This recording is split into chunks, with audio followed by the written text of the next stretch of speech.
Yo, what's up? Welcome to the Cave Gaming. Tengu and Matador on new commentary, new gen commentary. I know. Weston King might come later, but we're here for a little They'll bit. probably come later. Yeah, they will. Definitely. For later rounds. Nah, I'm just kidding. No, they will. I'm locking them in the closet. Yes. I've slept in Jivo's closet. Anyway. Thank you. So, who's playing right now? I have no idea. I think it's Backwards God. And... Oh, usually we have a screen here saying, like, who's playing, I think. You checking Bracky? Oh, it's Backwards God and someone else I don't recognize. Yeah, I don't know them either.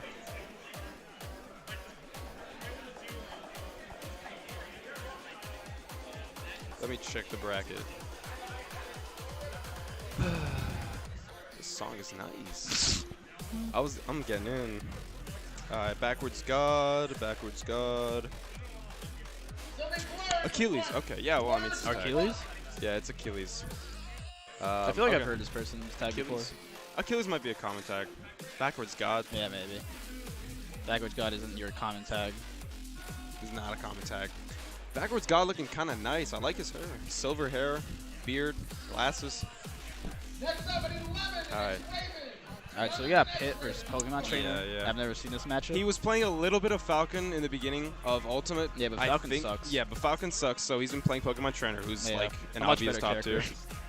Yeah, Pit's odd. Pit is good too, though. You have like kill confirms, but they're like kind of specific. Yeah. They're off like down air, and then you get like an F smash or whatever. Yeah, I think he's similar to Smash 4, where like it's a good character, but he's not it's in a amazing at game where anything. there are a lot of like crazy characters. So But right now, he's kind of proving you wrong. yeah, Like fair. Pit. That makes a good character. Pit still has good range, projectile.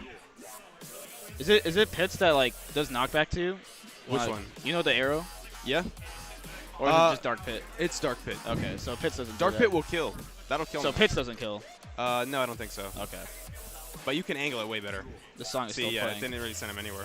But I have actually been killed by cold weather's dark arrows. Okay. Epic arrows. Oh, this guy's parrying.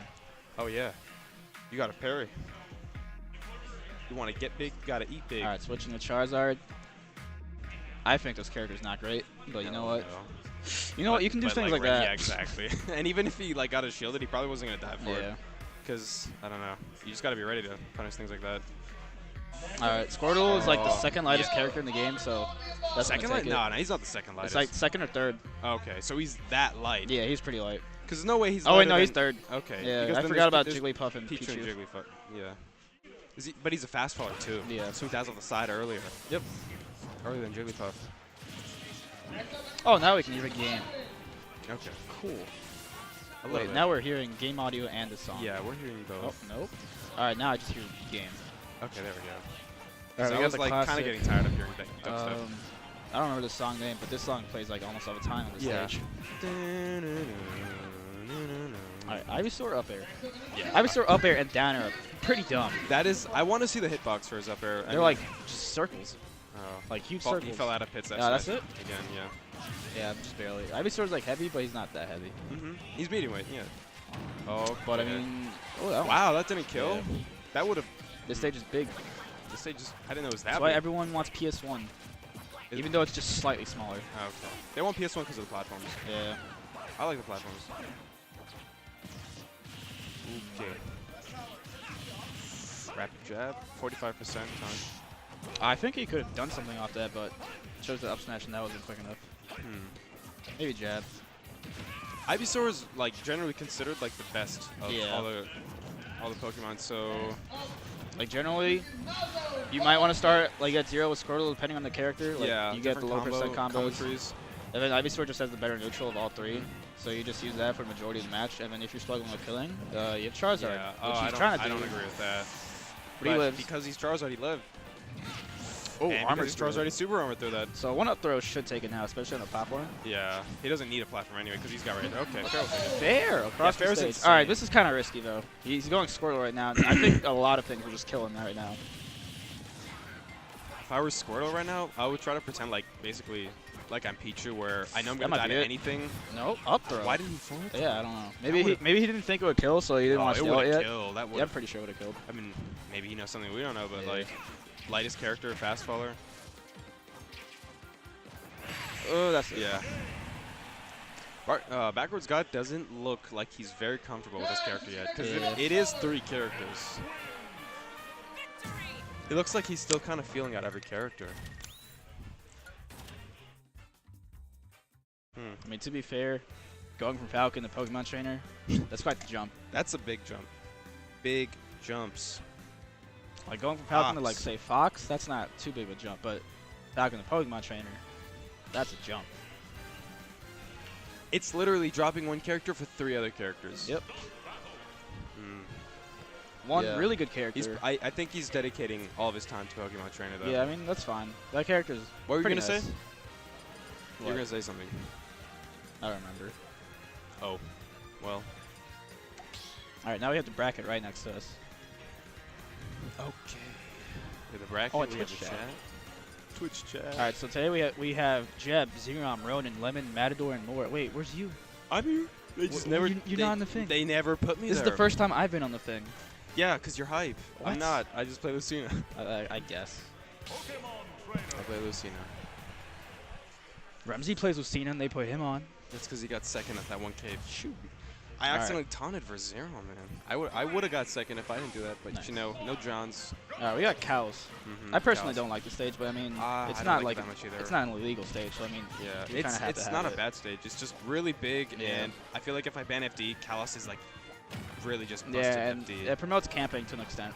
Yeah. It's not like Duck Hunt. but Once it's I still, didn't ban FD versus a Wii Fit, and he camped me and planked, and then went on the platform too, made it Yeah. even harder, and I was like, oh no, why didn't I not ban the stage? I banned FD in like town, but it's better to just leave town. So that side B is kind of annoying to deal with Mhm. if your character's not equipped to like deal with it. I don't know You how have Pit epic deals with it. reaction time. You can like footstool. Yeah, and then he just like he's in like this Yeah. animation. 2.5 seconds or something. Oh. But I didn't know that until like a while ago. I did it on accident once in friendlies. They're both literally at 88. Okay. I thought I was gonna look for down airs, but he's Yeah, just super spinning. armor. That downer is huge. Yeah. Interesting switch. Yeah, he's hitting that He percent now. ducked underneath that up smash as Charizard. Probably, yeah. I guess Pit's up smash is more of an anti-air move. I would suggest he stay Charizard for a bit. As Yeah, long as he can avoid, this like, might he do might it. survive this. Yes. Barely. Barely. Just because of Charizard. Yeah, but Pit's forward air off stage, you're gonna die. Yeah. If he can reach him right now, sure, he can take the stock, but the problem with switching to... himself. Oh, okay. That might have been the auto angle. I was about to say, the problem with switching to Charizard is he would get comboed pretty heavily, Mm-hmm. so you don't want to do that super Nah, early. he's fine with this character right now. Yeah. Medium, like Ivysaur or Squirtle in the beginning is fine. Yeah. All he right, only good air dodge chase. Nah, he's air dodging. Yeah. He doesn't have a jump. He's not making good decisions off stage and in combos too. That was a bad switch right there. Like, it's frame 1, but like you can't really abuse it. Ooh, is that Oh, it? Oh, good wall no, jump, but no. goes the wrong way. No, I've seen that. That happens to a lot of people. He definitely meant to up B to the left, Oh. but he was already facing the right. Yeah. And the window now to like B reverse it is, I swear it's a little different because it's been happening to a lot of people I know and myself. I'll just up B to the right for no reason. Yeah, this is looking really tough right now. He's staying Charizard in it too. I mean, he can like definitely still win this, but he needs to just stick with a Pokemon. Oh my god, with a Pokemon that he Pikachu. can actually have confidence with. He's getting hit by every arrow. Oh, this man Achilles. All right, is- he needs this down air right now. He hurt. Oh, my God! oh, Wait, he. wow. I'm sorry. I'm banned for coaching. Wow. That's a commentator curse. Yeah, but as you saw right there, that down is pretty ridiculous. Like, granted, he did air dodge right after. It might have been the buffer, but still. Yeah, he might have tried the DI and attack, and he just Yeah. couldn't.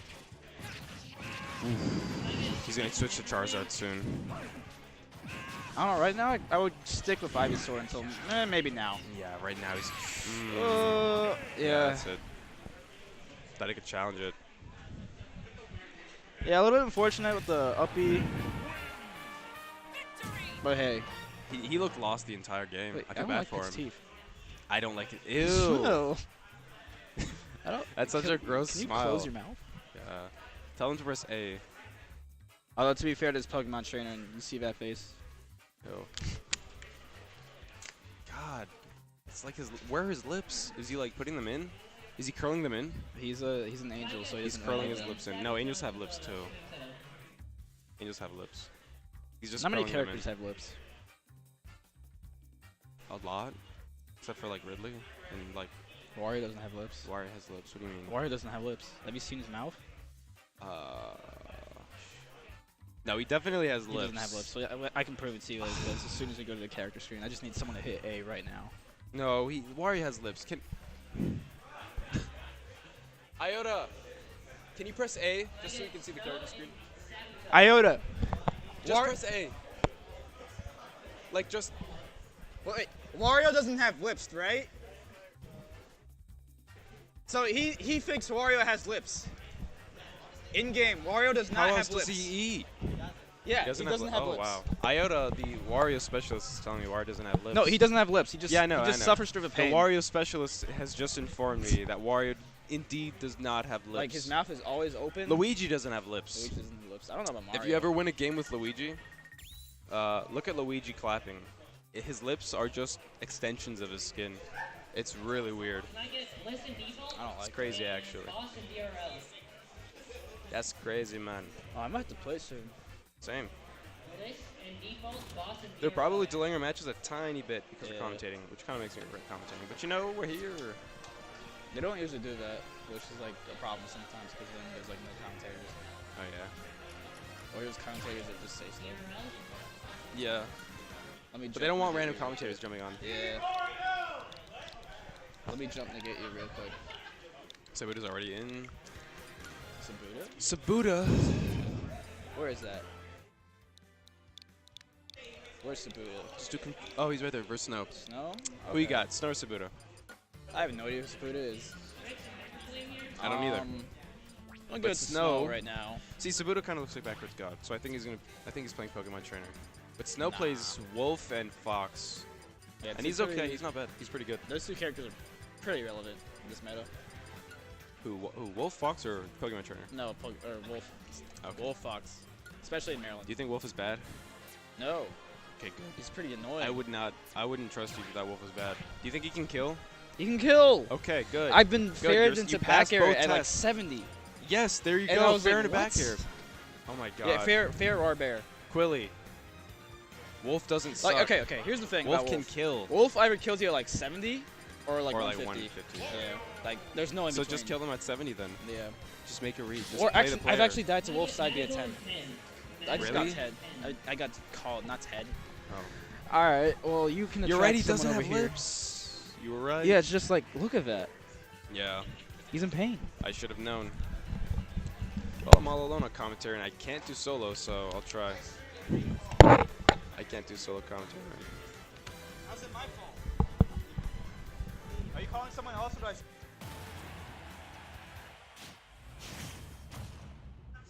Oh no, he's still here. Okay, good, because I can't do solo. Anyway. Alright, start. so he's playing Wario. Someone watch this Wario's guy. nice in this game. Yeah, he's nice, but he still has problems. Yeah, same problems. Mainly just range. Yeah, which is good, Yeah. because he would be absolutely like insane if he didn't have that problem. 'Cause, like, I don't think he struggles with range as much as like Mario probably does in No, this well, game, actually, because he has way. it's kind of similar. It's similar, but he has way more aerial drift Yeah. and aerial acceleration. I would argue his edge guarding's better than Mario's. Yeah, his edge guarding is better. His aerial drift is better, so he can float in and out and make you whip easier Yeah. than like. The main Ryu, thing for is, example. Okay, one, yeah. he's still comboable, and he's much easier to edge guard in this game compared to Smash 4. Oh yeah, because he doesn't get his bike back. Nah. The same way. So swords are okay. So he could have kept that going, but that was still a good combo. Yeah. What makes him not get his bike back now? He just if he it just loses it. there's a timer for like 5 to 7 seconds. Okay, even if you're like gonna get it back, because Yeah. if you lose it on the ground, you can get it back while you're in the air. But if you lose it in the air, you don't get it back until you land, right? There's still the timer. But like, do you get it back before you land, even in 5 seconds? Sometimes the game is like no. Oh, okay. It's really hard to tell, but like right now, Sabuda is just kind of getting slapped. Yeah. Ooh. Speaking of slaps, oh, that didn't That kill. forward tilt. Oh, don't get spiked. See, that's a little hard. bit dangerous. I've died to that at 10 against Snow actually. Yeah. If you're ever gonna go off and go off stage to edge guard Wolf, Good bear. keep your double jump in case you get spiked by the Wolf Flash. Oh, All right. is he gonna? It Yeah, almost one- looked like he was gonna go into fair. One annoying thing in this matchup is Wolf has like surprising range for like the character. Like you look at him and you're like, Yeah. he shouldn't have range, but he does have range and he's a projectile. So he's like, And that projectile is super annoying. transcendent, man. you can eat the projectile, but like it's still annoying. Yeah. Oh. I There we tried go. slapping him, but he got gutted. All right. So that was a minute and 42 seconds. Yeah, so he'd Or walked. 52. So he could have done it. Maybe. Are we running 7 minutes or 8 minutes? Right, 8 minutes. Okay, that was a minute and 52 then. Less than 2 minute match. That's a 2 minute offense coming from Snow. 2 minute offense. All right. No timeouts. Yeah, right now, like I'm gonna run the 2 minute offense on my round 1. Sabuda's just kind of getting pushed away. Like in this game, He had his Wario- combos down, yeah. but he was just getting like out damaged. And Wolf has insane kill power if you let him get it. Yeah, that bear is dumb. Did you know the sweet spot? Like, there's a certain sweet spot that does like 18.6 damage. Wait, you said a certain sweet There's spot. a certain sweet so spot. there's another sweet spot? There's There are like- 2 sweet spots? I think there's like 2 or 3 hits. I'm not too Okay. sure, but I just know that I think EMP or ZD told me Wolf's bear. There's a sweet spot that has like an 18.6 hit. Okay, and that kills. Well, All right. let's not say EMP. Let's say Vash because Yeah. no offense, Um, EMP, but you're always gonna be Vash. I'm sorry. Yeah. We love you, but you're Vash. So if you're listening to this, you probably won't be. It's just like Shimmy G. He's just Jivo. Like, I changed my tag at a good time. So people actually accept that I'm Tengu. Except for some people. They just call me Joseph still. Yeah. One problem Sabuda's doing right now is he's kind of unsafely poking his shield, which is something Wario shouldn't really be doing because he has the aerial ability to like hit and run. Everything, well, not everything, but Wolf has a lot of safe things on shield. Yeah, so he should be chilling more, but he's approaching really hard, like, especially with Dare, which isn't really safe. Well, he already lost his lead big time, so Yeah. he's kind of like doomed himself from the beginning. He should have had that game plan not to approach from the beginning, because it's like Wario gets waffed, so. Yeah, but he was doing it since the beginning, so. And Sabuda is not really mixing up his recovery that well. Yeah, see, he's not really mixing up a lot of things he's doing. Yeah, he's just Snow kind is of more landing into him. experienced. And Snow's like abusing him, or that. Yeah. There, he's running down. That's like a forward combo for 50. Yeah, he was like punishing him for not spacing things correctly. Yeah, he just backed it into the ground on accident. Sabuda is probably not as like crispy right now Yeah. as he wants to be. He jumped away. Yeah, catches the jump with fair. It looks like Sabuda's trying to play a little too fast for what he's used to. Yeah. Just because Snow is like forcing him to play fast. This also wasn't the best stage choice. I think Wario gets camped on this stage pretty hard. Yeah. I usually ban the stage against Wolf now. Yeah. I made that mistake against Vash. Yeah, there you go. Yeah. Another 2 minute offense game coming in. 1 minute and 41 seconds. Didn't lose his stock 51. Damn it. at all. Mm-hmm. Weak ones. The lots of you. Weak. Are you scared? Something about Wolf in this game. I don't know if it's just me, but he doesn't look animated as well as Fox does. Like, I don't know if it's his fur or his fingers, but he looks like he was taken straight from Brawl, whereas Fox was animated in this He game. actually looks pretty different from what he looks like from Brawl. All right, yeah, I like take his that Brawl back. look better in some ways. His cheeks I like were him. wide I like in him from Brawl. I like him better from Brawl He in had general. fat chipmunk cheeks in Brawl. Yeah. His voice is better. Oh yeah, his voice is better. Everyone's voice is better. Well, not everyone, but Not everyone. how was Actually, no. Fox's Fox's voice voice in is Brawl? better in Brawl. Okay, it was better in Brawl. He like when he jabbed, he like oh Oh, what? Ooh. Fox. You know, I heard that the Fox voice actor for this game actually said that he thought he did a bad job in Smash 4 and that he did a better job this game. Well, he voiced it, and it's But basically the same thing. I still don't think it's any better. I think it's literally the just same worse. thing, just deeper. I just think it's just slightly worse. deeper, and it's like okay. And I really don't like Mars' voice. When he dies, he's like, The one change I like is Fox's up taunt, where he says, "Let's go." let's go. I don't know. I kind of like it. Oh, we got Ash. Already. Okay, is it just This me or round is two? everyone who's been sitting in the blue chair for the last 3 matches look Have like they Barking won? Frog? Oh, never mind. Barking Frog? Ash kind of looks like Barking Ash Frog does now. not look like He Barking looks like Frog. a more Middle Eastern Barking Frog. That He has a similar shirt. That He's is got incorrect. The beard. He's got a like Middle Eastern hair, like the Middle Eastern version. okay. He's just a Middle Eastern barking frog. All right, Middle Eastern Barking Frog versus Cordy, who is just on keyboard Barking Frog. Yes, keyboard barking frog. Cordy keyboard. Oh, wait. Cordy's going Lucario. Well, Ash is playing Cloud. I've Or heard Bowser, different probably Cloud. things about Lucario. I hear don't some know say he's weaker. why Cordy's not going Pokemon Trainer, because he usually likes going Charizard when Cloud is off stage to do Flame Breath into Down Smash, and he does it pretty well against Cloud. He might be just trying to get his Lucario better. Just because Lucario is pretty, not pretty different, but like. Lucario just like got nerfed. Yeah, he's different. already up. He's like nerfed, but he's also buffed because like when he's at 0, he's at least somewhat of a character. But Aura in general got nerfed. Okay, that's what should have happened. But it also like there's a bigger window, so if you don't kill him, it just lasts forever. Yeah, I think it lasts until like 200. Oh, so he just keeps something. on getting stronger and Yep. stronger and stronger. So it actually does punish you for just not killing him, which is fine, I think. Yeah, Cloud, there you go. I And can't Cloud's kind of see- nice. I can't see this matchup being too different from how it was in Smash 4. It's not. It's not. It's very similar. That's But just they're both just slightly different characters. Yeah. And Cloud obviously won't kill as early. In Smash 4, I play Cordy sometimes, and I would like nair him, and he'd be upping back to stage, and I would cross slash him off stage at like 50, and he wonder would why die. they chose No. Town. Yeah, you're right. Well, okay. So Town, they're both going to survive off the top very long. Lucario wants but that more.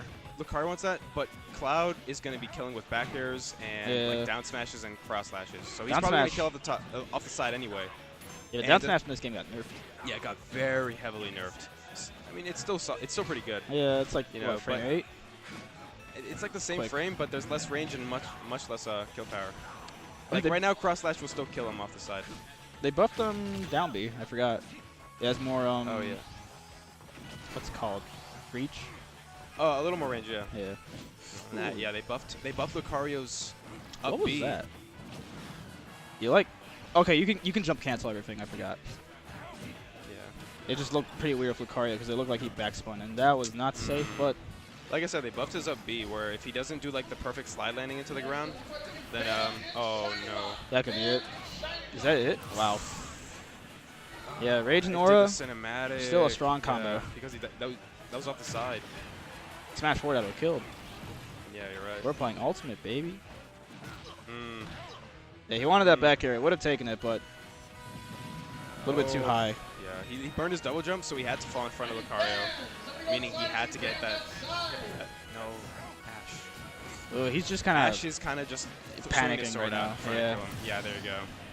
He still has that aura, so that upper doesn't care about Yep. 2%. he really okay. Yeah, Now he has like some room to like. Right now, Lucario is pretty weak. yeah. Like you have no aura. But now he can combo. Yep. There you go. Wow, he almost laddered him. Yeah, I was gonna say, there you go. Ladder City. Oh. Lucario's animations just look cooler now. This game is not looking good for Ash. He could take the stock, get limit, fly around. He needs to do it really quickly though, because he's just getting. Yeah, he finally touched him. All right, maybe I'm off. Yeah. Bye, Matador. West. Jump on. West. I'm not epic like you. I can't do solo commentary. Okay, what's up? Evening, Tengu. Good evening. Good evening. Yeah, we just had Ash versus Cordy. Ash, he lost the first stock. It was pretty close. Then he kind of just turned into like a back air machine. Yep. And tried to kill Cordy as fast as he could. Didn't get it. Got up aired at 90, died on town. Biggest ceiling of the game. Still died. Yep. And then he finally took one stock, but then he died. So in general, what do you think about Lucario in this game? I haven't seen a whole any lot of him. Lucario. I think he's like probably a little worse because of the fact that you can't do R Sphere up smash anymore, which is like that's actually bigger than it sounds like. That's a really big kill confirm. He could land with B reverse R Sphere and get a kill confirm out of it. He can't do that anymore. So yeah, it's 1-0 Cordy. 1-0 Cordy. Yeah. I figured Ash would change to Bowser, but this is still. Yeah, they did buff Bowser though. They buffed his tilts. They buffed a number of things about Bowser. I mean, did you mean in this patch in particular, or just the game in general? Well, in the game, but in this patch in particular. Definitely in the game. Yeah, Bowser has such such a chain of kill moves that he has. Like basically anything that he hits you with is going to hurt. That falling nair, he could get into back air at the ledge. Yep. Yeah, and what's interesting about this is because Bowser can kill at such low percents, it makes it harder for Lucario to capitalize on the Anubis effect that he gets later on in percent. If he gets it, exactly. It looks like Cordy actually is already adapting to different kill confirms. He did Aura Sphere into like, not back air, but like nair or fair. Bowser Bomb. Yeah, I didn't really see. It might have been back air, but it was definitely a confirm. Right. Could have just been against Bowser though. Oh, yep. See, he couldn't get. Lucarios are often they're trying to get up to like 120, 130, even higher than that, and Bowser just says no. Yeah. Even certain characters that can kill can struggle versus Lucario. Like, like Lucina can kill, but if you just avoid her F smash and back air, and she's forced to just fair you over and over again, you can still survive for a really long time. There's a lot of characters. Well, Lucario's recovery is still viable. Oh yeah. And Lucario's recovery is just so massive. Like it doesn't have that hitbox until the very end of it, but you can recover. It just seems from anywhere at any angle. He doesn't have to get the perfect slide on the ground to land with less lag now. Because look, he bounced, but when he landed, he didn't have that much lag. And he gets the hitbox for free on the bounce too. Ooh, yeah, killed him at 90. Yeah, that killed at 90 after the hit. And yeah, so like 70-ish. Yeah.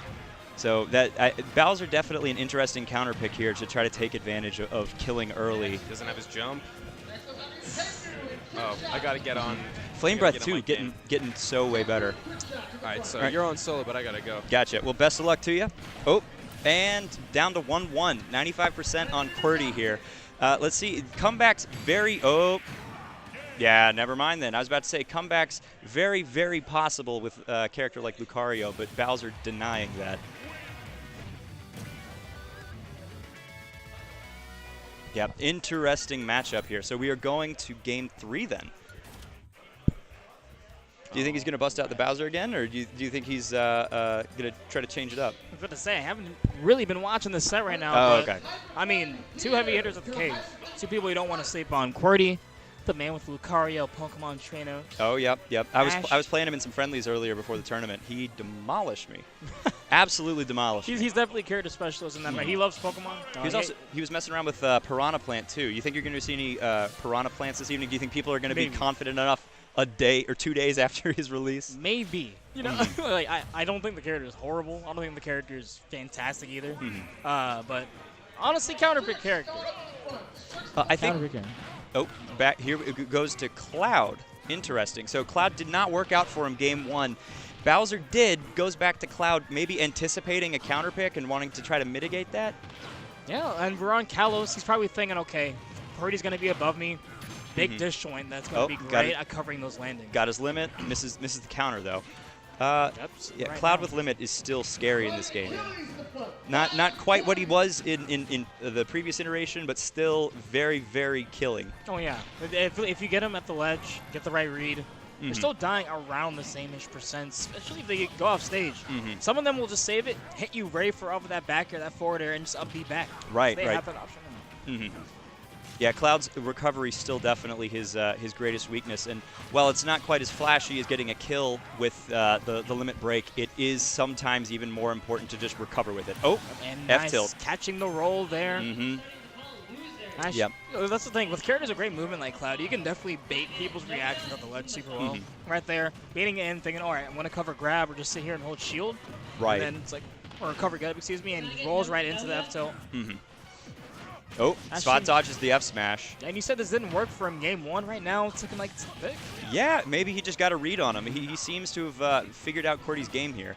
QWERTY looked a little desperate a second ago with that F smash. I wasn't sure if that was supposed to come out. Maybe it was a missed input, but wall cling.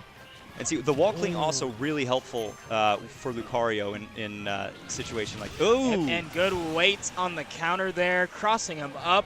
Going to get a good kill, and up with 3 stocks to 1 right now. Yeah, this is going to be a big, big comeback if he pulls it off. But again, if there's any character that can do comebacks, it is Lucario. He doesn't care about because the Anubis effect also cares about his stock the stock difference as well. Correct? Yes. Yeah. Now, it's like they nerfed his Aura Sphere jump cancel in the latest patch. I don't know if we're playing the latest patch. I'm pretty sure we are. Right. So I'm pretty sure that's going to have an effect with neutral game, how he gets those kills too. Oh, Cloud fishing for the grab there a couple times. Didn't quite get it. You're going for right there, though. Remember, That B%. Now, grab ranges in general in this game having taken. Ooh! Oh, Almost gets him. Wow. Yep, getting grabbed right there from the side B command grab. Lucario pulling this back out for Qwerty. One more Aura Sphere maybe? Oh, Oh, spot dodge. Nope. He was in the direction of air dodge. Said he was going to get to the ledge quicker, but just a little bit too far off, and that's going to be his demise. Yeah, very dangerous, the directional air dodges if you're not quite within range. All right, tricky stuff here. Holding shield after, and this damage is racking up. You have him already good amount of rage, good amount of aura. That's the main thing you want to worry about here. Yeah, so I think that whole last stock, he only got like 30 or 40% onto Lucario, on Qwerty there. So definitely he's bringing it back. Ooh, say limits that on was deck. a good read. Wow. Yep, knowing Qwerty loves to cling on the ledge there. Wait for him out, try to go back with the back air and shark people and hit people trying to attempt to edge guard him. He's like, all right, cool. Let me go right past you, cross you up real quick, untackle. Oh, yeah. He brought his library card this evening. It would be my guess. They've gotten the reads, but... Yeah, well, again, welcome everybody to The Cave Thursday night here in Fairfax, Virginia. Thanks for everybody that's watching. Maybe you wanted to head out this evening but saw the weather was quite chilly. I don't blame you guys. Yeah. Or if you went to the better coast right now where it's warm, nice, going right in Genesis. Oh, yeah. And NorCal. Interesting tonight. A lot of the normal heavy hitters may be out of town at the moment because they're heading to Genesis. So this is kind of an anyone's game wild card situation here. We don't have like Wadi like we normally would, who's just an absolute favorite all the time. Yep, we're missing the likes of Wadi, Rags, two of the main people, the Cave Classic matchup we have here. Right. A lot of up-and-comers that we're missing too. So a little bit less people here, especially because of the weather, but still pretty strong. 75 people, you know. Well, it's got to pick right back up next week. And for anybody that's out there thinking like, oh, I'm going to watch this local tournament that's going on, but I may not be confident enough to go out and play, come on out to a tournament like this, especially on a week like this where you may, and even on a week where the big high-level tournament players are here, it's a great opportunity for you to get better at the game. It's a great opportunity for you to practice. The only way that you're going to get better is by playing people significantly better than you, and it's going to level you up real quick. For sure, like if you just keep playing, even if you can have a setup as soon as you get out, just keep playing people, because then you're going to get that muscle memory in. You're going to learn what is good, what is bad. I mean, don't be afraid of losing, basically. Right. Because that's how you learn. That's how you analyze what's going wrong. And absolutely support your local LAN centers like this, because this is where the Smash community is built. This is where it's founded. Oh, for sure. Like I said, come out to the Cave, man. If you're in the Fairfax area, if not now, next week for sure. We're here every week on Thursdays. Come check it out. And any other day during the week if you just want to play games. I'm about to say, all these computers back us aren't just a background. Like, legit. All those computers super powered for you to play any game you want. Go ahead and get those hours for sure. They have some great deals and cheap snacks. Arcade games, walking distance from the campus of George Mason University. All right. Well, I will do one thing because I know the green screen isn't liking me. So real quick. Oh no, he's fading out of existence.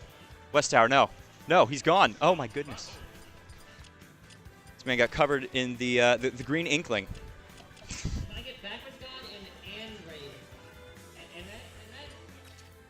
All right, who do we got here in this next matchup? Oh, we got Lemon. Lemon, a big up-and-coming player. This Mega Man is insane. I was just about to say, Lemon, the man consistently getting top 8s. This man has been getting it. He's lacking the Mega Man best, but the one thing that I guess was a glitch that did get nerfed recently was how fast he can cancel the pellets into the specials. Yep. So we'll see how much that affects his play, but up until the patch, he's been absolutely consistent. You know, the thing is, we didn't see him do too much of that in general before. So I'm thinking he might be sitting pretty fine, and the patch isn't going to make too much difference in his playstyle. Right. Yeah, that some might call it an exploit or anything like that. I don't think he was really utilizing that as much as some other Mega Man players were, but his neutral is just solid. No, he's super good at that patient, long-term game, battle of attrition. Mr. Fundamentals here. For sure. And like I said, this man has put all his time in the Mega Man. He played Mega Man in Smash 4. Literally tagged after the main move this character uses. Well, his name's a reference to that Ego Raptor video about Mega Man because he shoots the lemons. So, close game here. So, ooh, nice side B. That is definitely one way to negate some of the projectiles being shot at you. And a move that can kill pretty early at the horizontally. Right. Yeah, that's one of the differences between Pit and Dark Pit. Is it not the trajectory of his side B? Yep. So a lot of times people, if they do want to, against lighter characters or smaller blast zones, they'll make the switch to kill them off the top earlier. Well, gets back onto the stage safely. Both Mega Man probably not huge on kill. Ooh! That is one way to punish it, but he's not dead yet. Up tilt nearly taking him at like 80%. That is incredible. Got the Shoryuken there. He learned something from his Capcom brethren. Actually hitting him with a hard knuckle. Oh, bomb on his head. Bomb on. Oh, bomb changing back and forth. It was a game of hot potato. Solid Snake in here teaching him how to do it. Some more lemons. Not there. The Nair actually going to get him out and holding shield, expecting dash attack. Going to get thrown off. Oh, and sniped. Very good arrow. Even with the small little aim he can do there. Just slightly going down. Small angle he was able to pull off. Back to a close game here, about 15% difference. Mega Man definitely has the higher kill potential here in general. So an even percentage, I'd still say, is probably in Lemon's favor. But Pit has no, or Dark Pit has no issues racking up percent either. Yeah, and I would say the only reason for that now is the fact that Mega Man's fair is so much better with moves. You can see that move just sending you flying at 120, and if you're at the ledge, you're probably going to end up dying. Armor's through the forward air. Yep, great job. I'm not sure how fast it is, but armor regardless. Great to throw out if you know there's going to be a move coming and when to get out of there. Now, is Dark Pit, do you happen to know if his side B's armor is based on number of hits or percentage? Because there's a couple different variations of armor in the game. I'm still figuring out the details on those. I want to say his is based on percentage. Okay. So unlike someone like K-Rool. Right. Well, K-Rool's kind of on percentage too. But well, like the focus attacks. Yeah. Focus attack. Little Mac only takes one hit because the multi-hits from a lot of Mega Man's attacks, it may the side P may get and that is such a great bait he loves using. He loves using a get-up attack or get-up range, running away, letting them think they're safe, and then shooting them hitting them sharpshooter forward smash. Oop! Getting back on the stage. What is that move called? The up air? Forward smash. Forward smash? Yeah. This is just charge shot. Okay. Yeah. You got that in Mega Man X, I believe. You could charge it up like that. Oh, that leaf shield, walking forward slowly. Again, super patient with these combos. Very, very clean and precise. This nice leaf shield's still a very awesome tool. Gonna have to negate a lot of moves. I don't have them coming in you at all. Oh, he's off stage. Gets back up to the ledge. See, I was about to say, I don't think Otter's doing quite enough there to edge guard him, but I have been proven wrong immediately. I'm like, you definitely want to take or fight Mega Man when he's above you. That's where he's the weakest. And right now, you're seeing neutral air. Nair, train. Here learning we go. from his goddess Palutena. Oh, and if you were to get the sweet spot there, that definitely would have been the game. But sour spot, it's gonna be what it is, and we're gonna continue going. Good job. Reads the roll. Read on the tech chase. Hit with a very solid recovery, but very much in kill percent right now. Just about any solid hit here is going to do it for him. And that reflects the pellet. Ooh! Not quite. Good DI. Oh, let's see how much he's going to threaten. Back air misses. Oh! Second hit. It was the second hit, so I guess it's a full hit on the side B then. I'm wondering if it's based on how what percent he was at as well. He was pretty high percent. Not sure if he's going to be able to take as much percent as well. Right. Still relatively new game. Still labbing out some of those details. Yeah. That's the thing that makes this game so hard to master. You have to do this for more than 70 characters. With little nuances and figure out what they have to do if you want to be like good. So there are several thousand matchups in this game if you happen to place more than a few characters. So, which is the meta right now and probably the meta forever. I don't know if there's ever going to be, with how they balance this game, ever going to be a character that is solo mainable to without trying super hard. Right. Yeah, there's definitely been a lot more counter-picking in this game than I've seen in previous Smash titles. Oh. All right, well, we're going to Smashville. Jumping right to Smashville. The MDVA Classic. Oh, yeah. Even in Hazardless, a lot of people said they didn't like it at first. It wasn't their jam, but they've warmed up. If you don't like Animal Crossing, you can just leave. Get out of here. just aesthetically, this is just such a pleasant level. Dude, Animal Crossing, it's such a pleasant game. See, what I love is so many of the VODs from way back in the day when tournaments were almost always on Saturday nights. You'd always see the KK Slider running around in the background playing music. Yeah, with like Black Plague or whoever holding it down at a regional. Yeah, for sure. Like back in 2015, that was definitely that was definitely the mood. Just don't want to end up with The Roost as the song you got going in the background. Put the crowd to sleep with that, but this is a good read tilt. there, catching the roll with the up tilt. Lemon has been so much more confident getting reads like that in this game. Yeah, the up tilts, he is very, very consistent with hitting those. They are one of Mega Man's better kill moves, oddly enough, more so than his up smash. But when a character like Pit wants to get right in your face, it's just a very good option out of shield. Or else you have a character like Fox. You know, people like Light and Larry, they're so good at hitting those up smashes, not really whiffing them at all. And Lemon, you don't see him whiff his up tilts often at all. He's always hitting them, getting that sweet spot and killing you at pretty early percents. Catching me off guard.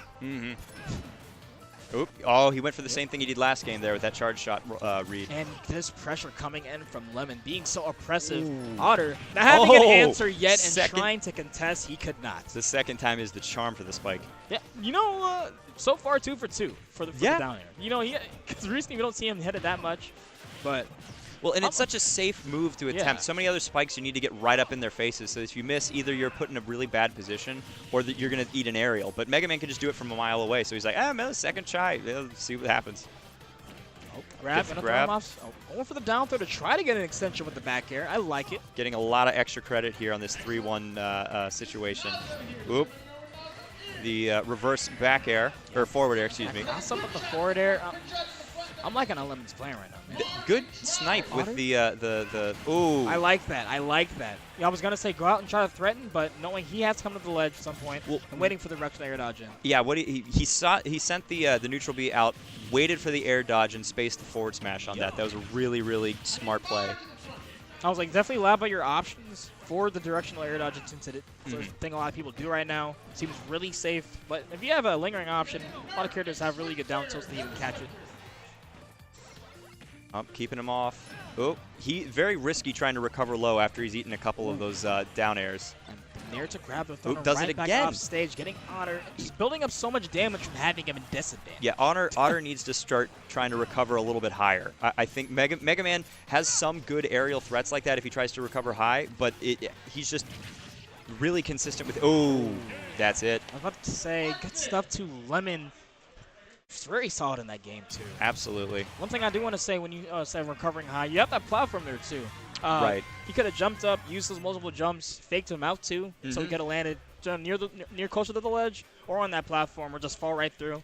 Or a few mix-ups. Even recovering a little bit closer to horizontally, because he kept going for that low recovery, it was just easier and easier to get red when he does that. For sure. And something for you players at home to mix up. Mix up your recoveries a little bit sometimes. It will take people on the back foot. That's one thing a lot of people don't realize. The disadvantage, if they fix that little thing, a lot of times they'll just perform so much better. Because it's a hard thing to really realize and catch yourself like, wow, am I really doing this, or what that little thing is that I'm doing to it. For a lot of characters, what they do is they go for the most efficient spatial recovery. So like, oh man, say you're a character that doesn't have a particularly great recovery. You're going to try to take the path that will lead you closest to the stage most. But if you do that, you're going to get red real easily. So there's a bit of a mind game there of you may take a less efficient path to avoid getting edge guarded. You're going to definitely avoid it, or use options. Commonly use the air dodge through, the directional air dodge in. Check the bracket real quick. I'm not sure when my next game is. I hope I didn't miss it. Yeah. Trying to use the mouse left-handed, not a skill of mine. Yeah, we have the rack right here. Looking at everything. Oh, no, I'm still good to go. But we have an Inkling. I'm an Inkling myself. I like seeing other ones. I don't see too many in Virginia, actually. There's a number of them.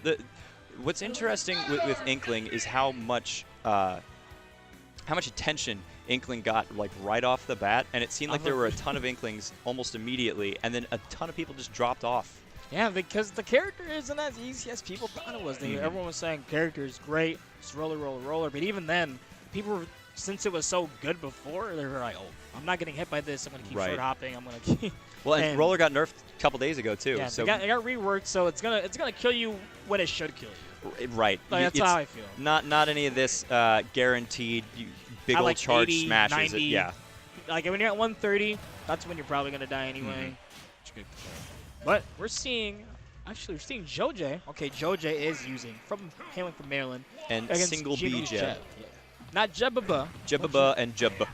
lest you be confused between the two. Oh. All right, so we're seeing Jeb hailing with the Roy, and he's really liking Roy in this game.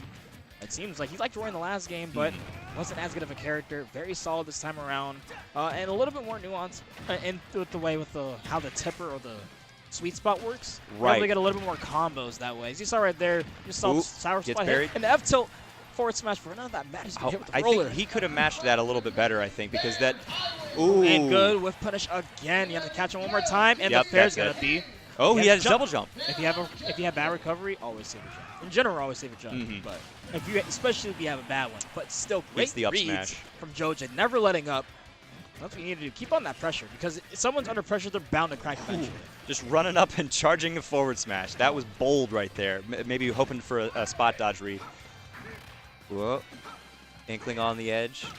Okay, good job covering above him with the Roy's up tilt has a deceptively large hitbox. Oh, yeah. See? Sure. And covers behind him, too. Yeah. All right, going to see a classic. All right, deciding to stay grounded away from the land. So, what is your opinion of the Inkling color counter picks? Dude, pretty important. Commando, like the green Commando one, is almost. I feel like you should always go in if you're about to go in. If you're about to go Rambo off stage, just rolls and forward smashes him. That is quite the read.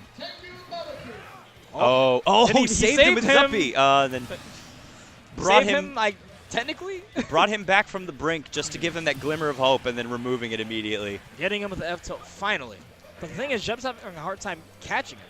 With Inkling having one of the best movement in the game, being so ambiguous, especially if you have a good dash dance with it. Right. It's if you're not used to it, it can be tricky to kind of discern between what's a roll, what's a dash, and especially the dash dances going on. It's hard to tell when you're getting got in on. All right, the roller there.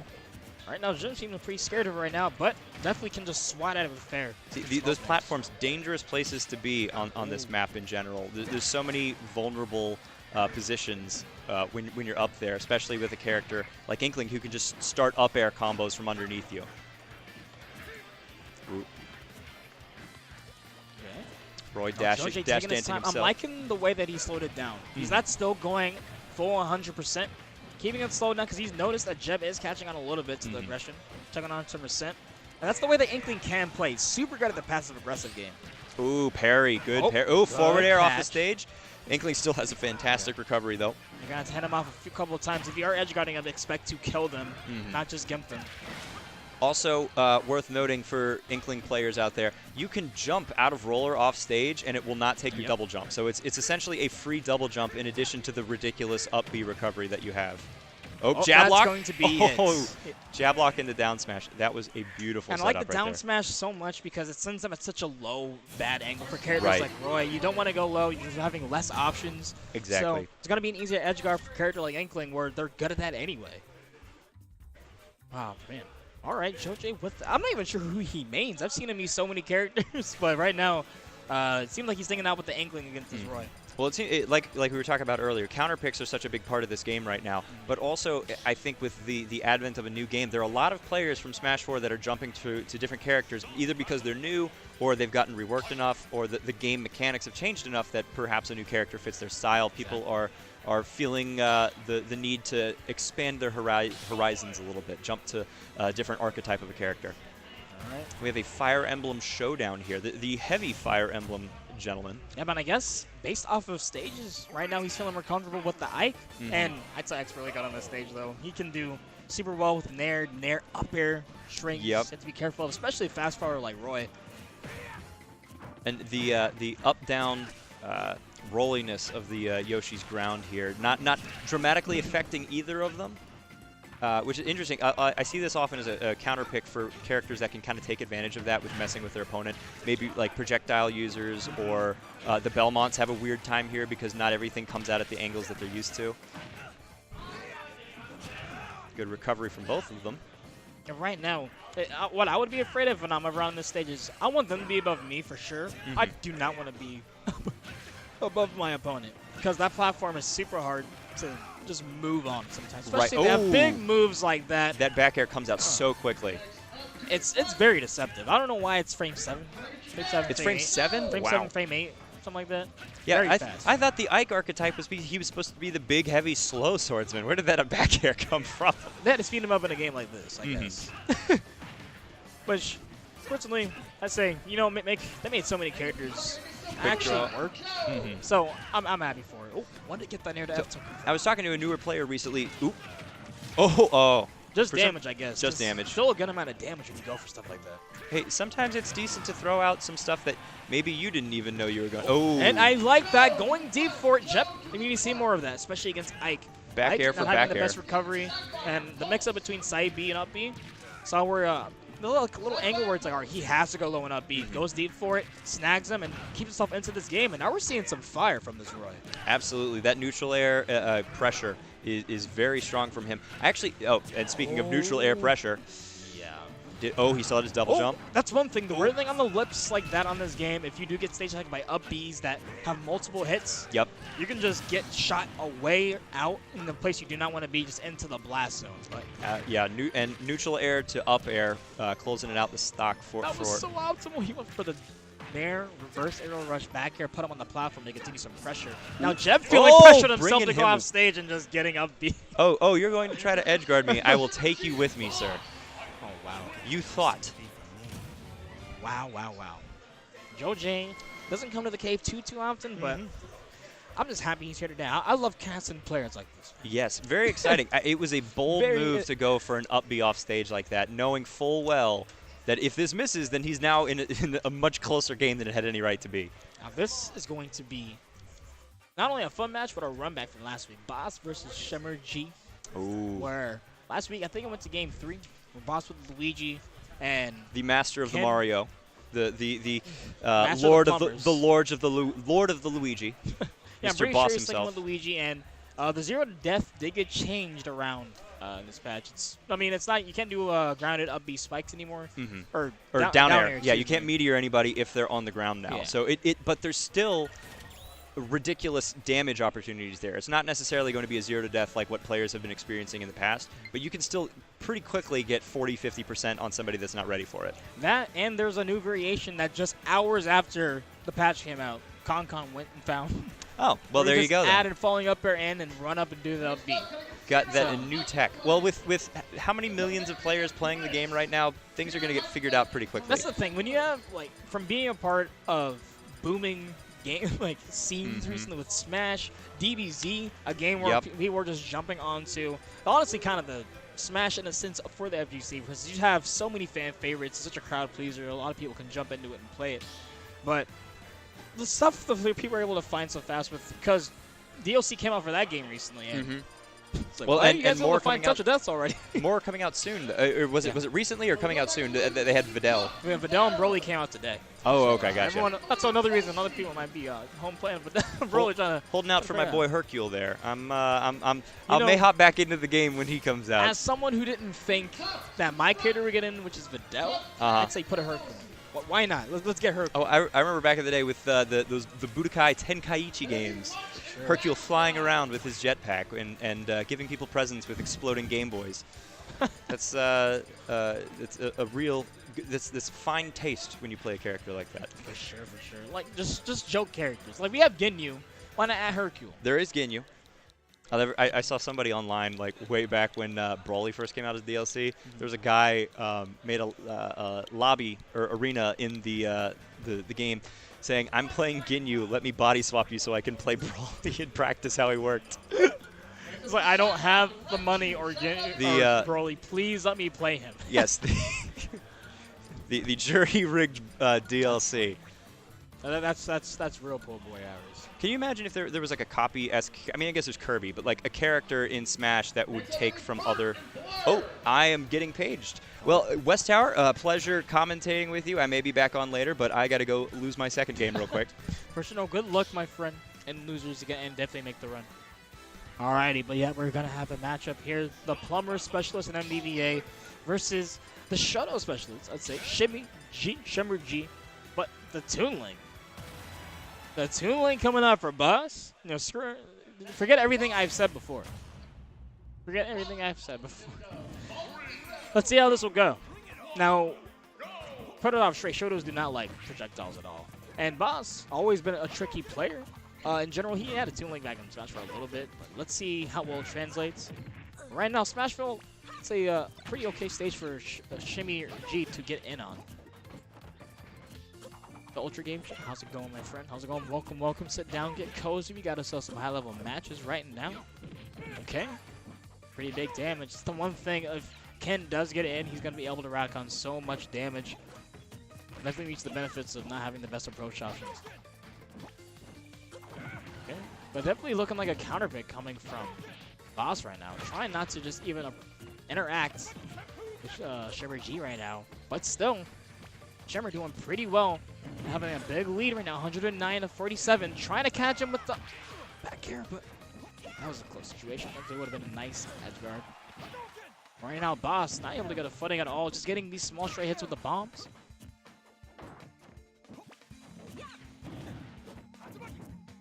Ooh, F tilt. Okay, and the up B actually is going to shark and hit him before. Alright, gonna RAR back air. Actually going to be able to get it. Let's see if the edge guard happens here. Oh, he wanted to throw it down and catch him up, but just a little bit too early. And big damage. 2 hits, 33%. Jeez.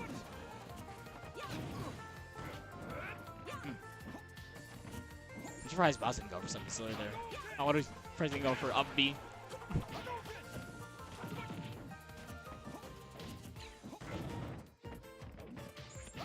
Okay.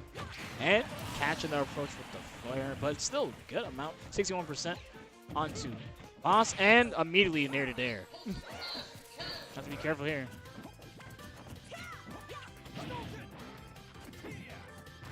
Alright, the up tilt strings. Oh, he wanted the tether grab to try and get the read from it, but just a little bit off. And anti-air. Do not jump in on me. Alright, I'm not sure about this pick from Boss right now. I definitely understand like what he's trying to go through. He doesn't want to interact with Ken, knowing how monster of a character he is when he does get in. But what's gonna happen here? The pressure has to be careful. Nice. Gonna catch him before and just tattooing on. Boss doesn't have an answer for that yet, it seems like. Okay, and just daring. And the forward smash going to catch the punish. Is he going to get the edge? Landing with the fair, just negating anything. Such a big hitbox to land with. And grab is such a big commitment at this percent. Needs to be careful. And falling up there, he needs to get the kill now or never. Alright, still not it, and I'm going to say that could be curtains. But finally, even the back hit's going to kill, able to get the up smash. But Boss has not been winning the neutral game thus far as much. The Toon Link.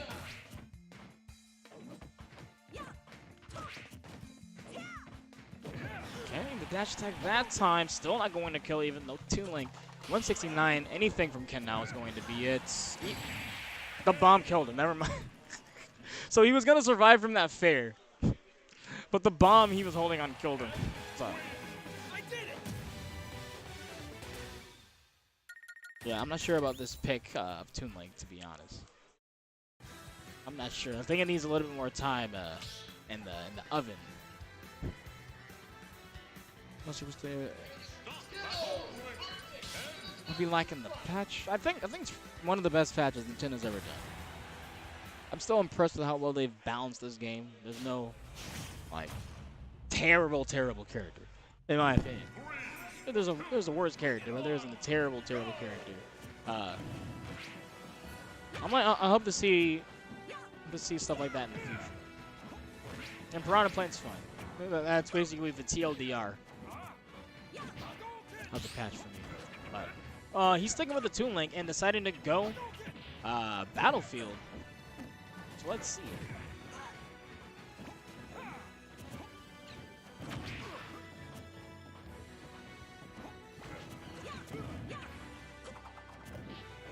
Alright, I'm liking the run of shield there. That's probably one of the last things you want to do against Ken Shield.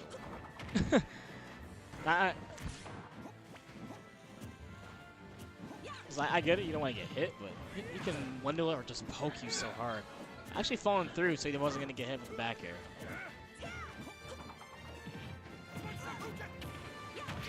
Wow, I like them there because it hit both sides, so he was able to actually hit Shimmerji, hit him off.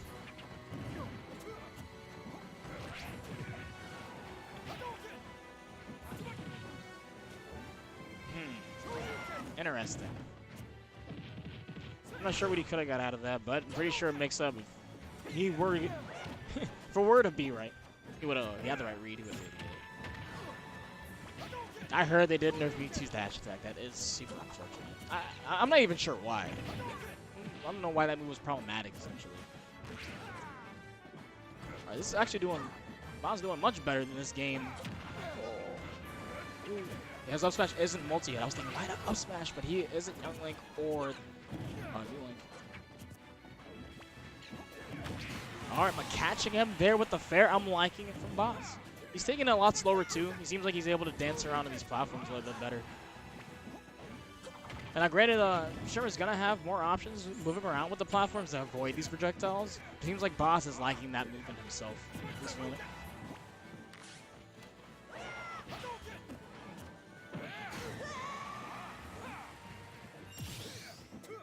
Able to get the neutral get-up read, the up smash, and this is exactly even, let's say 50% in this game is anything, any amount of a lead. Tatsu through it, able to spot dodge. Okay, and the Vantage State right now, able to take advantage of the poor airspeed and so much damage coming in from Boss. Oh, I thought he was actually going to go for something big there, down smash, forward smash. Cast the directional air dodge in.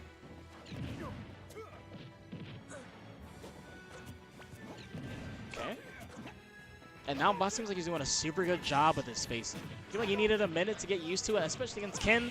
But it doesn't matter when you just die like that. Nair to there.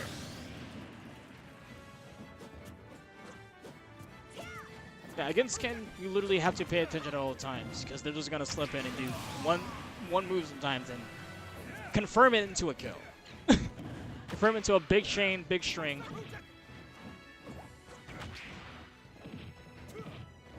All right, here comes the big string. 57%.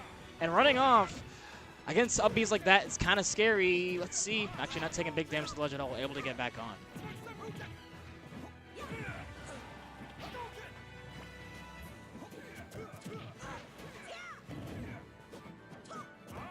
Okay, this is where he looks like Shimmer's going to be comfortable throughout these hitboxes. Okay. But, no, wait, don't get too comfortable. You're going to get whiffed.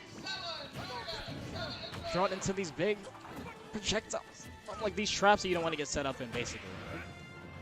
I would take a little bit slower, but instead able to hit the mark with the back air, it's going to be the 2-0. And Boss doing better in that game, too, with the Toon Link, but, that's still putting a little of a little on style. That's all I would say, personally.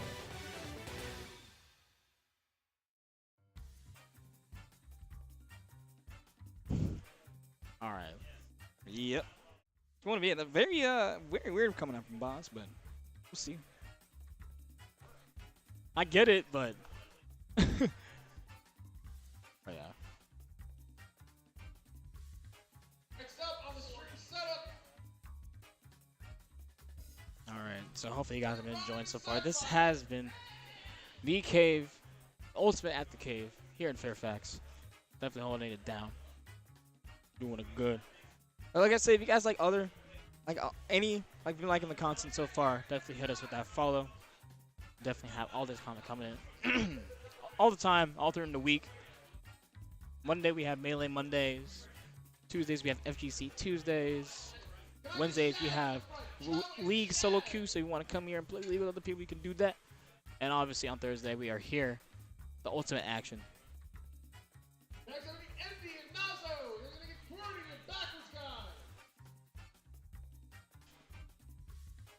Okay, but yeah, just holding it down, holding it good. Like you said, you guys talking about passionals right now. Now the K Rule thing. Oh man,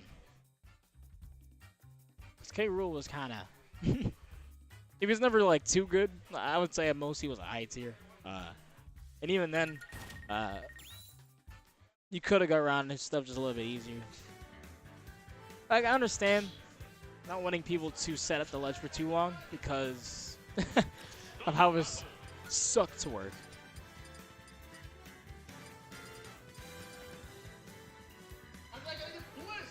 Got it in there, Pokemon for next. What? Never gonna actually get Burt back on.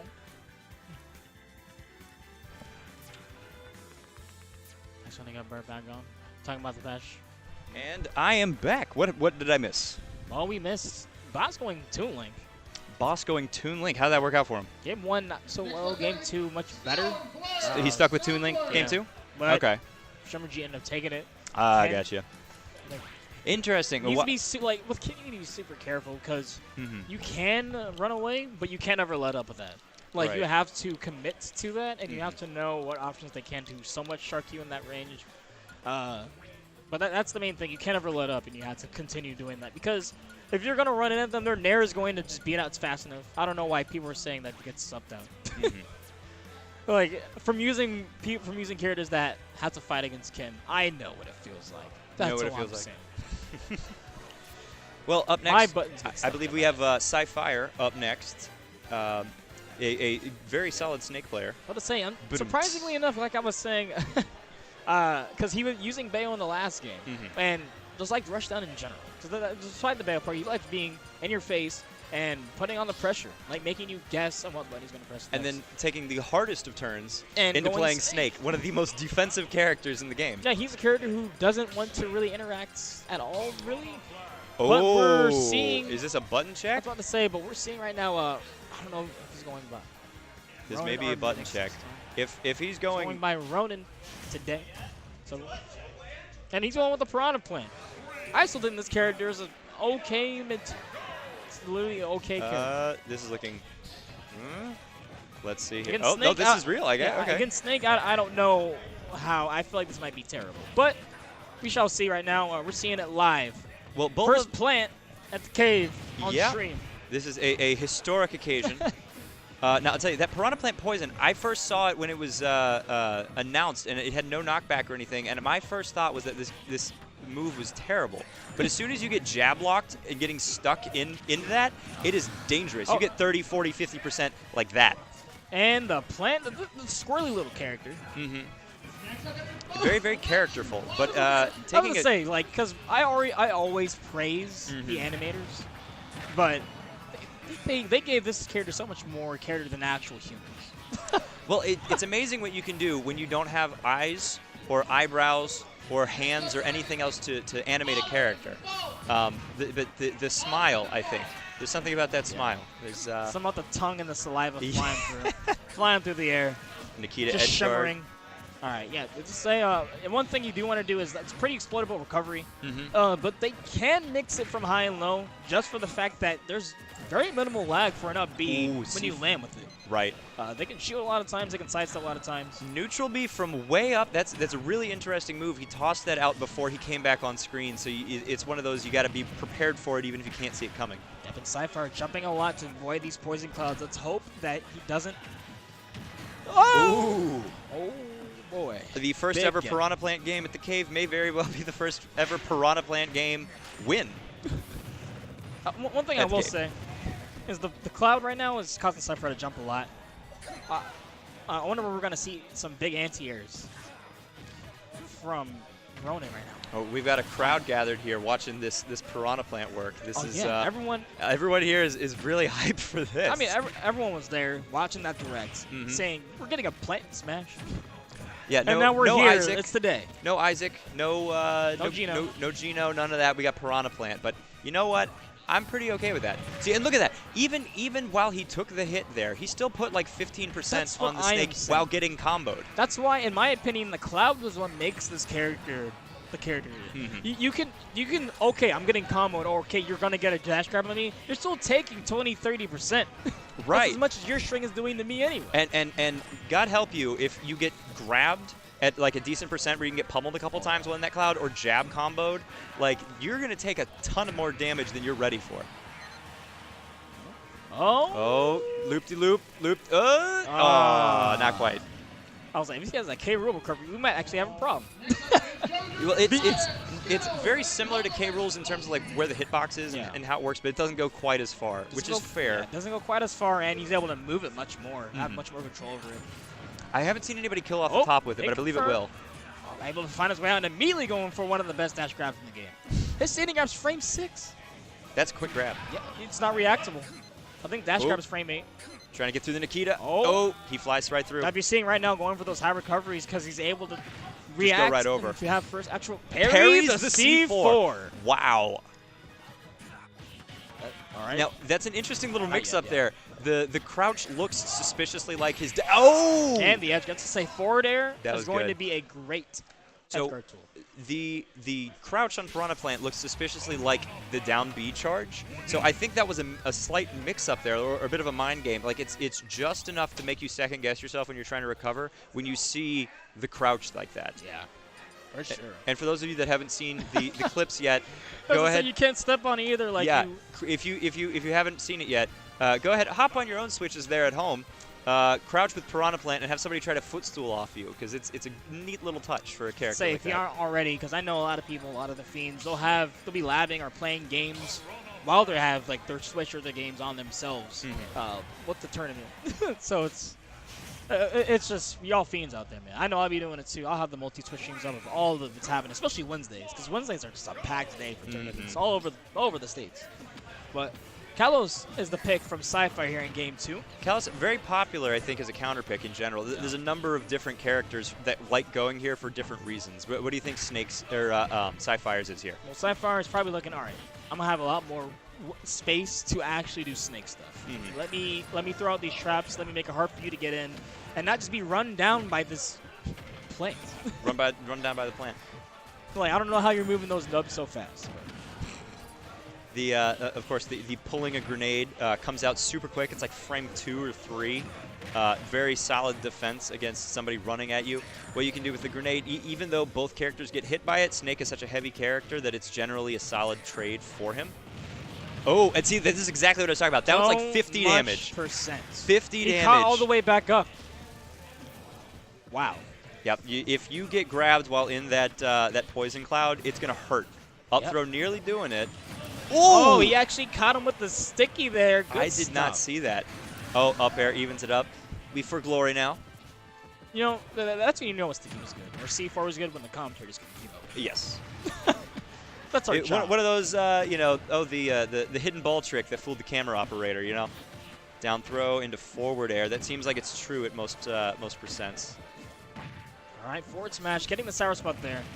Yeah, there's a sour and a sweet spot for that move. Something else to note about the Poison Cloud there. So while it doesn't have any knockback, it will still eat your shield if you're shielding it while you're in the cloud. So that's something to be careful for. You're usually far better off just running out of it, because if you shield in Piranha Plant, you'll get stuck in the shield while doing that. The Piranha Plant's just going to jab lock you or something, and you're going to eat your shield. It's going to eat your shield very quickly. Yeah, there's some few pseudo setups. You can throw the cloud if they land in it and already have low shield. Throw your neutral B, land on top of it, they'll have a pop shield for sure. Forward smash, another potent way to get the sweet spot. And that dare, can we speak about that dare? It's frame 9. Oh, but the up tilt getting it right there. They buffed Snake's up tilt. They expanded. Surprisingly enough. They expanded the timing of the hitbox for the sweet spot as opposed to the sour spot on it. So it makes it a little bit slightly better at killing. I was like it wasn't already good enough. Right. Hey, I lived through Brawl with Snake's up tilt hitting you from further than like Marth's F smash. And killing you at 90. Yeah. So I remember watching that. I was a casual smasher back then. And finally, because Kalos is tall on the top, but at 180. Ooh, got the taunt coming out too. gonna say MVD, like that's probably why World's Best Gaming picks him up. They're like, you know what, he definitely has to win now with that buffing his character. Right. Yeah, interesting timing on that, huh? Reads the get-up attack, gets the dash. Oh, Yeah, shout out to MVD. 37% there. I don't think he from just running away from it. Yes. It racks up so fast. Interesting. It looks like the Poison Cloud actually sets off Snake grenades. I wonder if that is something that you need to be careful of, because if you throw that out there and Snake throws a grenade at you, you're eating 10% pretty quick. And the thing, I feel like the Poison Cloud has to do that much too to warrant it not doing any knockback, not doing anything else besides just a huge cloud of danger. Do not be here. Yeah, it's a zoning tool that is not a kill threat, but is still something that you need to respect. You can kind of approach that as well, especially if he starts cornering his opponent, which I feel like he can slowly do against Snake. Because Snakes, they don't want to interact with you. They want to jump around you while placing those grenades, dropping on top of you, those C4s. So if he's able to throw the cloud while also forcing Psyfire, to go somewhere else. Up tilt gets him again. He can definitely get him in these traps, but Psyfire seems like he's found even in and up some answers to this equation so far and getting a game here in this set.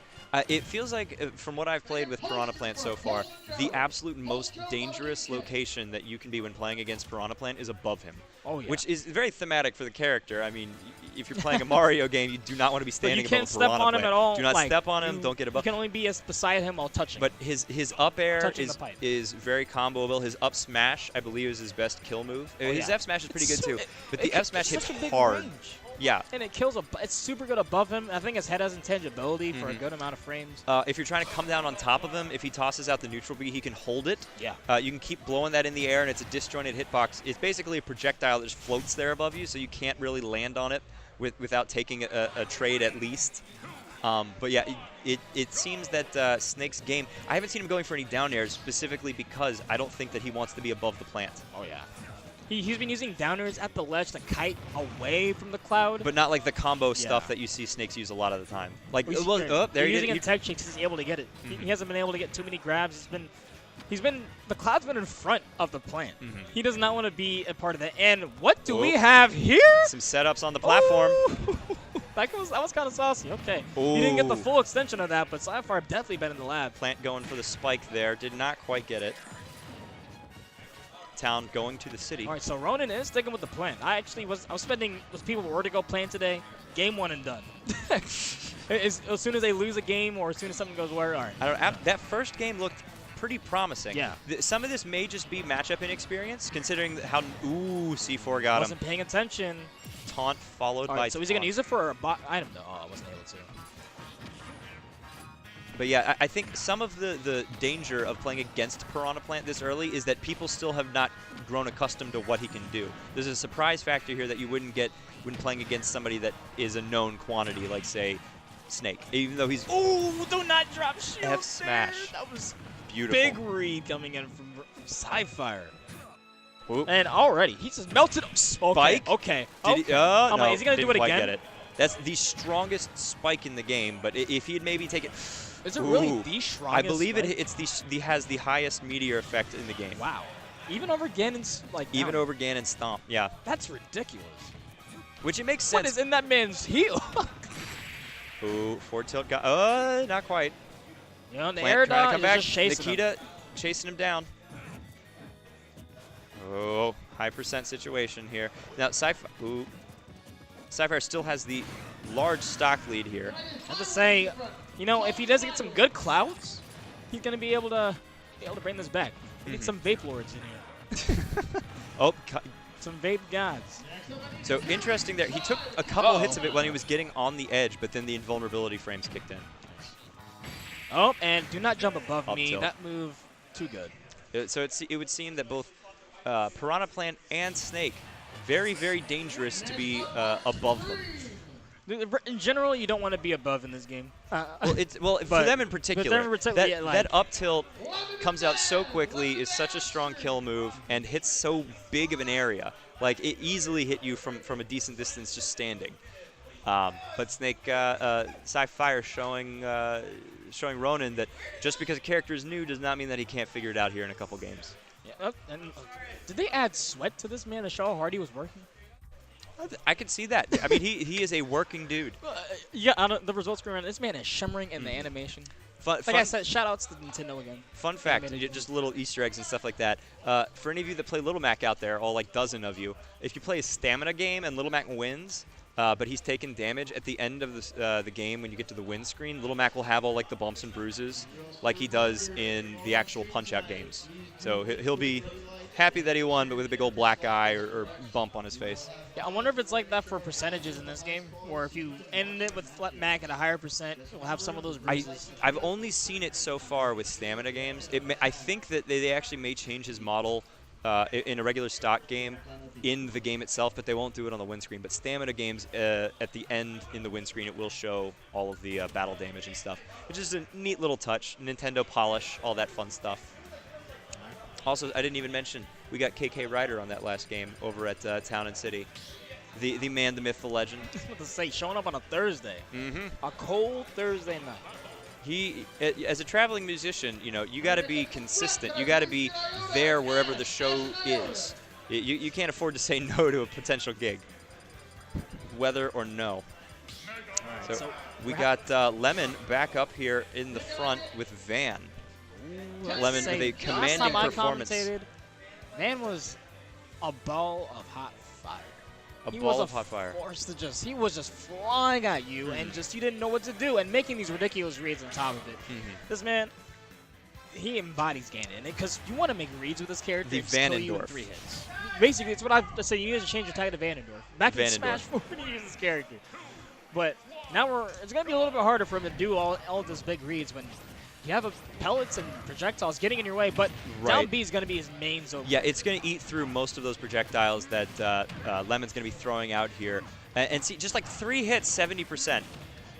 Ooh! Reads the neutral get-up. We have This is what I'm saying. liftoff. Jeez. This is what I'm saying. He gets 3 to 4 reads, and your stock is gone. Consistently. Consistently. Actually, What? I saw in an interview Sakurai had recently, they were talking about some of the statistics of online Smash. Yep. He was saying apparently Ganondorf is the most popular character to get to Elite Smash, but once you get an Elite Smash, then he has like a 45-ish% win rate. Because with that slight delay that you deal with online, Ganon's big old Smash moves like that come out much, much harder to deal with when you have those couple of... And jeez, And Van commanding lead right now. Just as you think that Lemon's going to be zoning this man out, making it hell for Van to get in, he's finding these openings and ending his stock with every single one. Before that first stock, I would have thought that this is very much a reads. Ooh, goes for the double stomp. Does not quite get it. I could have swore that this was going to be Mega Man's favorite matchup here. Oh, yeah, for sure. Ooh, oh, stops the... Okay, so there's a plan to stop the down B there. Forward air will get through it. Okay, Van still 2 stocks. He's got quite the mountain to climb here. Oh, yeah. Quite the mountain to climb, but Gips against Ganon are definitely one of the main ways to deal with it. Very possible. That's probably, if you notice, he keeps going towards the edge there just to kind of maneuver the fight a little bit. I think his best bet at coming back here is getting either a spike or an early gimp on Ganon. That, in fact, every game we've seen him, he gets so much just from dealing and slowly nickel and diming people in disadvantage them. Yeah, this isn't. I don't think this is going to be quite the same sort of game that he had when he was on the stream a little bit ago, where he was easily just going for those up tilt kills. Ganon's just too heavy and it's too dangerous for him to get that close. Oh, gets another grab. See if he can get the spike this time. He's just, ooh, I think maybe a mistaken double jump there. All right, so Lemon, 1 stock. Closing it in. Yeah, it's closing the gap. Yep, shield grabs it. All right, good confirm. And Fearlessly running up with those pellets. Uh-oh, landing with the nair there. And one more string. Lemon's brought this back. Well, here's the thing, though. Ganon, I don't know if Van's quite at kill percent yet. Mega Man definitely is. Okay, now he is, yeah, for sure. One more hit from 75% of his moves are going to kill him at the Yeah, jab would get close, honestly. Dash attack almost did it. Trying to cover his landing with across the stage. And if he would have got the second hit, that would have been this game. But instead, he's still putting on this pressure in the corner. Ooh. Lemon staying composed somehow at 152 against Van forcing to reset. See, and that's some of the danger of using that leaf shield running towards somebody. If you don't actually hit them with it, you're kind of stuck in the animation of doing that. So you can easily eat an F smash like Ganon's. Although, I don't think he needs a smash here. F-tilt will do it. Neutral air, Down tilt maybe? dash. Oh, down tilt definitely. It puts him at such a low angle. Oh, but he got baited for it and gets hit with my the goodness. up tilt. I Thanos Infinity Gauntlet. I am mistaken. He very clearly proved me wrong there when I said, oh yeah, he's probably not going to be able to fish out those up tilt kills. Shoryuken's the man. Learned that from his Capcom brethren. Oh yeah, he definitely took notes. I mean, they put them in so many advertising, marketing employees anyway. Right. Mega Man and Well, it's interesting. I feel like over time, because when Mega Man was such a culturally relevant character, like he was the Capcom poster boy, but then we got Ryu first. Or no, we did get Mega Man first, followed by Ryu. All right, so Van decided to go to Smashville. Probably thinking, gonna have that platform to move around this platform or projectiles with a bit. Get some easy up air, neutral air combos on that thing. And so far, Lemon doing a pretty good job at spacing away from him. Oh, Leaf Shield. Yeah, a pretty quick 50% here without. Oh, I say of course, without taking a whole lot of retribution. 2 hits and it's about even again. Ganon, that's literally the name of Ganon's game. But it's gonna be hard for me. But if I am able to get those reads, Facing the wrong way. Up. He is on point with these up tilts. this is like super accurate with him, and it's scary. Like, because when he hits him and he throws him out, it's like, damn. Right. Oh, It's and accidentally getting pineappled. Hopefully, Van doesn't take too much from this. Sees his composure. Oh, Explores him. And then those pellets, it's just such a, especially when you're ahead, you can afford to play really, like last game, Lemon had to really get in there and to deal with Ganon because he was at such a stock deficit pretty early on. But here, when he's got the lead, he can play significantly more defensively and make Ganon come toward him at his leisure, basically. Ooh, that forward air could have been curtains for his stock. Ooh, back air, getting him off Stage stage. going low. See, he's going for those down airs. I feel like if he just... He may be better served not necessarily going for those, going for something like a stage spike. Actually, there's one thing I want to see more people go for is instead of just going straight for people off stage, when they're try to hit them when they're coming back, go for that stage spike. Right. People don't expect that right now. So Lemon getting killed there a second ago off of Flame Choke forward tilt. Damage is He racking keeps up. so I don't know if he's mistiming it perhaps or if he's just having a hard time doing it, but you can tech Ganon's Flame Choke there. Like when Ganon Flame Chokes you, as soon as you hit the ground, you can tech roll that in place or in a different direction. If you don't, he's almost guaranteed to get a forward tilt or down tilt. Yeah. And so once you've started tech rolling it, the Ganon will generally account for that and make it a tech chase. They'll either go for more side Bs or dash attacks or something. But if he's not doing that, he knows that it's just free 15, 20%. No jump. Oh, did not get gimped. But he's got his jump back. Oh, I don't think he meant to not grab the stage there. Neutral air gets him off stage. Ooh. And forcing him to stay in shield. And Ooh, going I think that's super it. deep, That is having it. over the directional air dodge Lost with no his jump, and that's going to be it. Lemon Yeah. advancing.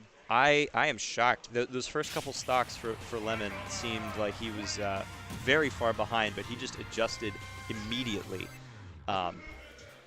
Definitely one of the best up-and-coming players that I've seen in this area. I would say that's more saying, it's more of a speaking on Lemon's play there, I would say, because not only did he make the comeback in game 1, make the composure, stay cool, which he's super good at doing. Game 2 was a complete different story. He seemed like he built on what he learned in last game and just full download. Right. Well, with Mega Man, I'm pretty sure he just dropped a hard drive in his head or something. Just boop.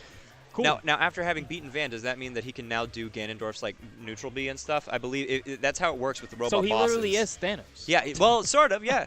He's basically kind of more long-term Kirby. You know. So who do we have up next here? Like I said, like Lemon, he didn't use too much of the pellet to special cancel shenanigans before the patch. So right now his playstyle is looking, and yet it wasn't affected much at all. Yeah, so for any of you at home that were thinking that you were going to be a Mega Man player and you saw that slight patch change, still very viable, still completely doable. Yep. And it's interesting, too. I feel like Mega Man has grown in popularity in the last, 3 weeks, because I saw almost none of them for the whole first month. I wonder if y'all been watching Plup. Plup doing work with Mega Man. He wasn't playing Mega Man at all in 4, was he? No. No. And he was a melee player too. Yeah, Yep. put melee, and then Did he play he didn't Bayo? really play too much forward at all. Okay. When he did, he played Cloud a little bit. But Got it. Mostly thinking with melee, top player melee, and then Ultimate bringing a lot of people from all Smash titles and even some FGC to Ultimate to try stuff out. See what's happening. Yeah, I've seen a number of people that either they had played Smash competitively from way back in the day, or had never really gotten into Smash competitively but were part of the FGC community. I've seen a lot of them coming to tournaments like this and posting online, things like that, because it's just such a hype game. Like, I feel like this is the first... Presentation-wise, it's so awesome to look at. Oh, yeah. And for as many characters as are in this game, shockingly balanced. I feel like one of the best balanced games in the series. I was saying, like, we got to give Nintendo more credit for the because they went out and got people to help them with balance. They gave us demos to try to balance the game and see that. And they, with 70+ characters, I don't know how you have the time and people to balance them as well as you are, to have not an overbearing character. Right, and nothing immediately exploitable like there have been in previous games. There's like no Diddy, no infinites no that I've Meta seen Knight. so far. Like the only No weird, Bayo, no Cloud. the only crazy stuff that I've seen, one has been patched out, and two stuff like Isabel with like the assist trophies, things that don't really affect competitive play. So they did a fantastic job at balancing this game and making sure that there was nothing crazy exploitable in it. I'm just like saying, I'm shocked. I feel like they have people hired to work specifically on characters and look at their data. Oh yeah, well Like- a bunch of the Japanese pro players were brought in Yeah, specifically. same. Yeah, AMSA was one of them. I'm pretty sure. That may be why Yoshi seems very good in this game. If I were to take a guess. It's funny because Amsa went out and said, I'm not competing in Ultimate for the fact I helped with the game. It'd be unfair advantage. Yeah. So that's shout out to him, man. I mean, he didn't have to do that, but he thought in his heart that it was only fair. Right. He made his character good for everyone else. So we got a Generic and Xerom here with Ness versus Young Link. What do you think about Young Link so far in this game? Young Link, everyone was saying this character might be the best in the game. I'm never fallen in terms of that. I'm always like, okay, what, Do you why, mean- when, where? you Whenever mean I hear stuff like that. Best character or best Link in the game? Well, at the very beginning, people were like, before the game came out, they're like, this character's going to be busted, best in the game, could be a fast, get spacey with projectiles. Character's still very solid, don't get me wrong, but I still think pretty solid boss. Like, Stubby, once you get inside of that wall of projectiles, you kind of have a very hard time getting them off besides the nair. Oh, You can have a hard Xerom. time killing a lot of times as well if you aren't getting those confirmed, so Right. giving those heavy hitters like Ness here somewhat of a chance to find out what's happening, Ooh. get the big kills on you. Going for the up B kill there. Yeah, that would kill at this percent. Oh, but up air gets him. I would still say high tier character still has the tools to make it very far, get some stuff done though. So how do you think he compares to, say, Toon Link and regular, say, Breath of the Wild Link? Breath of the Wild Link probably has the most versatility based on the new bomb, how that works, Right. how you can hit it, the angles, all that stuff. Yeah, it's almost like you can do Wii Fit Trainer soccer ball stuff with it now. You They know? essentially, yeah. I remember as soon as that character was announced when they were talking about the new bomb Oh, mechanics. and you're dead. Ooh. Stocks are getting melted. Yeah, just we getting can't even get through points, and they're already just clearing it out real quick. That Xerom pulling ahead with that PK Fire into F smash kill. Like, we're almost 2 months in, and people are getting to the point where they're getting very familiar with their characters, very familiar with their punish games, and stocks are just disappearing. Oh, not. And he nice converted timing. off of it. Okay. Yeah. Zero. Oh, yes. He's not dead. Okay. PK Thunder, the mind games involved with that. It's almost like a more dangerous Nikita missile when you're on stage because it's suddenly it's a Nikita missile that blows up and just kills you immediately. Oh yeah, and if he catches you high and juggling with that, you can die considerably early. Jumps over him. I don't think he meant to do that there. That must have been a mistake. And the anti-air. Yep. I thought that's so good because you can hold it there. The catch yo-yo him, has can't gotten sit significantly better this game. There. All right, you want to jump above, gonna catch you, you want to roll behind, cool. I'm throwing it behind me anyway. I'm walking the dog, dude. Now I may be mistaken here, but doesn't attack get up get through that? I think so. Yeah. Just yeah. If you base do, on most people. if you do catch it, and then you can just attack get up. Yeah. But if you're sitting there too long, that it's gonna lingering hit. You're gonna get hit by that up air. Right. Excuse me. So you gotta be very quick. Gotta be careful when you get that ledge. And a lot of times the yo-yo will just be hanging, so you can't grab it if they're really good at spacing it. Oh, both of them sticking to their guns here with the Ness and Young Link picks again. What do you think that Generic needs to do here to turn the game around after having lost that first one? I would say try and keep up with the zoning game, and if you do want to contest with them, Nair and back here are probably your only options. Fair is going to be probably too slow to beat out his Fair, but if you do space the ball or just hit it, you can get obviously good stuff out of it. You can get dragged down Fair as well, the first hit. Ooh, oh, stage spike? Could he have teched that? I feel like he was still at the low enough percent that was not untackable. All right, good stuff there. But this damage still racked up, and neutral Generic able to keep up with Xerom. Brings it back. Even game again. We're not even 30 seconds, barely 30 seconds in, and both stocks are done. This is a much faster game than Smash 4. Yeah, that's the thing. I kind of want to see Generic slowing it down. Even though we're on Smash 4 where it is a slow stage, and yes, you can't sit on the ledge, you got to do that get-up attack. That is not safe there when you got the yo-yo out. Like so many options can be scary, but sometimes the simplest option is the just get up attack. The first like 5 years that I played Smash 64 in Melee, I think I get up attacked every single time because I was just like, well, it hits people. Why would I not do that? Any other option is stupid. Ooh. Oh, was that a footstool off the stage? Okay, a big gimp coming in for Generic there, and that's going to be a boost of confidence for him. Let's see what happens here. Oh, and we're back to it. As soon as it happens, Xerom busting out with a down smash. Even game. A whole 2 minutes in, we're already in our last stock. Yeah, lest you think that either of these two zone-ish characters were going to try to time the other one out.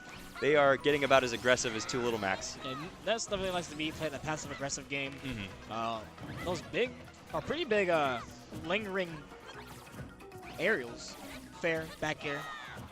Well, and his hitboxes, too. They feel like they're much better in this game than they've been in previous games. Like, they're very big. And they land, especially with Fair and Nair and back air. Multi-hit, they combo really easily. See, he's got to get up off the edge. You're not giving him any time, and he's going to get caught. I feel like that's just a matchup get a yo-yo knowledge. on your face. That just comes down to matchup knowledge. Because that got him there several times.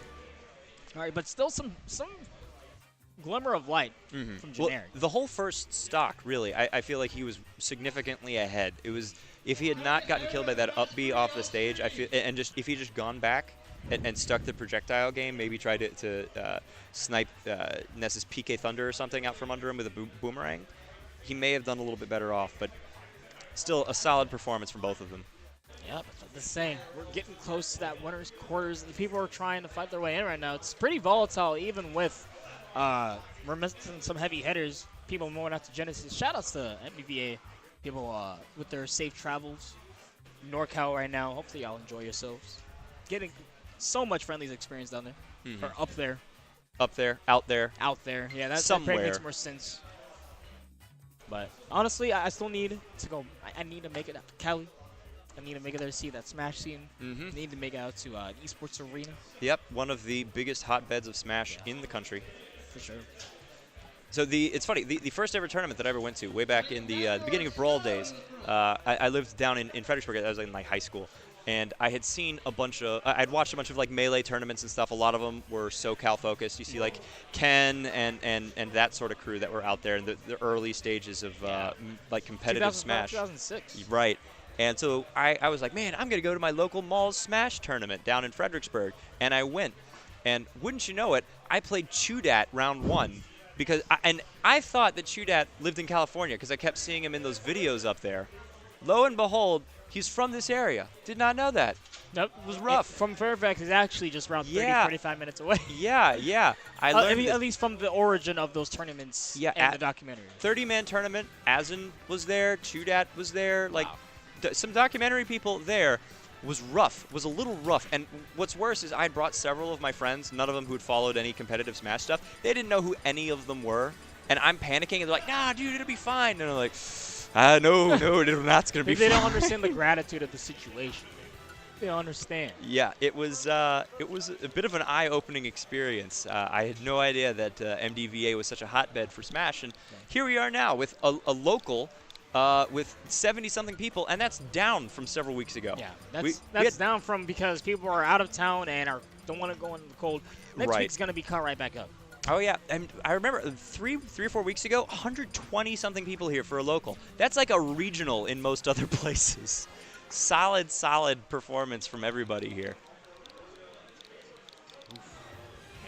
Yeah, Like cave's one of the hardest places to be at. You have so much high you have to already be at a high top level to make it to these winter semis sometimes. Right. That's how hard they are. But we have these people upcomers because they play against these strong people all the time. But the cave, like I said, you get they're here in the hyperbolic experience. time chamber, getting their reps. They're wearing the weighted clothing. They're ready to go. 8 times gravity, whatever. Yeah, when Vegeta put the gravity 100 times, that wasn't just a metaphor. That's a for way real. of life. That was the weight on his shoulders to outdo Kakarot. Like when you're getting 3 that stocks, pretender Saiyan. when you're getting 3 stock, try as hard to 3 stock him the next time.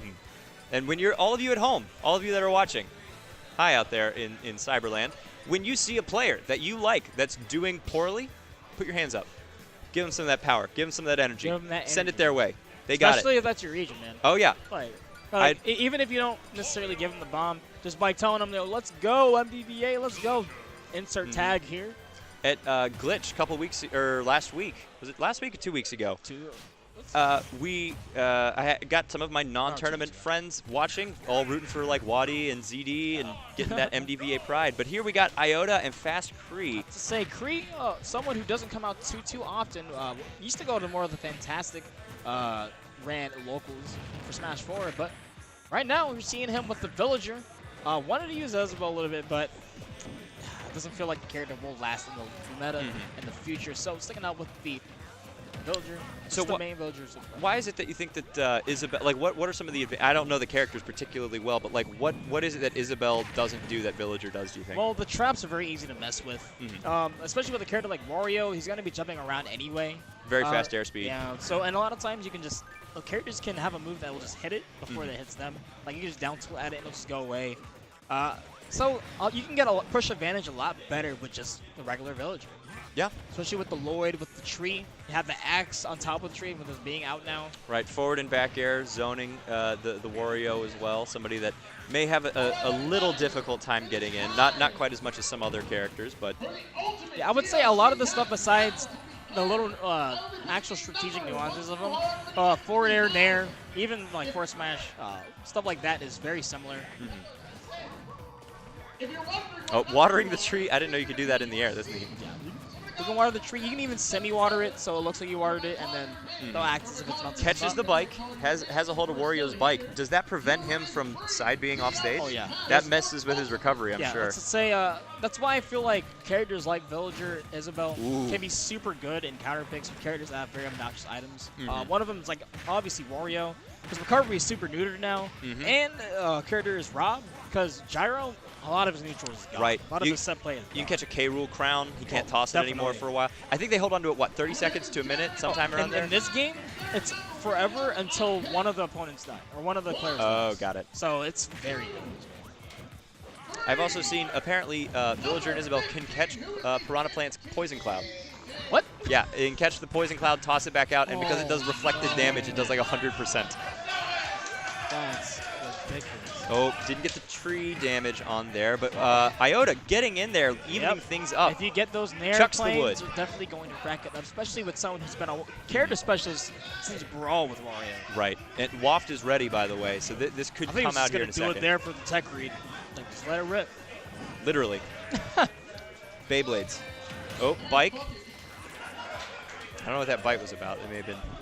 Sometimes I think he just throws it out there just for the projectile, see what happens, how they react to it, and if he's able to get a punish off. If he jumps with it, they jump with him, he's able to get a return. Chucks the bike. Wow. Knockback growth added to that move is very good. Yes, the bike being chucked is definitely a kill potential move. If you're playing against a Wario, don't feel bad about chucking it at him, because I've seen plenty of people kill Warios with their own bikes before. It's actually a thing now. So I wouldn't just use it just for some weird ledge play setups to extend your head frames. I would actually use it as an item to try and edge guard, because not only is he so good on the stage, he's able to fly off and make it back super far. This character's super good. Ooh, oh, just missed the tree. Kind of fishing there with his forward smash. Just sending all of these projectiles at Wario's way, including his own bike. Yeah, right the now nervous Kree's on having a people. hard time actually keeping Iota at the ledge here. It's the one thing you do. Ooh, shields the waft. One thing That's you do gonna want be to another take couple advantage minutes. of against Wario. Especially character as Villager. Be able to set stuff up. The Lloyd's still not going to kill. And with 171%, you got to wonder, what is the best kill option here? Like, at this point, oh, well, anything would kill at that point. MSD. Yeah, that'll work. Well, it was a very sizable neutral air hit. But Villager seems like may struggle a little bit killing a character like Wario without a gimp. Wario deceptively heavy for somebody his size. One of the heavier characters in the game, but not really all that much bigger than somebody like Mario. Yeah. So he's able to fly around you while also not dying too much. You know, even though he does have a hard time getting in, he's only going to reap the benefits.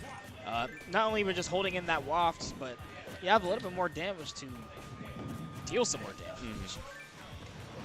See, Fast Cree closing the gap a little bit here. Now, I didn't see. Did he grab the bike or the tree? You grab the bike. You grab the bike. Got it.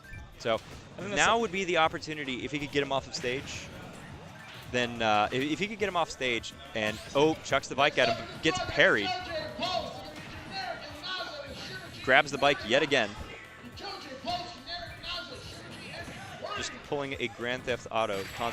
Back air's gonna do it. And still not it. He's going to find a way to make it back. The DI. Oh, fighting his way with the forward air and has the tree on lockdown, so Axe is also on lockdown. And at the ledge, 30% separate these two. This is now anyone's game. and it's Iota Misses definitely the- understands that Wario can edge guard. Definitely got to take advantage of Villagers Oh. liking to linger off stage, but Second time. still not going to die from that back air. And So- Villager's such a good recovery. Oh my, he barely whipped that dash, like running off to it Ooh, and the actually up smash getting is him with going- the 4th of July. Wow. Wow. Well, by time-wise, I feel like we're very close to Chinese New Year, actually. We got the Lunar Chinese New Year New coming Year. up here pretty soon. For sure. Let's keep it nice and Well, on theme. what year is it? Isn't it the year of the Pig. cat? You're the pig. Pig, okay. You're the pig this year. Yeah, fitting to shoot fireworks at Wario then. You aren't wrong. Honestly, I feel like his nose is fake. It's pig nose underneath. Yep. Well, I mean, it's a completely different color than the rest of his face. It looks like it's just like a mask that he's wearing or something that you'd wear in Halloween. Yeah, like the mustache nose combo. Right. But let's see what happens Going here. counter Going picks straight. a different No, villager though. this is- different villager, and we're on instead of Town and City, we're on Smash. Yep. So Fast Cree still keeping his home field advantage here over Iota. Ooh, tree combos. Now, would it be more of an advantage? Was the background the same? No, it's not. So would it be more advantage for Isabelle on this stage because Town Hall's in the background? I mean, she does build Town Hall, yeah, but there's a bunch of houses still. Villager's still got his house, and he's the mayor. Oh man! Shout out to all the Animal Crossing. sitting Animal Crossing world that are just being unattended to right now. Yeah, that Animal Crossing game that you played on your GameCube like years ago, they're still waiting for you to come back. Your Tamagotchi, probably dead now. Oh, Lord. I remember just the creepy things we hear about your webkins. Be like, yeah, the creepy stories, your webkins could die. What? Anyways. Neopets. Oh, man. There's all the type of little simulated pets you can have. Yep. Or simulated humans you could own and Well, run their lives. close game we got here so far. Yeah. Tries Good to tech get the so stage far. spike. Yeah, that's where I do want to see Iota put on a Ooh, lot sends of the Lloyd the pressure wrong off way. stage. Villagers definitely all the time want to be very tricky and stay off stage a long time. You have great linger arrows like Nair, to just keep pushing them off. Back here just to snipe him if you got the right read. Ooh, grabs the bike. So he's got that as an option And here that's while one he's thing off stage. okay, so maybe the reason why he hasn't been going off as much is for the fact that he's taken his bike, so he hasn't been able to get these big gifts. That's true. That's probably a big part of it. Even if Villager's not using the bike offensively as a kill tool, just holding onto it prevents a whole style of gameplay from Iota. Ooh, and that's actually going to Oh, did not catch the bike. He was trying to get that again. Ooh. Like, this is exactly how you want to play as Kree. When you have that stock lead, just keep adding on. Keep being annoying and tricky with how you get like these next. Because you can be pretty linear as a character, so you have to think very outside of the box. building up quite the percent lead on Iota so far. Iota is just flying at him. Wants to get this hit. Full walks is online if he doesn't want to get an early one and take a stock lead. But Kree seems like he has not put a single hit on him. It seems like Kree is definitely catching on to the vibe that Iota's putting on, being very antsy, trying to find his way in. And Kree, and you can't do that on a villager, especially if they're sitting there set up with the Lloyd, with the tree, the sapling, just falling and taking so much damage. Yep, he's definitely the one setting the pace for this game. I think it was Waft gets him though from a very low percentage. Wow. Wow. As I said, he probably wants to go early and use that Waft, even if just to get a stock lead. He's found it hard to get in so far. Get it when you can. Get a stock when you can. And good read there. Gonna catch the roll. Knew he was gonna be antsy. Earth Day's coming up here in like a couple months. Speaking of which, also Groundhog Day. Let's hope he doesn't see a shot. Yeah, we need that polar vortex to get out of here. Well, let's hope he doesn't see a shot. Yeah, even though doesn't see is the 6 more weeks. Oh, so right? we need him to see it. I think it's the other way around. Oh, gotcha. But apparently he's only right 20% of the time, so. Yeah. Alrighty, we got Fast Kree off stage. Dangerous situation because he does not have Wario's bike. Wario can get really aggressive with his edge guards here. Okay, and they're out, and finally, they're into the dash attack, and the Fast Kree is off stage. So let's see, has to be careful here. Oh, forward airs. And the F tilt, so much damage being racked up. Actually able to get a down smash to trade. So Iota wasn't able to fully react out of that. And accidental conversion there, but still nice. Catching the jumps. Accidental conversions are every bit as real as real. Yes. Oh, the fact you're able to adapt off of them in a see. game like Smash. This is awesome. Iota's still trying to keep him from getting back on stage. Okay. Retrieve there. One chop down, so definitely is viable for getting hit, but he's done so good at going inside of the ledges there. And the axe. The tree. Wow. Fast Kree pulling it out. That was a fantastic game 2 there. Both shout out to both players. That was a very close game 2. Oof. It was a very close game. I think though at the very end, Iota got too antsy, trying to find his way in, and I get it because his hitbox literally just him. Like it's just him. When he's throwing himself, his back air, all of his aerials, that's his hitbox. To encapsulate the projectile, you become the projectile. You know, you are that which you hit. Oh. What happened? Oh, yo, we got the new stuff for you. Able to come in here and shout out to No Skill. Yes, he got it bracket working right here. He got it working. So Fast Kree taking it over Iota. Up next, I believe we have Sci-Fire versus Lemon I hope you guys are liking this on the stream. This overlay. Yep, Xerom and Promelia, File, and Tengu. We got a couple of faces that, while they're maybe consistently here at the cave, they're not usually top 8ing it. So shout-outs to them. Great job for everybody that's come out to play here this evening. Iota, definitely a person who gets top 8s consistently right now, but Fast Kree sitting in winner semis. Yeah, he's sitting pretty circumferent winner semis. And right now we're going to have Sci-Fi versus Lemon. We got animations on the graphics as well. This is some high-quality stuff. Just saying, like, we started off small, but we are definitely growing and trying. Smash at the Cave. It's a local feel with a regional quality. Oh, for sure. Yeah, we definitely got to keep up with everyone around us, like obviously Xanadu and all these other locals around us, putting on such good quality streams. We're setting the bar here. Exactly. So, like, why not give you guys a quality stream wherever you go and make it somewhat a little faster, better? I don't know. We got shout out to No Skills for putting all this stuff into it too. Yes, like, excellent work. It takes a lot of time to find what exactly needed, what the feel is, and like the coding to make all of it, or the graphic design to make all of it. So, but we got Sci-Fire and Lemon back, both of them on stream earlier this evening and continuing their win streak. What do you think about this matchup of Mega Man and Snake? I feel like they're both wanting to zone a little bit. Who has to be the more aggressive one? Well, Snake does. A lot of, because Lemon can just sit back with those pellets and, well, now I can't press any buttons really. Or like those grenades, they're blowing up in my face because the pellets are just blowing him up. It can be super hard for Snake to get anything going, so Cypher actually has to be pushing his advantage on or throwing those grenades aggressively at him to try to find openings. Well, relatively even games so far. Again, Snake the heavier character with a few more kill options. So, we get first head of F tilt, baited Lemon to shield and get a grab off of Man, Lemon's so good with those aerials in spacing the forward and back airs. And that up air catching that's him. What you don't want to air dodge. You air dodge like that, you're going to just fly, get shot up. Yep. Jeez. And normally people think of those up airs as a combo tool, but if they're fresh, they can kill off the top if you're not careful. See, and there it is, combo tool trying to carry on that string there. Oh, landing right in front of him with the up air. Ooh, dangerous recovery there, but it works out for him.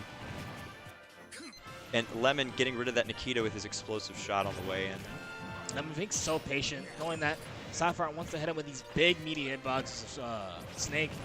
Not biting at all. Said, I'm going to have you just grab me, make a read. That's the safest way. Yeah, definitely Snake's size a disadvantage here because it feels like he's just vulnerable to getting hit with just about anything that Lemon's throwing at him. It's a much bigger target than somebody a little smaller. Like for him, he's trying to zone, but he's getting for zoning, essentially. Like, he just out-zones the zoner. And Sapphire closing the gap a little bit there with that up-tilt Nikita pressure. Ooh. And going through the Nikita, he's been on point with these down airs. Yeah, Lemon definitely is getting better and better at edge guarding, especially a character like Snake. Scary. That is scary. Let's see. Got the leaf shield going in. Snake actually can't crawl underneath those lemons. I thought he would be able to, but I guess the hitbox of those is bigger than they look. It's too muscular. Muscles get in the way. But man, those leaf shield combos are just so like, pretty to Lemon watch. already before this landed with the leaf shields a bit, to, like even cross people up and made it like, oh, I can't press anything. I have to just respect this. So I think that's would be the you're already ahead of the meta. What's gonna happen for Mega Man? All right. Yeah, and you got to be so patient with the timing on those. He's if you look at Lemon, one of the most composed people ever. Came back last game that we had here on stream with him from a massive deficit against Van. Have you ever spoken to him? One of the most calm, collected individuals, I think, in Smash. Like, if there's anybody that can keep his cool in a high pressure situation, it's probably him. And he's definitely gotten a lot better at it. I know at one point he used to kind of tilt the bracket. Also, he's got the deepest voice I think I've ever heard from him. Oh yeah, man. Hell yeah. I'm Lemon. It really catches you off guard when you first talked. But then it's like, he's definitely one of a kind, man. Oh, Definitely. closing it out with that F air there. Definitely. This is the thing. I love having those type of people in the community. Mega Man pulling it through over Solid Snake. As I said, this match can be hard So, okay, for Snake. you're Sapphire in this situation. Man. Where do you take it? You almost want to say a bigger stage. Like, you almost want to say a stage where you can actually throw those grenades and make approaches. I didn't even see where they went. I think they were Kalos. Maybe I'm mistaken. I would say Town so this is a wider stage, though. So this Bigger is ceiling. Yeah. So not only do you get a bigger ceiling, you have a wider stage to throw out stuff, set up more of your traps, and you have platforms to avoid it and actually calm down, get a breather when you don't have the time or when you need to figure out a plan. So. Oh, gets him with that C4 on the platform. Oh. Yeah, Sapphire's so good at laying that C4 down very stealthily, oddly enough for a Snake. Know, every week that passes by, the more impressed I get with Sapphire Snake. Well, Snake, I feel, is still, people are still figuring out the ins and outs of him. He's one of the most complicated characters in the game in terms of how to play well and space everything correctly. And as the game continues to grow, I think more and more people are going to be able to figure out some of these intricacies of Snake tech. Like, I know all the Brawl players are having a blast. Or like, speaking of which, just have it in your mind where it is all the times. Take a photographic picture in your head. Well, and this could be one of those things too. I know a lot of players play with headphones in. That like to listen to music, focus in on that. There are sound cues in the game it's worth listening to sometimes, especially if a Snake is dropping a C4 off, or while he's off screen, like say he's coming down from the top or something like that. You'll hear the C4 coming down before you see it. Yeah, it's funny because there are players where that can help them out more. But Waddy, he's like, you don't need that. He goes straight out and says, I just look at it. We can't all be Waddies. Because exactly. I'm like, Waddy, you are a special case, man. We take whatever advantage we can get here in the pot fillers group. Man, Sci-Fire getting a lot of extra credit here on Lemon. Yeah, but Lemon's still trying to figure out some stuff out right now, but Sci-Fire, very, very great game too so far. Oh, releases Not only him. has he had better conversions, he's been able to stop Lemon's game plan and put him in just the bad positions this time. Put him in the disadvantage. Oop, forward air's not going to do it quite yet. Ooh, mistimes the down air just a little bit. Try to catch a jump with the up tilt, but Lemon still holding on Good to parry. the second stock at the back throw should be it. All right. Yeah, that back throw for Mega Man is definitely a scary kill throw. And Lemon's so good at holding his jump from that up B. Leaf shield yet again. Now we're in the city. Oh, little accidentally using the up B or up tilt. Up tilt. Excuse me. Yep. Oh, see, yep, very, very nearly walked into that C4. He caught himself just in time. Dash attack. Snake's dash attack, too, is very scary. Oh, It comes out so quickly. So tricky coming back, but he should be dead. Yes. Yep. I believe at 160% on everybody, Yep. it's a kill confirm if you down throw with Snake into his up tilt. Yep. Exactly. I forgot exactly when it starts rising considerably, but you're able to get a good amount more, like, even if you aren't able to get the up tilt before that F tilt and some other stuff we're able to connect. Right. I mean, it makes sense. If I was getting beat up for the last, like, 10 minutes and somebody choked me out, I'd probably Put me out pass of my out a misery. little quicker than if I would if I was Yeah. fresh. Oh, Ooh. out of shield. Just Yeah, wake up. Lemon doing a great job with those up tilts this evening. We are playing Street Fighter. Wake up, up tilt. Wake up for you. Wake up, Dragon Punch. Boom! Coming at you. And going deep, that's one thing you do want to see more. If you have a good recovery, definitely go out and shark. Just against edgeguard. Shark Just Snake, edgeguard. yeah. He's slow and cumbersome. If you do enough, you're able to hit the Cypher, you can hit him right out of it. Yeah, especially with his up B, if you come at him from the top, you're probably going to trade with his Cypher. If you come at him horizontally, you have a much better chance of disrupting him.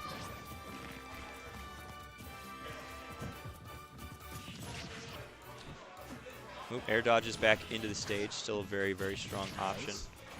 And Lemon's brought this all the way back. Ooh, he almost did the same mistake as he did last game with that up air off the top. I don't think it would have killed, but it could have set up a chain. Seems like at a certain range you can actually crouch these pellets, but what really is that going to do for him in the center? He's throwing the Metal Blade and the Leaf Shield. Yeah, those will get through it. Yeah, right now putting Sci-Fire in a pretty bad position, but Lemon giving it up. And the thing is, he's so good at knowing when to press the advantage. That's the main thing that separates Lemon that I've noticed. It's definitely a big decision-making difference between him and a lot of other players. Okay, what's he going to be able to get out of this? Ooh, I don't think that Nikita was intentional there. Okay, this time around, Oop. I was like, those moves look very similar, but both characters have very fast, intangible moves that you input with just a flick of the C stick. Sci-Fire evening it up, 1-1 here in winners quarterfinals. Yep. Alrighty. Sci-Fire able to clean it up, able to bring it back, or able to finish up. Snake is just such a cool character in general. Yeah. Like I feel like most players of Smash, you know, they begin to associate with their character a little bit. You know, like, you know, hey man, I like Mario. Maybe I'll grow a mustache this week. Snake is just, he exudes cool. He exudes confidence. He exudes cool and planning and like, oh yeah, I'm definitely a smart Chad. Yes. You know, I like to play some cool when you pull off like smart stuff. Like, I'm the cool guy. I'm the cool guy. Yeah, and I mean even when you get a kill with his C4, like there is no cooler end screen than just Snake being like there, and it's just gone. Now this is the device that I killed you. Holding it in your face. But bringing it back to Town and City seems like Lemon actually like that pick. Let's see if the adaptations he made at the end of the game will translate. Ooh. And if Sci-Fire is going to be able to bring it back and actually make the upset here and beat Lemon. Early grenade damage trading there with Lemon. Oh, I love the behind the back Metal Gear. The one thing I do want to see Sci-Fire do is he's going to have to play it slower if they're in neutral in general. When he has the advantage, when he has a below him, definitely are able to play a little bit more aggressive, a little bit more baity with the aerials. But in this neutral game, definitely don't take unnecessary damage just because you want to get it. Oop. Sapphire manages to get back on the stage there through the best efforts of Lemon's edge guarding.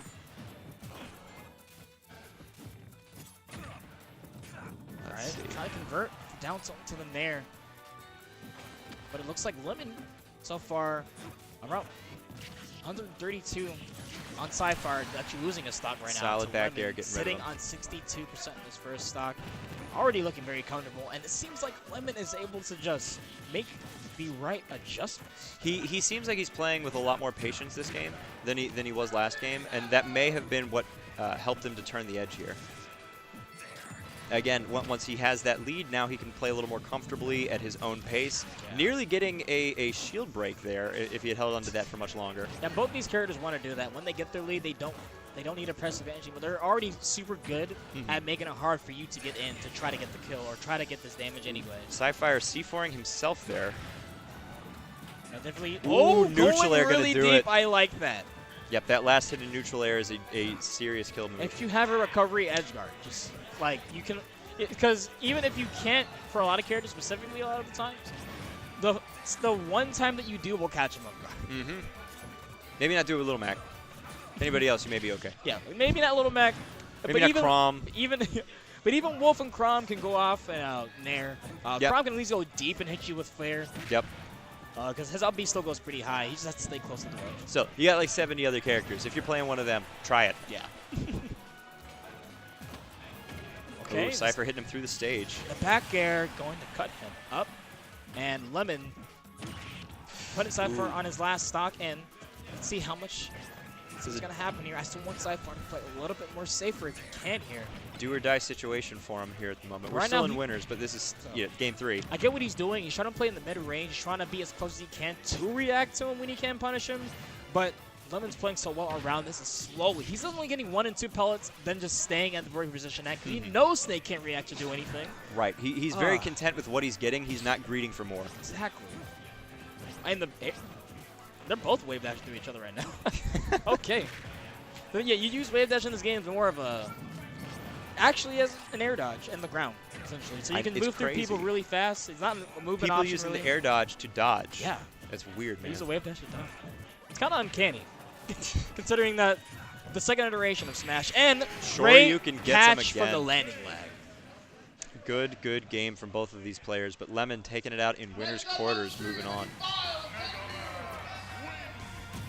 All right. We got File and Tengu coming up here in a minute. What do you know about these players? File and Tengu. I mean, File, the TL here at the cave.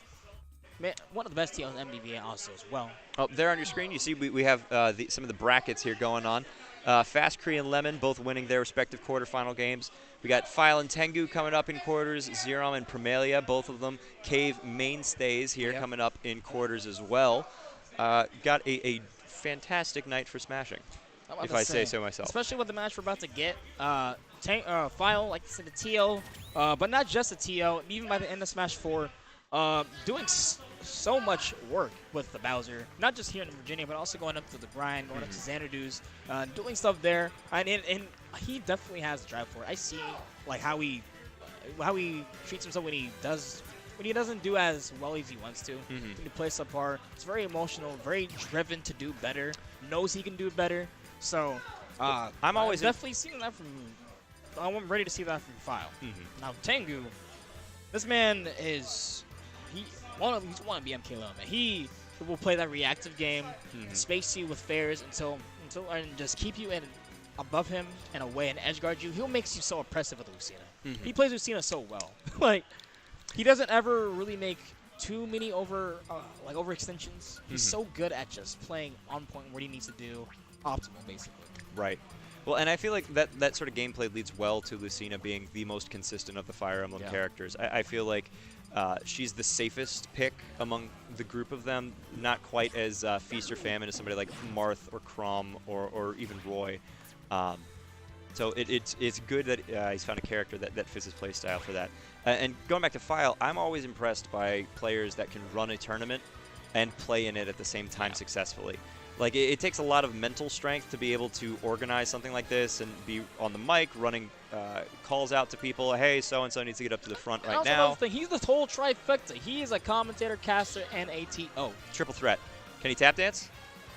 Oh, wait, hold on. Tap I dance, just said, sing, act. I just said the same thing. He is a caster, a player, and a TO. So he's Oh, a gotcha. commentator and caster. Triple threat.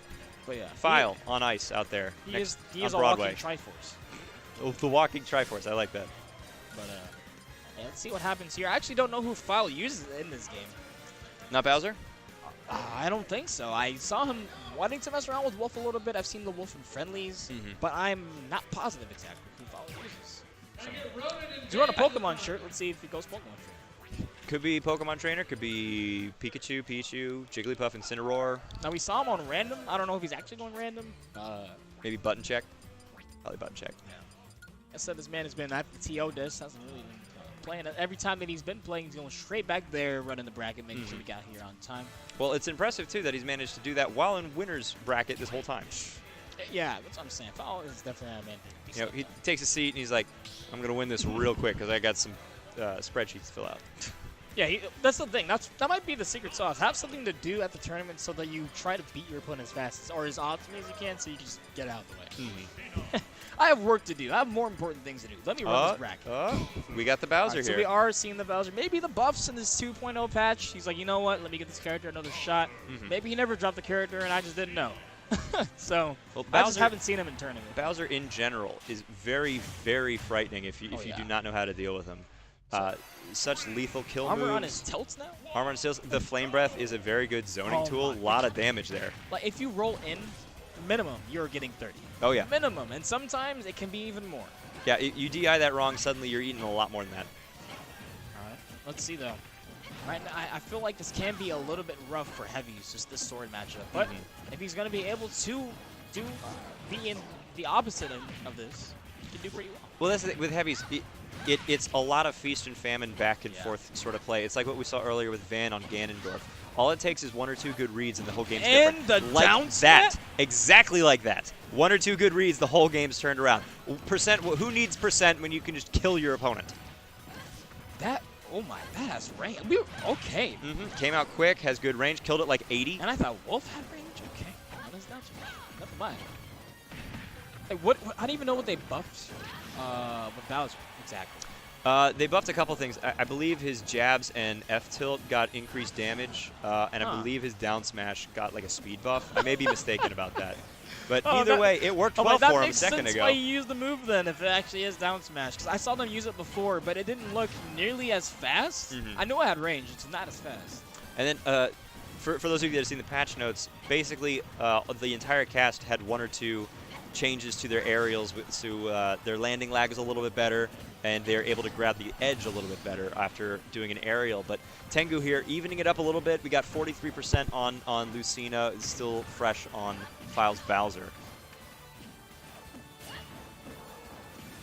Those forward airs are such a good spacing tool with Bowser now, and they're very easy to string one right into the next. Yeah, and they're super good for going off stage too, just snagging that jump or getting them and hitting them, finishing them off. Yeah, Bowser's recovery, not bad either. Very solid recovery for a character that heavy. Not quite K-Rule territory, but it is worth noting. Significantly better than it has been in previous games. Ooh, goes for the Bowser bomb. Looking like he's doing a good job, and Tengu fighting his way back, trying to slay the dragon, slay the Koopa King, and going underneath, and is he gonna make it back? His recovery, that's a solid recovery for a heavy. Oh, no, doesn't quite get the tech though. I actually think he could have teched that, didn't see the red ring of death. Yeah, I believe that was techable. That's a scary thing with Marth and Lucina. Both the up B off the stage, getting that reverse up B is very lethal. Yeah, but File bringing it right back, able to snag an F-tilt up the ledge, finish it off. And Up 29 into 43%. 43% in 3 moves. Jesus. I mean, I'm expecting Bowser to do a lot of damage, but the way he did it was pretty awesome. That was pretty awesome. Making very good use of those Pokemon Stadium platforms. I was going to say, going really low here, but is the flame actually going to hit the ledge? Yeah, I believe that there's just an... Ooh, kills him with the counter. It was a pretty checkmate situation, though. Yeah. He could have jumped. it was a 50-50 really, because if he would have empty jumped, he could have just jumped and then up B later. Right. But if he would have flared, then he was dead anyway. Right. It was either going to work or it wasn't, but I don't think that either option was likely to work. Yeah.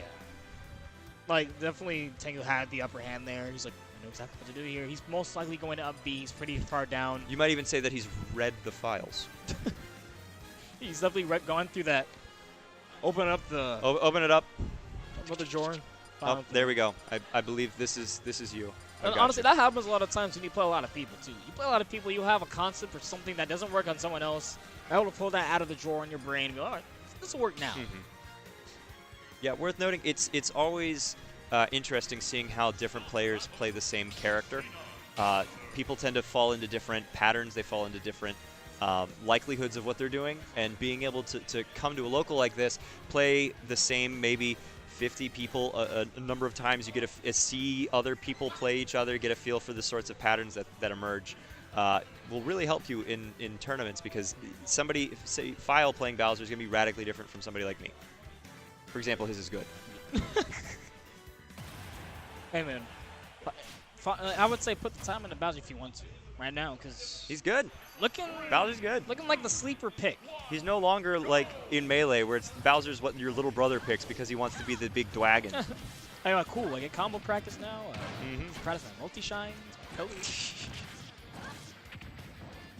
All right, Tengu turning it around here. Very early percent lead, but as we saw last game, percent does not mean nearly as much against a character like Bowser, who's as heavy as he is and can kill you in a couple of hits. Yeah, like you want to keep them above you in a bad position, but you definitely have to keep it there and do not want to reset it, because the time they open you up once could be your stop.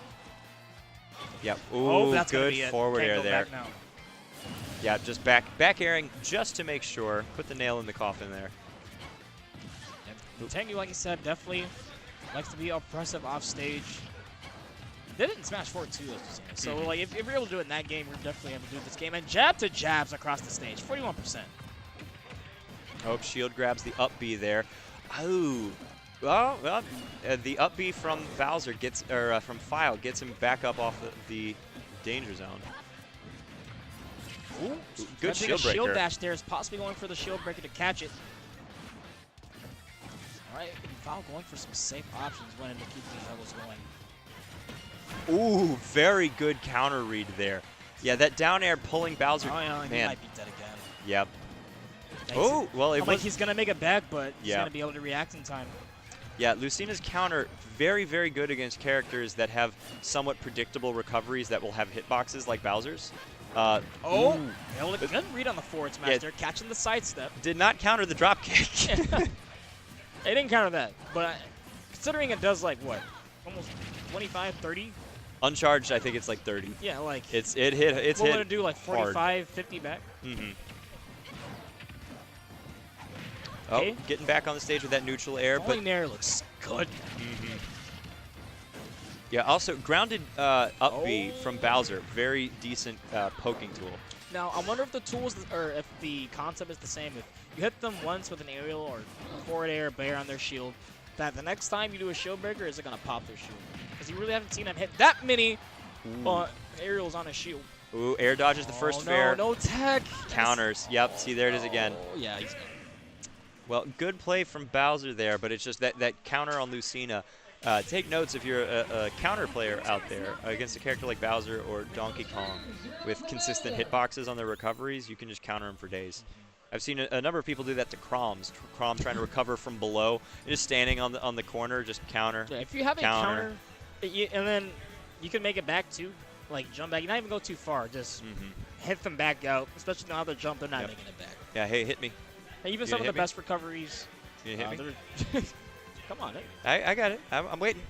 But yeah, I'm going to take a break for now in commentary. I'll be back on later. But alrighty, you guys, with this bracket so far, definitely get yourself comfortable, get yourself ready for this next match. Xerom versus Promelia. And Bert, thank you for holding it down. Yeah, awesome absolutely. So far. Thank you very much, Wes. I'll see you here pretty soon. Of course. Yep. Catch you guys. So as we were just speaking about a second ago, we have our bracket there for the quarter and winners semifinals there. Fastcree taking it over Iota, Lemon taking it over Sci-Fire. Tengu, as you just saw, bringing down the TO himself, Mr. File, on Bowser. And up next, we have Xerom and Promelia in winners' quarters. Both of them very much regulars here at the cave. I've seen them here a number of times. Very consistent players. How are you all doing this wonderful evening? Are you guys cold? I hope if you're cold, go ahead, get some tea. Make yourself some tea. Get a nice blanket. Wear it over top. Warm up. You deserve the right to be warm and cozy. Welcome to this cozy evening of Smash here in Fairfax, Virginia. We're glad that you're joining us. If you're curious, come on down to the cave some Thursday evening. We have singles every Thursday, 7 o'clock. Doubles right before that. Got a very solid group of players here. MDVA, a primo region for Smash. We got Xerom and Promelia here. Getting set up. See some high-level Chrom play here in a minute. We were just talking about one of those techniques to use against a Chrom when they're trying to recover there on the corner of the stage, or trying to recover onto the edge. If you're a Swordy or somebody like Shulk who has a counter, you can very easily stand on the corner and continue countering his recovery. Makes it significant. It works on Ike too, but Ike generally will want to go high if he has the option with his quick draw. One of the reasons why Ike's recovery is so much better than Chrom's, even though their up Bs are identical, is because of that quick draw there. It makes such a good horizontal option that Chrom does not have. Nice cozy evening here at the cave. A number of the big consistently top 8 players en route to Genesis this evening, or perhaps they're out of town for another reason. So we have a bit of a mix-up crew, a wild card crew this evening. It's anyone's game here. You never know who's going to be able to pull it out.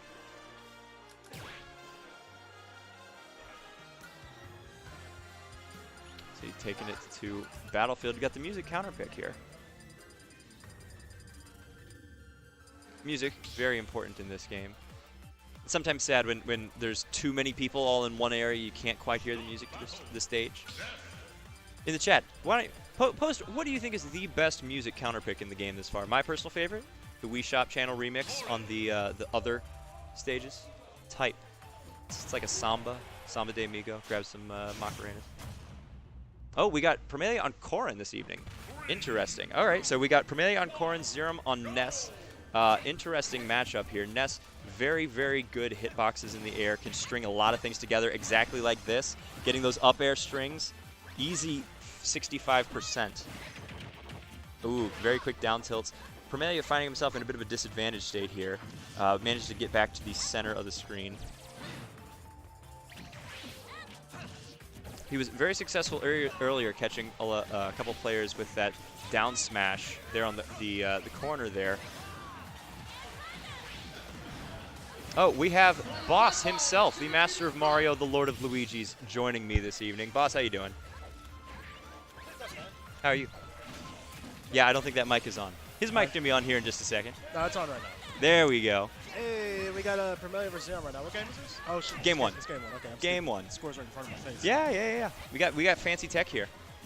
So basically, we got short Promelia versus Promelia. And I feel like this is gonna be pretty hard for Ness, but because Ness sucks according to Xerom. Oh yeah. How do you feel about that? I don't know. I feel like Ness is, from what I've seen so far, Ness has just on a national scale has an extremely solid win rate in terms of how frequently he's played. Oh yeah, like, I heard about that. Yeah, it seems like Ness, in general, there are not nearly as many players on Ness as there are some of the other popular top picks. Yeah. But the ones that play him get very, very good with him. He can really pull a lot of stuff out that a lot of players aren't ready for. I remember this matchup in Wii U was kind of horrible. Right now, Xerom's actually making it work.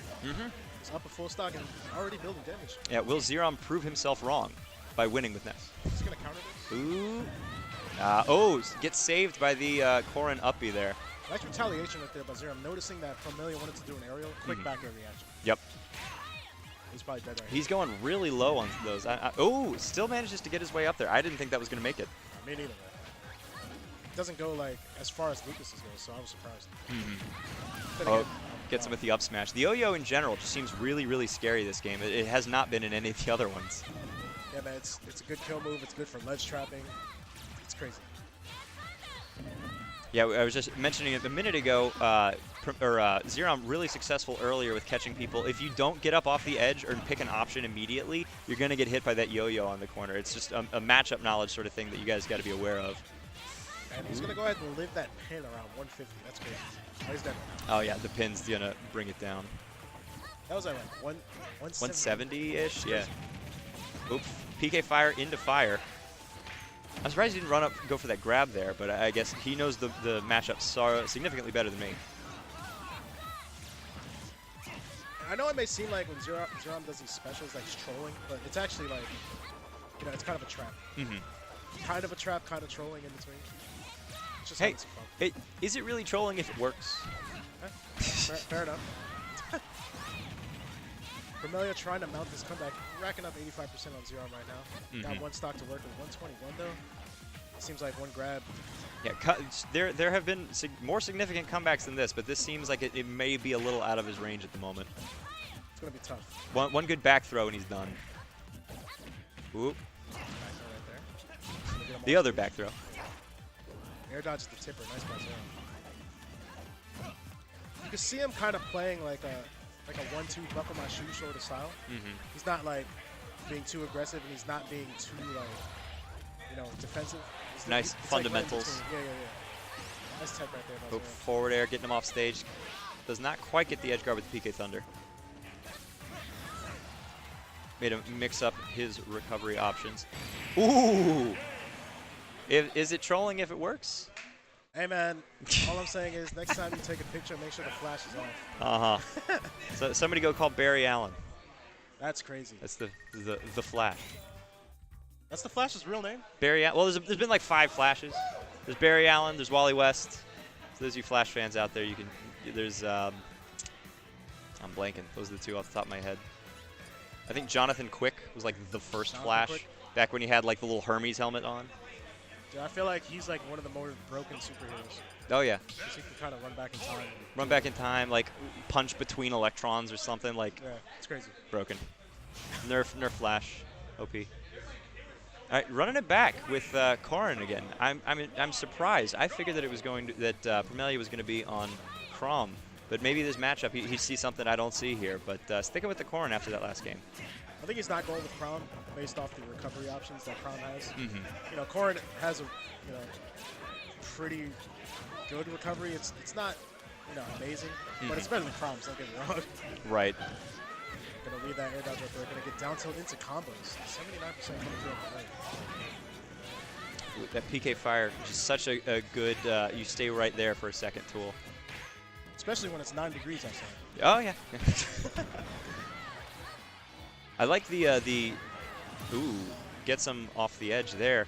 I like the Metal Gear Solid Shadow Moses Island pick here. More players need to take advantage of the Battlefield and Final Destination options in this game. Don't just keep going to regular Battlefield and regular Final D. There's options. Yeah, I feel like some people are just distracting the background on FD, normal FD. Right. Yeah, there's a lot of moving lights and stuff. Yeah. This is kind of like a more, subtle setting. Especially with Snake Eater playing in the background, which is a primo pick, whoever picked that between the 2 of them. Oh, getting through that ledge pressure by Vermelia. Oh, beautiful. I got a pin cancel right there. I like the option. Ooh, back air. Gonna send him flying. He's very close to kill percent. Will he be able to? No. Oh, yeah. See, if you wait too long on the corner or the edge there, you're gonna get hit by the yo-yo. You got to pick an option quick. If you just get up attack through it, it'll work. Back air, getting Vermelia off coast to coast. It seems like it was an accidental charge right there by Vermelia. I don't know though. Could have been trying to get the hardest of reads. Either way, Xerom gonna punish to take that style. 80% deficit, not too far off, but that's surmountable. Yeah. Winnable. Here we go. Okay, tried to get the air dodge. We didn't go for the forward air chains. Yeah, Xerom keeping that PK fire pressure up. Just throwing hitboxes out and seeing what sticks with really very little risk to himself. Yo-yo Clank with the sword. Gets the pin. cheesing for that PK flash again. I don't know what that was going to do at 10%, but. Oop, gets the pin. As you can see, Promelia is being a little more like passive aggressive / pacing this game.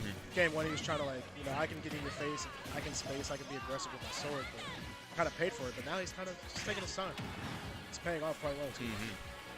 Yeah, Ness still living at like 150. This is, ooh, yeah, can't take that. That's that curse right there. Yeah, commentator's curse. Come on, man. That is my first ever commentator's curse. Now I know how it feels. It'd be like that sometimes. Yeah, Promelia keeping up this pressure. Looks significantly more confident in this game than he did last game. Seems to have figured out a little bit of Xerom's game plan here and is getting in pretty well. Ooh, yeah, gets through the yo-yo. It's getting these Xerom to do these aerials, like to commit, and then he's just punishing and whiff punishing off those. That actually hit. Ooh. Does the hitbox on Corrin go out when the pin is out? I assume so, because That looked like it wouldn't have hit otherwise. it looked like it extended his hitbox. Ooh, gets him through the ledge there. Wow. We're going to a game 3 situation. Yep, bringing it back. So, all right, you're Xerom in this situation. Where do you go? Where do you take this game? That's a tough one. I would say somewhere with small sides, small top, but at the same time, it's like, Corrin can kill easily too, but at the same time, Corrin wants a space. So I assume somewhere like, decently PS2. PS2. The new starter stage, as they say. The new Smashville. For those of you that were tired of KK Slider and 2 AM and the Roost and all that stuff, now we got Sun and Moon. We got the Road to Viridian City. Yeah. The classic banger.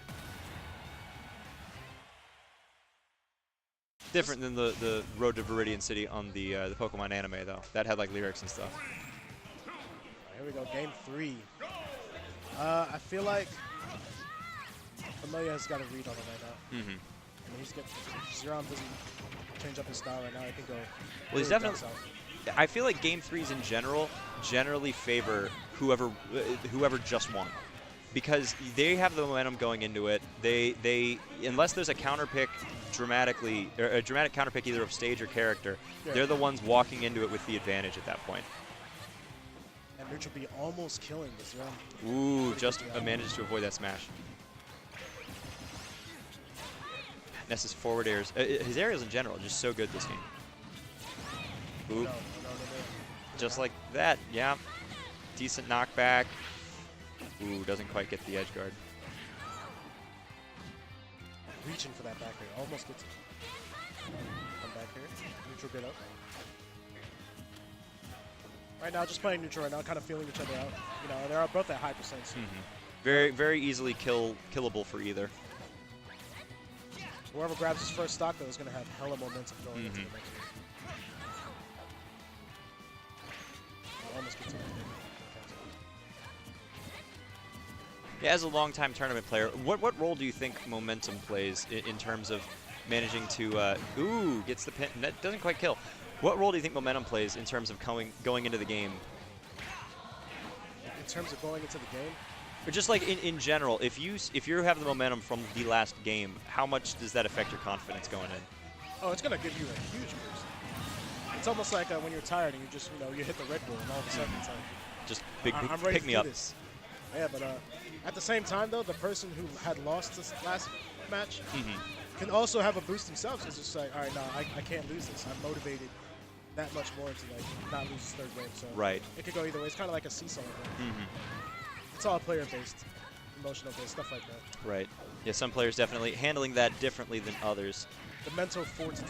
I should say, Yeah, we were just talking earlier about that huge comeback that Lemon had earlier in the bracket. That it was a 2-stock deficit, manages to pull it out. How calm and collected. Yeah. You can see back at that match, you can see it on Lemon's face. Like, regardless if he was down, he was still like. Yes, Stone Cold Killer. Exactly. You might even call him Rockman. Because he's Mega Man. Oh no. That's his Japanese name. Yeah, I got Boom. you. The original. The original. All right, we still got like 40% difference here. Both of them getting up there. Not quite killing with that off the top. Oh, back air will, though. Is that another comment? No, well, I was commenting what happened. Okay. It was not a prediction. I'm going to absorb off that. I don't know if he wants to keep going. It's going to be tough. Oh, back air doing it. If that was a kill there, that would be both stocks. I felt like he might have like upbeat under the stage there. Almost got tied out. But he went ahead and made back. Right now, just threatening all of Xerom's ledge space right now. Not giving him any chances. Right. All right, we're back to neutral. Nice parry right there. Nice. See, in Ness's recovery, it feels like the PK Thunder 2 comes out a little quicker. It's a lot more dangerous to try to interrupt than it was in previous games. That does a lot of damage. I didn't think it did that much. Regardless of Xerom being at around 130, he's still kind of fighting. Like he's still throwing boxing and they're still throwing hands regardless. Right. Like right now, most people would just be on their toes. Yeah, he's just keeping hitboxes out there and making Promelia really earn this kill. He almost gets grabbed right there. It's PK Thunder. I'm surprised he didn't get grabbed actually. Ooh. See, yeah, he was thinking about jumping off and trying to interrupt that PK Thunder, but thought better of it. And Promelia evening it up. And we got the taunt too. Is that a power up? Who baits out the grab right there. Does not get the nair punish though. Kind of leans too far back. Nice down her. Oh, neutral air. See, Ness's fairs are just so quick and such a big hitbox. And they string into each other so well. I just that you need to respect that if you're going at Ness in the air. Yeah, definitely. A lot of people do not respect that. Like, same with the back end. It's deceiving. Yeah, big kill move. I'd say probably his most reliable individual kill move with the exception of his back throw. Yeah. Most of Promelia's damage is coming from Xerom being at the ledge. More so than like on stage, like where Xerom's getting these straights. Ooh, back throw. Yep, that'll do it. That was the middle of the stage. That wasn't commentator's curse, that was commentator's prediction. Hey, we're There we changing go. the meta out here, man. Yep. making waves. And yeah, I see you in the chat. Yeah, his name is Rock. I said Rock, man. Whatever. Come at me. Come at me, bro. So Xerom pulling it out over Promelia in winners quarters. I had Lemon highlighted to win this event just because, you know, there's no Chris, there's no Rags. Right. Yeah, Lemon showing what he means earlier. And here we got the some of the brackets for you there. Fast Cree taking it over Iota. He's going to be facing Lemon here in a minute. Tengu winning over File. Xerom winning over Promelia, you all just saw. Lemon versus Fast Cree. This is going to be an interesting matchup. Villager and Mega Man. Yeah, Cree was telling me, man, he's has no interest in fighting this whatsoever. He's never beaten Lemon whatsoever. I don't blame him. Mega Man is scary. Yeah, but it's, you know, new game, new mindsets, new styles. We'll see what happens. Yeah, and it doesn't feel like Lemon is particularly hindered by the supposed nerf that took place recently. The change to Mega Man's being able to cancel the pellets into special doesn't really affect a whole lot of his play. He's been pretty consistent this evening, and I don't think he was really using that all that much. Yeah. Hopefully he'll get to utilize it in this set that we're about to watch. Cree taking out Iota was it earlier. It's pretty impressive. Oh yeah. Yeah. Yeah, it was a very close match a couple times there.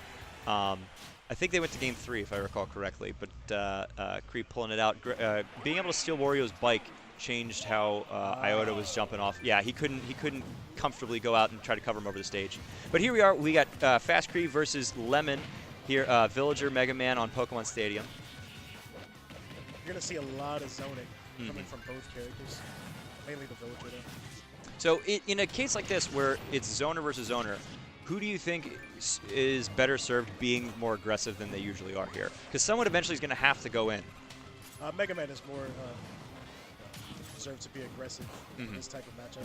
Villager has to kind of, you know, set up shop, whereas Mega Man can also set up shop, but in this case he doesn't have to. He can just kind of be in his face, which is what he's doing right now. Right. 90% going to go ahead and steal that Beyblade. Yeah, Lemon also has been very clean this evening with getting up tilt kills out of shield. for anybody that's trying to get even against was it Sci-Fire, I believe he was playing earlier. With Snake, not normally one that wants to get up in your face all that much, was managing to get really well-timed shields into up tilt kills.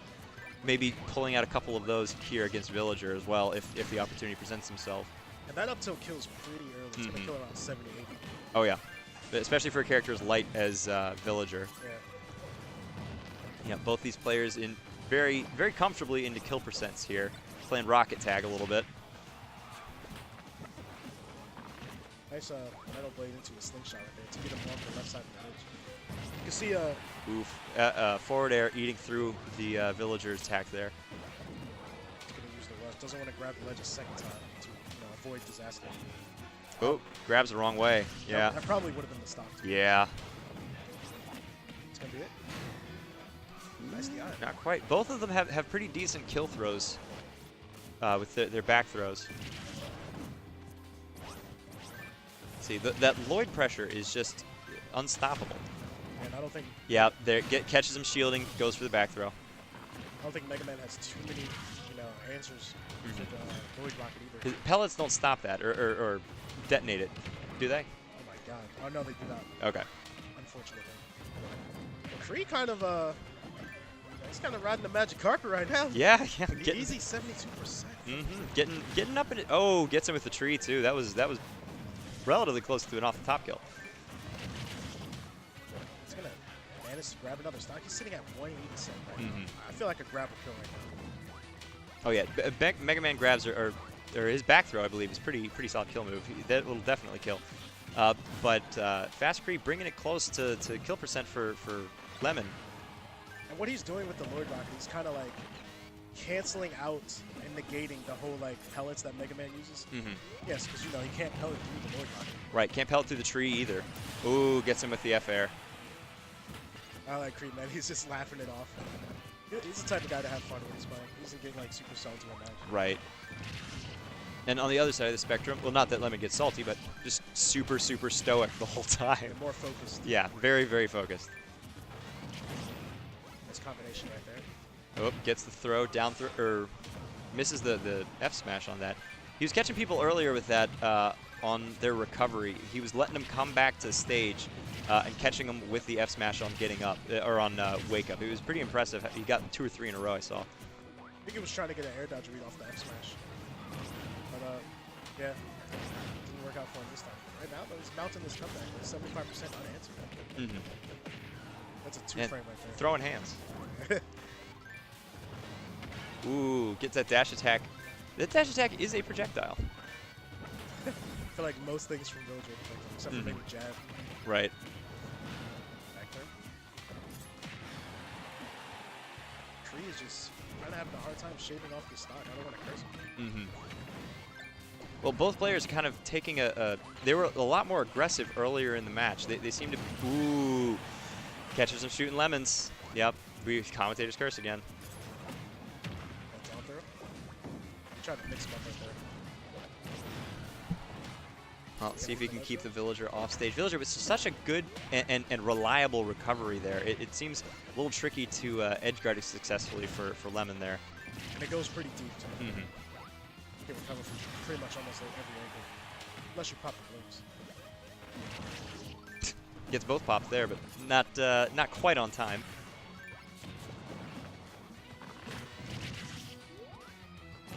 Ooh, now that was an F-air kill if I believes. Yeah, definitely a forward air. Around 150, 160. Well, we got an even game right now. We have a 47% deficit right now. Yeah, not insurmountable. This is something that Lemon, he's come back from a significantly bigger deficit earlier in this evening. Let's see if he can pull it out against Fast Kree as well. Now he's getting hit by everything right now. Suddenly, this game has turned into a bullet hell. Yeah, they're kind of like not really engaging.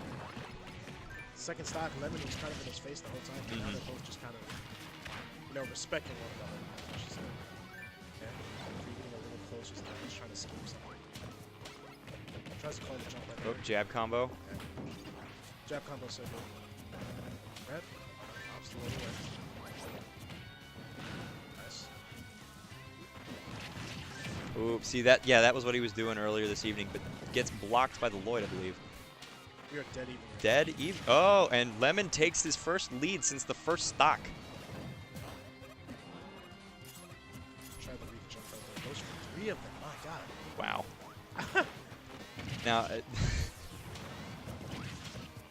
I cannot call this, man. yeah, it is too close to call, I would say, is the official like election terminology. It's too close to call. We'll see polls closing here pretty soon. Oh, Tree blocking the Lloyd. Ooh. No, not quite yet. F-Air not going to do it. Backwards metal. Keeps want to say Metal Gear. That's Snake. It's like Metal Blade, I think. Metal Blade. There we go. Leaf Shield. I know words for attacks. Ooh, back air getting him off stage. This could be dangerous. Yep, very, very dangerous. Ooh. Oh, he wanted the tree, but Drifting with the watering can. it wasn't fully watered. Stardew oh my God, Valley. this is dangerous. Gets out clean. Oh my God. Ooh. Oh. That's gonna kill him. Yeah. Fair kill. Wow. Close one. That was a nail biter if I've ever seen one. Yeah, that was definitely a nail biter. Man. Yeah. That was an edge of my seat. Yeah, and you said you had predicted that Lemon was going to go particularly deep in this tournament, perhaps winning this evening. Is that still your estimation? Definitely still my estimation. Mhm. I kind of don't see anyone stopping Lemon right now. Right. I'm not saying that no one's here is better or Right. can't compete. But Smash is smash. There's always going to be situations where somebody takes it unexpectedly. Yeah. But he is looking pretty confident here, despite having been behind several of his games this evening. I think that's just the downloading process. Mm-hmm. Nope. Pre got the disc. By the way, Day Ramir, thank you for becoming our cage winner. I just caught that in the corner of the screen. Either way, even game right now. Chat, can you confirm that if Villager pockets the blade, does Mega Man get to keep using it, or? Yeah, I'm not too sure off the top of my head. Yeah, because he's been pulling it back out of his pocket instantly. Mm-hmm. I wonder if he just holds it in his pocket, can Mega Man even throw another one out? I think I saw earlier 2 blades going past each other when Villager threw one back. I don't know if it worked quite like K. Rool's crown. Yeah. But that would be interesting. I thought he was going to go for Raw Bear off the down throw, option forward. Probably wants to keep the back air fresh. Mm-hmm. Oh, goes for that Shoryuken kill. Tried the sneaky stuff. Yeah. Let's make a bowling ball? Oh, just does not quite get there. I love that Mega Man death effect with the circles flying out. Okay, yeah, they confirmed it. He can throw more blades, regardless if she has the Oh, okay. blade in her pocket. Yeah, so it's not a denial tool necessarily, but still another projectile option for a character. Not really lacking in projectiles, but it's just one more. Yeah. I honestly thought he was going to try to pocket that charge forward smash. Mm-hmm. Opposite Oh, yeah, you can pocket the F smashes. Those are projectiles as well. I mean, this is a very projectile-heavy matchup. Oh, yeah.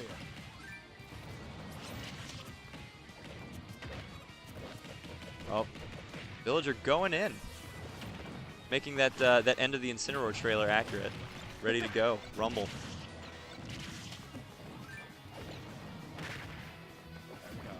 Got the turnips. And the back air will kill. That was the last hit of back air. It wasn't even the full duration. Yeah, Cutman taught Mega Man a thing or two, I believe. Ooh. Off stage, both are... never mind. Both are going to make it back. They both have very good recoveries. I don't see... Unless Lemon goes for a spike or something, I don't see either of these characters getting gimped anytime soon. Maybe like a Villager bowling ball or something like that, but not otherwise.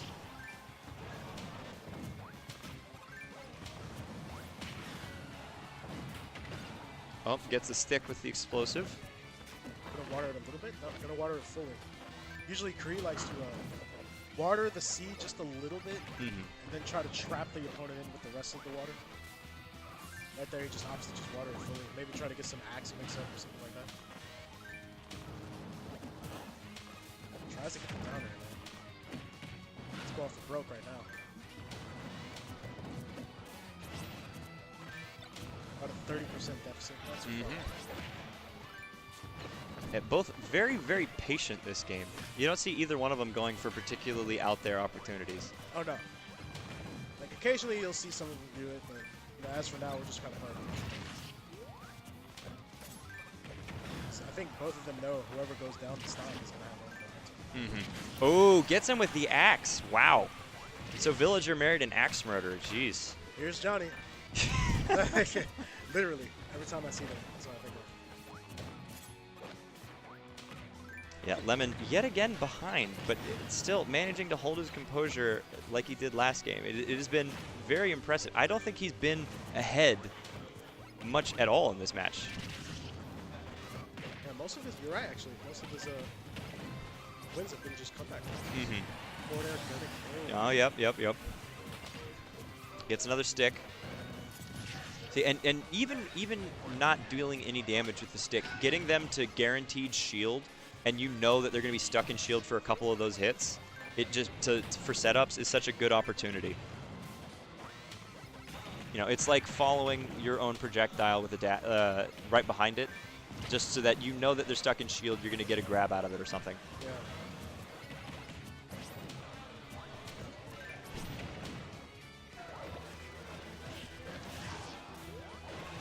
Oh, up air strings. I think Villager can catch those. But he got a very sneaky kill earlier on Snake with one of those up airs off the top. Boy, just hanging out.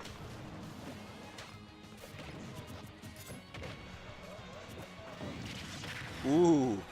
Uppercut gets Villager very close.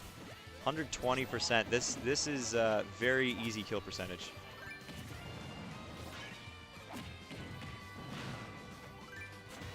Ooh, pressure off stage. He does not have his double jump. Ooh. Slash man's. Slash claw. Slash claw, rather. Yes, that will be Lemon taking it yet again. He is going on a tear this evening. I've been very impressed with his play. He hasn't been playing for super long, has he, either? He played he's definitely been playing since the beginning of Smash 4? Yeah, Smash 4, so.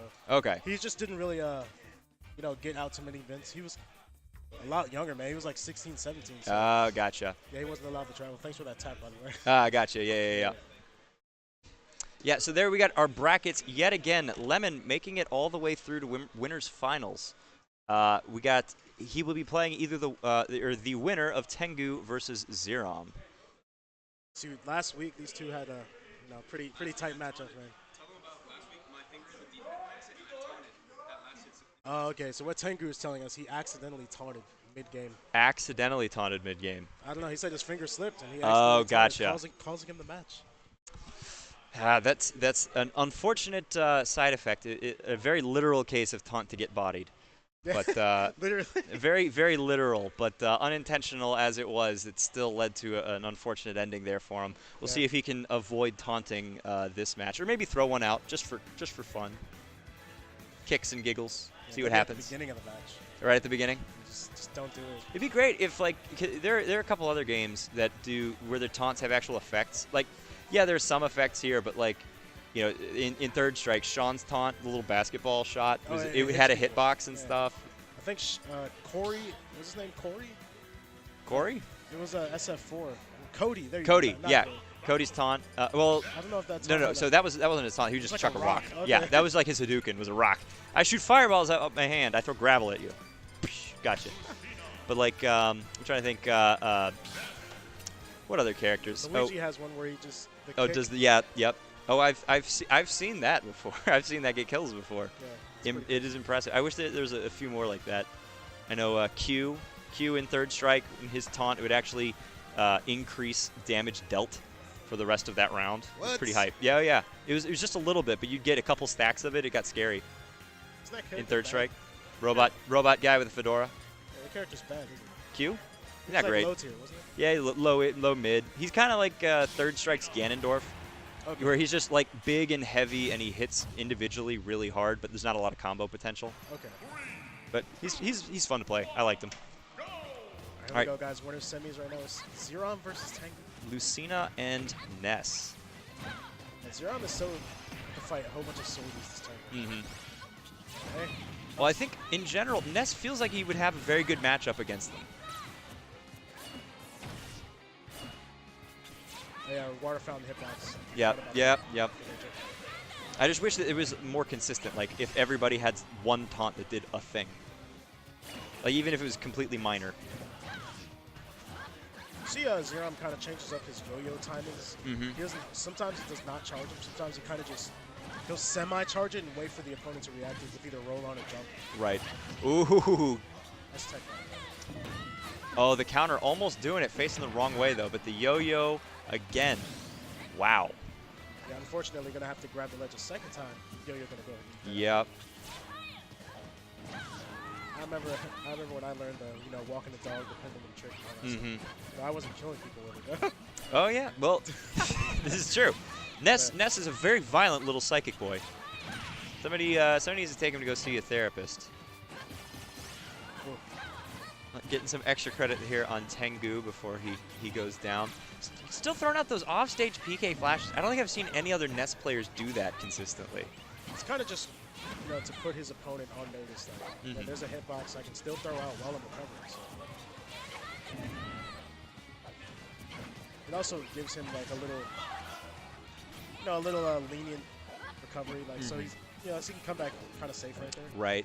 Well, it seems he's using it in some ways kind of like how Wii Fit trainers will use the soccer ball to stall, and it's almost like another timing hiccup that your opponent may not be ready for. Ooh, killing off the top at 170 with that up air. Don't really think of Martha and Lucina up air as being much of a kill move, but when you're that high in percent, probably going to get you. He's going to have to find the kill a lot earlier than this, though, because Xerom's already racked up almost 100 damage. And if he doesn't find these kills early, he's going to be behind. Oop. Yo-yo coming out yet again. Tengu seems to have learned the lesson about not hanging out on the edge for too long, lest you taste that yo-yo's damage. Let's not go for a counter. Just opposite let it back. Wave lands in his face though, Tengu having the up tilt option ready for it though. Although the Pokemon Stadium has that that video screen going on in the background with like a camera following it around like an actual stadium. Yeah. It's a nice little touch. Surprised we didn't go for a down tilt right there. Try to poke him right off edge. Yeah, two-framer. Happy? Ooh, eating that PK Thunder. Oh, Xerom catches him with the back air.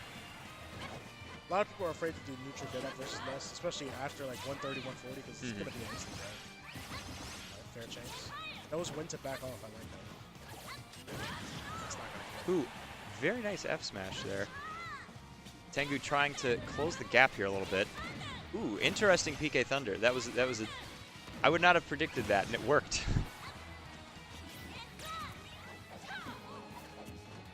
Yeah, Xerom being very difficult to predict with some of these choices that he's making.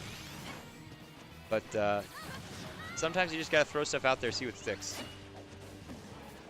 It seems to be working pretty well for him, and eats the back air. Yep. 70% game thereabout.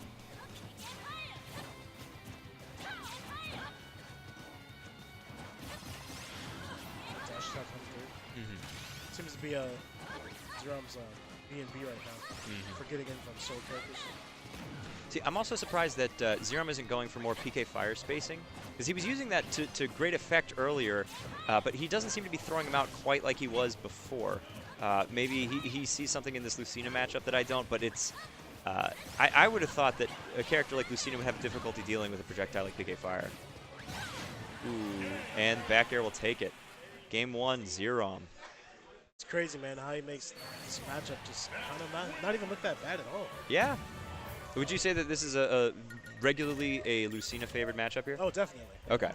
I feel like any sortie versus kind of like a brawler type of character who's mainly just using limbs, Yep. the sortie's going to have the advantage overall.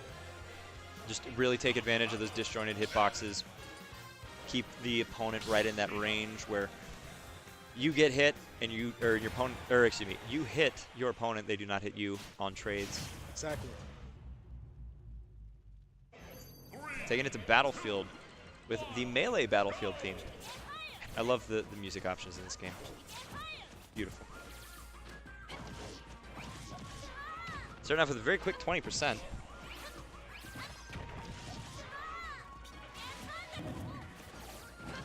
see if Tengu can manage to keep Xerom off his game and off stage.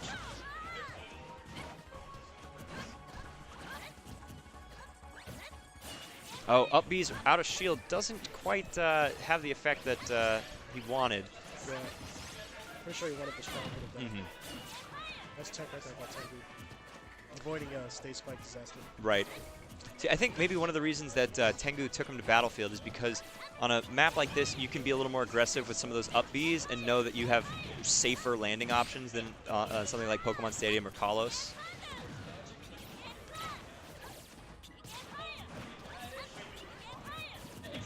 Yeah, gets the grab. It's very, very even game here so far, and Xerom's still going for those PK flashes off stage. Let's see. Yeah, very close game so far, but as we've seen earlier this evening, anything can happen very quickly.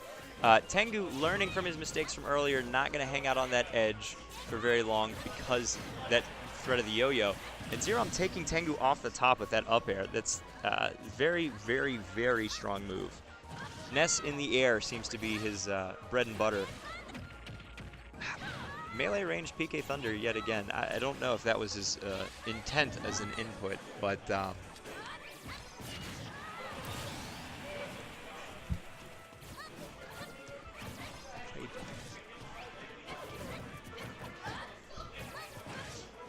yep, still very even game, 20% on each player.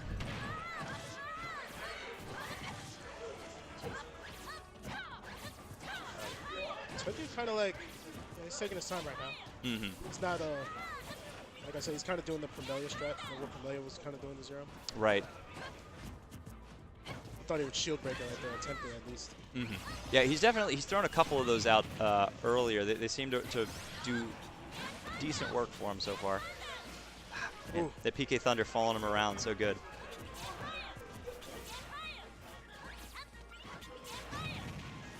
Oh, there's PK Thunder. Those aerial PK Thunders, very, very solid zoning tool. And again, the PK Flash, I don't know what he's doing with that. Very interesting choice. Just kind of feel each other out right now. Not doing anything too drastic. Oh my god. Ooh, the charged up smash. I feel like that's disrespect. I mean, I know you said he's just doing it right in front of the opponent's face. Right. Well, he did one like in grab range a minute ago. I don't know if that was intentional or a missed input or something, but. Looks like not gonna kill. He's gonna go deep after it too. See, bringing it back. Tengu trying to extend his lead here a little bit. Gets the good tech. Wow. And off the edge to avoid the yo-yo. Remember, kids, you can get up attack through the yo-yo. Don't forget. All of you viewers at home in Cyberland. Ooh, eats a back air, 6%. This is a very close game too so far. This is 2 out of 3. Yeah, winners finals. Only grands is 3-5, right? Okay. Yeah. If Xerom wins this one, that's gonna be a clean 2-0. And now that he has to deal with the 63% dust. I think he wanted to go lower with that fair. Kind of messed up. Oop. Falling up air into up tilt. Try to get more hits out of it. Right, I feel like he could have followed that up a little, with a little more there.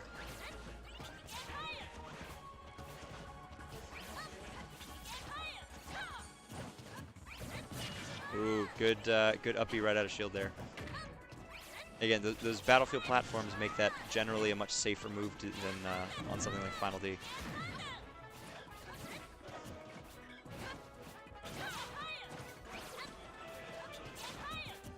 Yeah, 40%, 50-ish percent separate the two.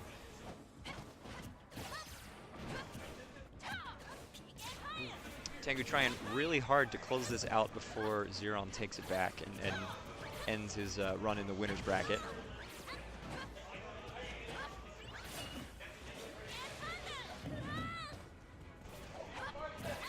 So what do you think in this matchup is if Tengu pulls this out in a game 3, what do you think is going to go on in how he's supposed to cover the issues that he had in the first game? Because he's done a pretty decent job so far in terms of fixing his mistakes in the first game, and some of this may have been stage pick, Ooh, gets him with the forward tilt. That'll bring it to game 3.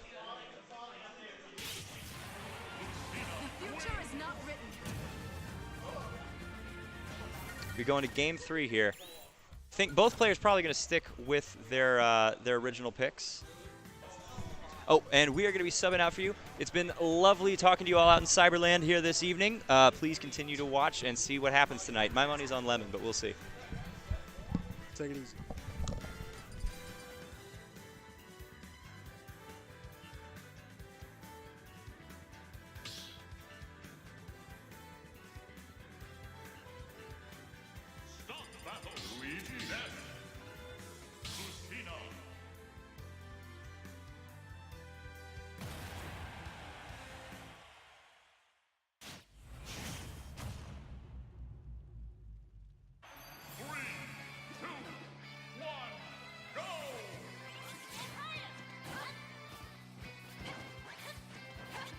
I guess we did There we go. All right. The mid-set swap-a-roo, keeping everyone at home on their toes. We are here at Game 3 of Winner's Semis of Tengu versus Xerom. I am King, joined by the one and the only West Howard here, and man, we are here on top 5 of the cave.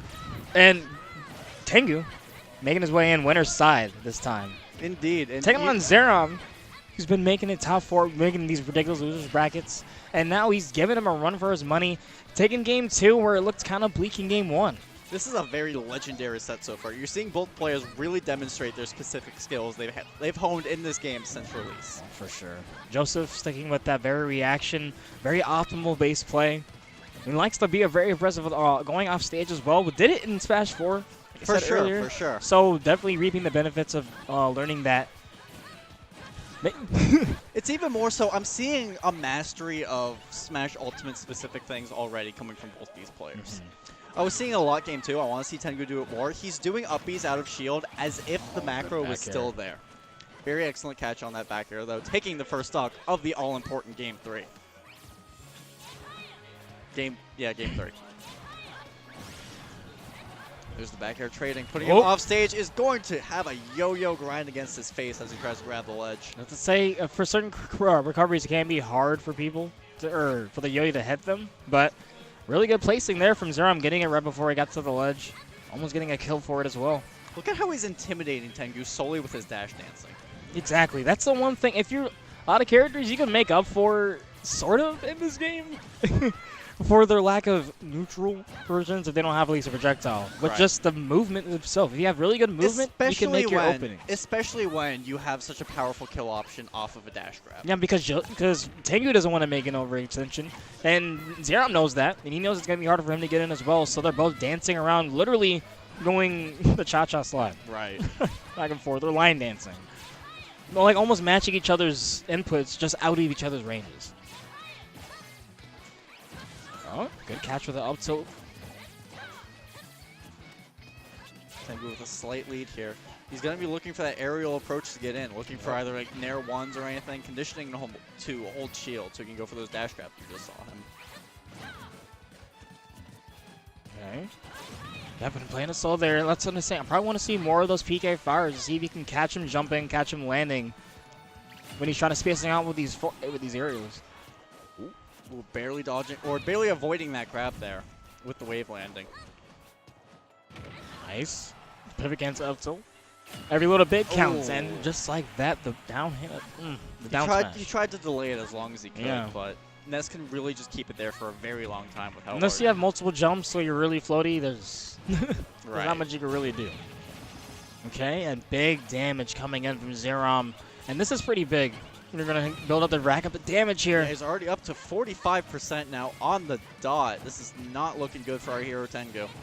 Landing on himself, yep, aware of it, rolling out immediately away. Those were panic movements if I've ever seen them, let me tell you. For sure. And that's where you might see it come out here. Hopefully keep his composure and try to find his way out of this.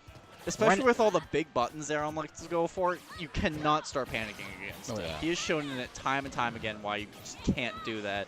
There's the PK flash, not going to be good wait there, but frame trapping with the down smash, able to find his way out though. That's crazy. See, the stuff Xerom's able to find with this character, man. Drifting back. Oh, and right in your face. That's got to hurt, man. Xerom just able to clutch it out at the end, able to show, hey, I've been here before, you know. I want to move to this win is fine. Yeah. Now let's see how things can be able to advance in loser's side. But hey guys, how's it going? West and King here. I gotta tell you off the my oh my god. I don't feel so out of good. existence. Oh no. Meanwhile, I'm over here. I got stabbed in the heart. For those playing Kingdom Hearts 3 at home, I am now heartless. Oh wow, West, calm down. That was sketchy. Wow. Yeah, I think we just got banned on Twitch.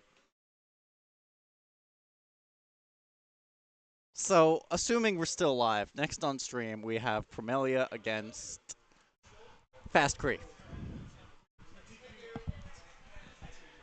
And I know Fast Cree has gotten this far. Playing Piranha Plant. Playing Piranha. He's not gonna go Piranha Plant as So wait, much so as is Cree pro plant? dude, Cree, of course Cree's in the Plant gang. Are you Okay. kidding me? He was one of like the first people to buy the T-shirts for the Plant gang. You know, he's been like organizing the community meetups. Like, hey everyone, we're He gonna was meet handing here out the and talk Plant about Gang Plant. brochures. He handed out the Plant Gang belt buckles. Like, that was the guy to talk to get into the Plant gang. Of course, he is a proprietor of the Piranha Plant. He's not going to do it now, though. He's going to go with his good characters. Look at Isabel we're seeing here. He's good. Well, we're seeing it. Isabel, You guys aren't seeing it I'd yet. say they're around the same tier. Isabel Villager? Yeah. It's interesting, No, yeah. I'd say Isabel Piranha playing around the same tier. Oh. I'd say Villager is better than Balls. I don't want to believe that Piranha Plant's as good as Isabel. That doesn't sound good to me. 'Cause, like, saying that out loud, like, kind of like puts a sick taste in my throat. No, but the more you think about it, the more it might be reality. I'm telling no. I gotta give it to Isabel. I cannot believe. Piranha You Plant. want to give it to her. I do want to, which is exactly why I will. Because it's true. Alright. However, like, I believe Isabel's better than Plant solely because of the setups I've seen Cree create. Like, he was the first guy to chart up all the kill percents for the Lloyd up air kill. He was the first guy to start realizing how he could get follow-ups off the fishing rod tech chases. And overall, just random trivia about the character. Well, Same thing he has with Villager. So what's stopping him from doing that with the Plant? Nothing. The character came out Nothing. last I'm night? saying if he did that with Plant, he wouldn't find as much as he's found with Isabel, which is why I believe she's a better character. You don't know that, man. I do know that. It doesn't matter. I don't care that it's day 3 or the 2 or character- whatever. I can firmly say that Isabel has more to her than Isabel. The character, Or whatever. Character racks up damage, man. I don't know what to say, man. He does, but I mean, it's a gimmick. Isabel has legit setups. Plant's a gimmick. Nah. Like, he's a gimmick that can, like, sometimes Isabel's setups mold aren't it around that to real, work, but and at he the end of the knows day, that. it's a gimmick. They aren't that real, and he knows that. All right, but anyways. Well, they're real enough, as we're about to see here. They're about as real as Piranha Plants, but that's saying something. But yep, game one Just here. down smash out Losers of a quarters. The little pupper bringing herself back into it has a slight lead here. Yeah, man, we're seeing Promelia with the corn this time around. Not going with the crown. Has he been going corn all day? I think so. I think ever since Glitch, he's been, you know, clamoring on about how much he loves corn. Okay. Even though character That- isn't as good. Yeah, you see that Dragon Fang not hit? Yeah, this is the Dragon Fang and Pin not being nearly as good. I mean, Pin's still neat, but, like, so you look at Dragon Fang shot right there sometimes, and you just get worried for the move. You're like, why even throw it out? Like, I've seen it whiff more than it's connected when they get the point blank stun. All right, going fishing. Yep. Oh, caught herself a again. dragon. That's going to be worth a lot. What game? It's a lot of points. Come on, it was Wii Play where you could fish and get the big old like fishes. Yeah. So See, like, I think sort of reminded of me it like the Maple Story fishing. He casts it out, then presses the button again to reel it back in. Of And course, because And a prize catch would be taking the stock. However, Permelia is going to find that prize fish this time and take the first stock against Isabel. Ooh. Right. And they're right over. Doing a good job with what the character is very, very bad at in this position. Okay, caught him with the pin. Look at all that damage he already has racked on. Yep. 67% now. Like, because even if you can't necessarily combo her that well, just her trying to get back down so she can play the neutral again is super hard. She just racks up so much damage from that. Right. Ooh, parry one, get flicked in the face with another. Going fishing isn't going to get a catch. Yep, and good job. Good patience throughout all of that, making it through. And we're holding on to this first stock all the way till 169. Yeah, Kree's getting a little desperate here to take this stock. You have to at this point because she really struggles to kill, even more than Villager. And Villager already struggles to kill. Okay, in the back. Yeah. I mean, the kills from Isabel either come from the setups or reads. Villager at least has some like crazy stuff to him that can get the stock. Like, you know, like just dropping bowling balls, like, you know, swinging the axe around. Isabel, however, doesn't really have those tools to her. Oh, and trying to go for something big there with the side B, pivot side B. Missing there. Otherwise, this isn't looking too good for Fast Kree. Not looking too good for the Kree. Yeah, Fast Kree not fast enough, it seems. Okay, one thing that he probably can do pretty well in this matchup, since her recovery is much worse now. Well, not much worse, but worse. You definitely go out for that. Those nairs. All right. To the double nair, trying to hit him onto the, or just to the other side of the stage, rather.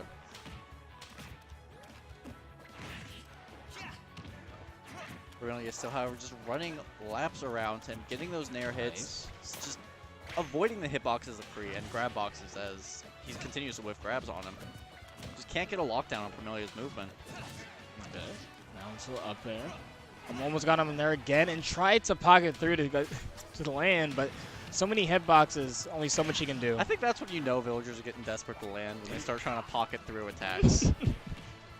Shows the struggle, but even then, the back throw, not going to kill yet. Away here? Yeah, it looks like we need strong Kree to take it for this one, because Fast Kree's just not No, doing is that it. going to be... There's oh, the nair, the he jump. had his jump, yep, and isn't able to find the had second his jump nair. using the back air to propel himself even closer to the ledge. Oh, misinput pivot grab. Nice. Oh, one balloon left. Almost ruined that child's birthday.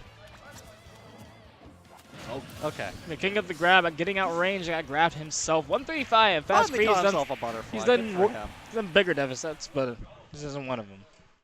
It's not one of those. For sure. Comebacks. Alrighty. Alright, let's see if Fast Kree can turn the gears faster to get these stocks. Yeah, like, Hezbollah has to work so hard.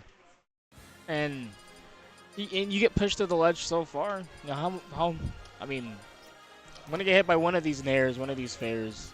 Got to land sooner or later, get with an up air. Get frame trap, do it down till. I'm wondering if he's B. going to switch to Villager. No, interesting. Oh, okay, word. Well, we'd like to see Plant, but I think we're too far in the bracket to go day 2 DLC characters. Which really hurts to say out loud. Wait, say that again? I was saying, I figured he was going to switch to Villager, but I would have liked to see him switch to Plant, but we're too far in the bracket for those kind of shenanigans. Like, when you got money on the line, you're done with the whole DLC thing. No, you can still go Plant. Alright, right now we are seeing the regular Villager, though. The pick I would like more. Like, see, right now, already looking much more comfortable. Already seems like he can do more. Really, he's doing things he's been doing since Smash 4. Yeah. So far, at least. And No, it's but working like out doing for more him. with the character. Like, he's not just jumping around on the traps. And Like, he's able to set himself up better on this character. look, he has the sapling sitting right in the middle of the stage, able to react. And then also when he does get the tree, he gets a really good new hitbox, that being the axe. Right. A small disjoint, but also really powerful. Oh, tech chase? Oh. Able to roll through it, and he hit with an axe, like I said before. Chopped him right in half. And Dragon Fang Shot is such a tiny move. Yeah. Great. He went behind him, though. So even they're able to flow through it. I wonder if he would have let go in time if he would have hit him. Probably.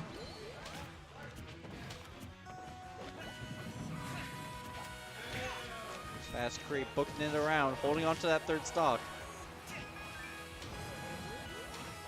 Okay, and even using the wall jump to even make it harder for him to approach him at the ledge. I'm pretty sure that was a Smash 4 setup as well. The rapid little slingshots there just to keep him off. Just Nice. chipping away at him, getting any ever so tiny hits to extend his lead. This is really where Kree shines in these slow, patient games. Exactly. If you have to approach him, he's fine with that. Right. Oh, just gonna stab right through the tree. And that axe head still hit the tree, actually. It has a notch in there. Ooh. It's been so far. He wasn't even at the ledge when he hit him with that the axe. Ooh. Oh! Yeah, wow, yeah. Went 2 foot, too deep, trying to avoid it. Ended up being edge guard alone. I mean, what are you supposed to do when someone's just dropping bowling balls on you? Run at him, right? Yeah. Just Oh, fly man. right in, take it like a man. No, there's one thing that he maybe could have possibly done. I don't know how much it would have worked, but use the wings to try and hitbox through it. That's what he had been doing throughout the game, but he had the freedom to pick his angles at those points. Yeah. He was in a very precarious situation there where he had to recover at a specific angle, which was very likely to get hit by the ball. There's like one, maybe, probably the only option. Very few options he had there. Alright. Dancing around though, trying to it find a way finally to get hit! this It kill. didn't kill, but it hit. That's a step in the right direction. I like the way he did it there. They're landing right next to him, crossing up his shield. Put him in a very big pressure situation. And jumping over the counter. That's really good there. Like, Kree wasn't... I don't believe Kree was specifically looking for the counter there. He did the jump over it to see what he would do, and if it would put him in a That situation really to went punish under it. forward smash. Never knew that. It's crazy. And Kree looking so much better on the villager pick. Entirely, yeah. He's really has a better idea of what he wants to do in the game Just here. and pull it's up working over out for him. counter. Jesus. Now Permelia is the one having a hard time finding the kill, and It looked silly going over the counter like that, especially because it was the Nair. He was just He's like spinning through the air over the dragon as it all right, slams this should beneath be him. it. Yeah, alright. 72% now. Kree gets the first hit of the stock. Oh, and Oh, wow. using the pocket to land there. That has to be the first time I've seen it work. In this set, yeah, for sure. I think ever, honestly. I don't watch too many villagers, so I haven't been able to Oh, see it. and the That is a shield broken break! Shield. This is big. Yeah, he's dead now. Like, Oh, yeah, that's gonna hurt. there's You're no- not, there's you're no not wearing mash. shoes, and he drops a bowling ball on your feet. That's gonna hurt. and there's no mash for that. That was a silly setup. See, that's the stuff Isabel can't do. Yeah. Like, yeah, Pikachu22, thank you for joining the cave. Thank you for following. Being Welcome part to of the stream, squad. friend. Thank you for tuning in to Smash 4 at the Cave on Thursdays. Currently hosted by King Kasner, and this man to the left of me. West Howard here, holding down for this ultimate at the cave here on Thursdays. Yeah, Hope you know how guys much enjoyed we so love Smash here at the Cave. far. Yeah, man. I mean, all the way since Melee in 2015, doing the Smash 4 there. All the way for so many cave sagas for that. For sure, for If sure. you watch those locals. And then all the way now here with the beginning. And we're seeing, almost 2 months we're into seeing the Ultimate. starting of some sagas here now. Yeah. We were talking a little bit, one of the people we have to be looking out in this bracket. Lemon, obviously, and Permelia is still staying strong with the corn. Bait staying Mr. Consistent. Top 8s. Still Look good with the going, worth. still going on male red corn despite having broken feet at the end of that second game. Yeah, you think after that you learn the Yeah. Eh. Wow. Oh man. I actually didn't know that myself. So I guess almost every character What where did there's you know, West? that there's What did you learn today? that there's an African American villager. There's Yeah, a there black is. villager. Basically, so if you can make or if there is Are there customizable characters I thought from that the was, franchise, they'll just make a black. I thought that was a male and female. I'll take it. I didn't know that. Yeah, I thought the black dude was wearing a purple shirt. What? I think so. I'm pretty sure. That's good in the game. Nonetheless, here we are. Yeah, otherwise they're going back and forth right now. Both are around, getting around on that kill percent. Vermillion at the ledge, putting in a trap situation. Kree. I feel like in this game, Under you don't pressure. have to water the tree as long to get it up. I could be wrong, though, but just seeing that water right there, I feel like that might be a change they made to Villager since the last game. What? You don't need as much water to get the tree up. Maybe. Right now. Oh, okay. The forward air, the late hit into the side B, putting on so much pressure. Vermillion not knowing what to do, getting hit with that sweet spot fair. Going to lose the stock and immediately coming back down, trying to put on pressure.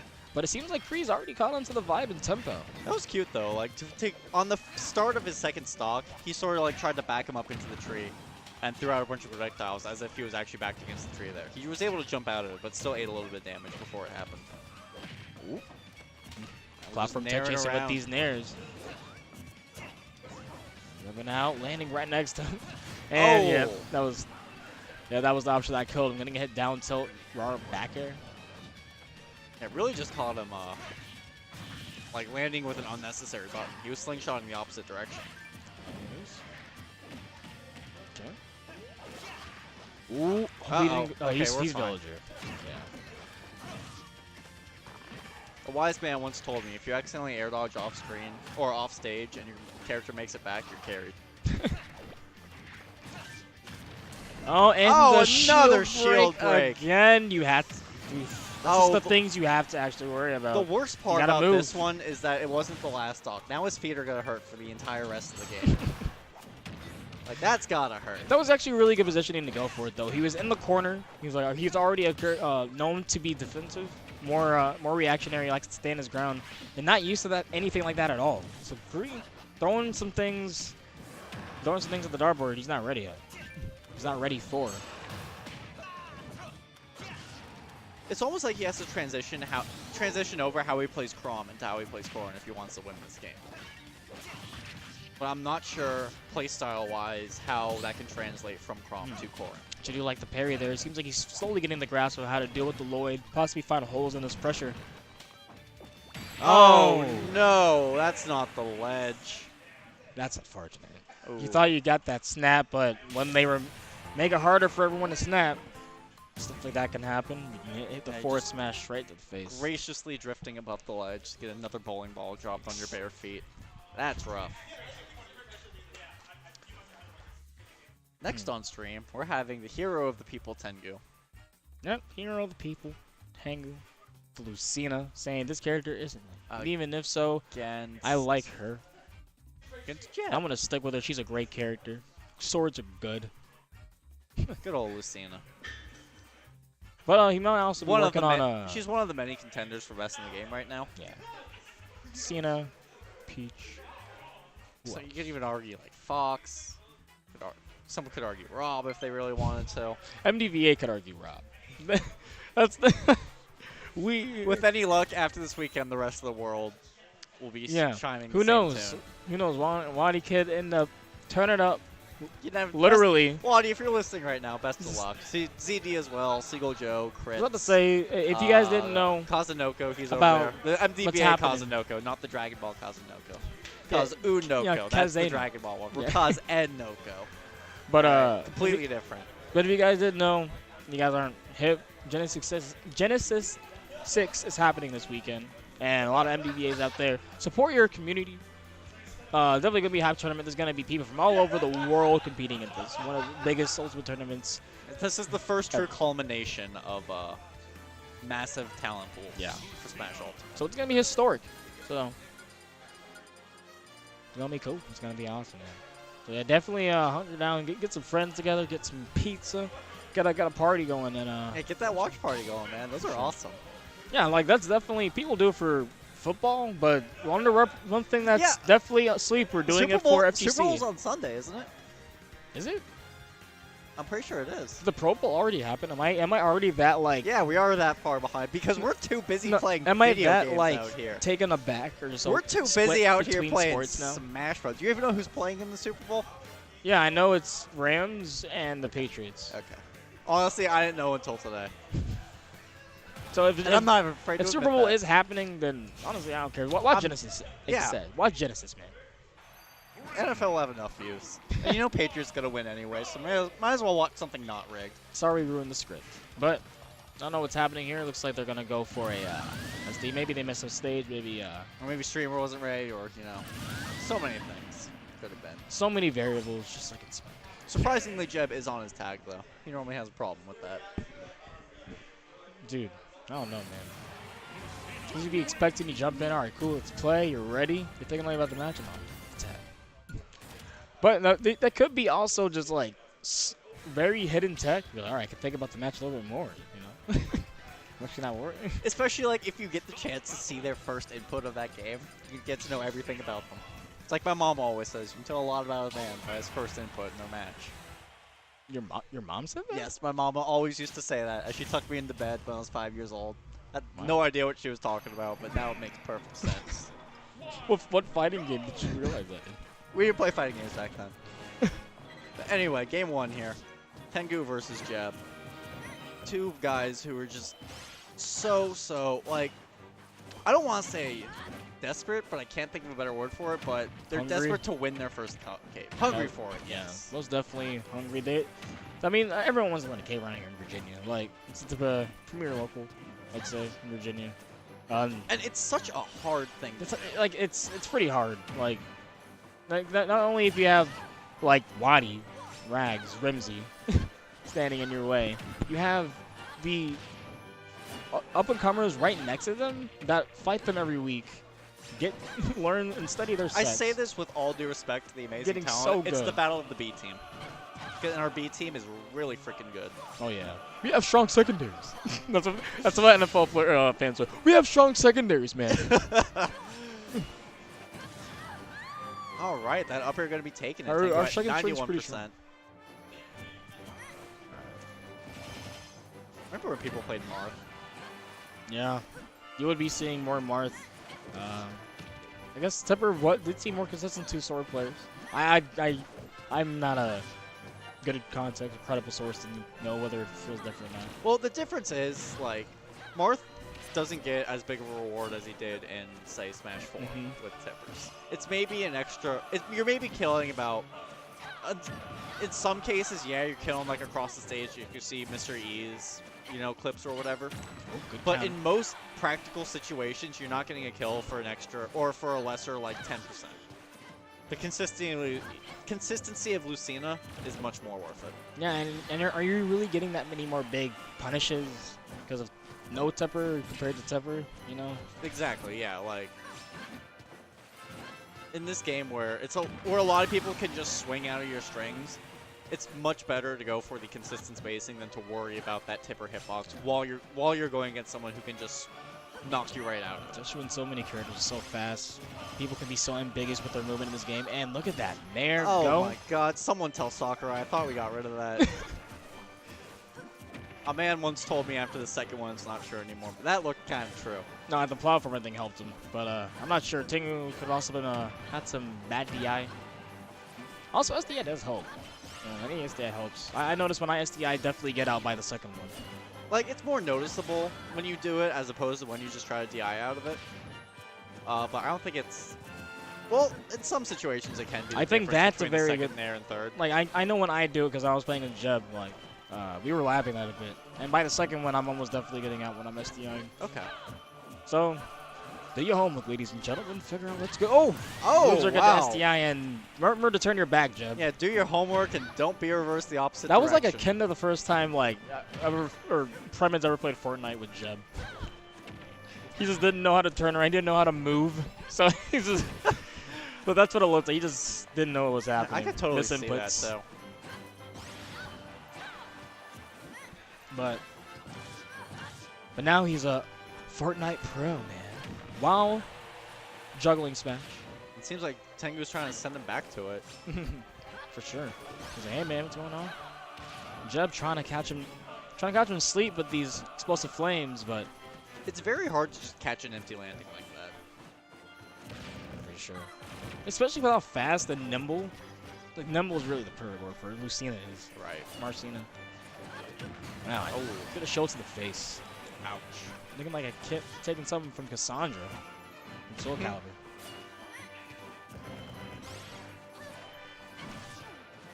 And down there, there's another down air. Tengu loves to use that move. And he should be. It's a pretty decent move, actually.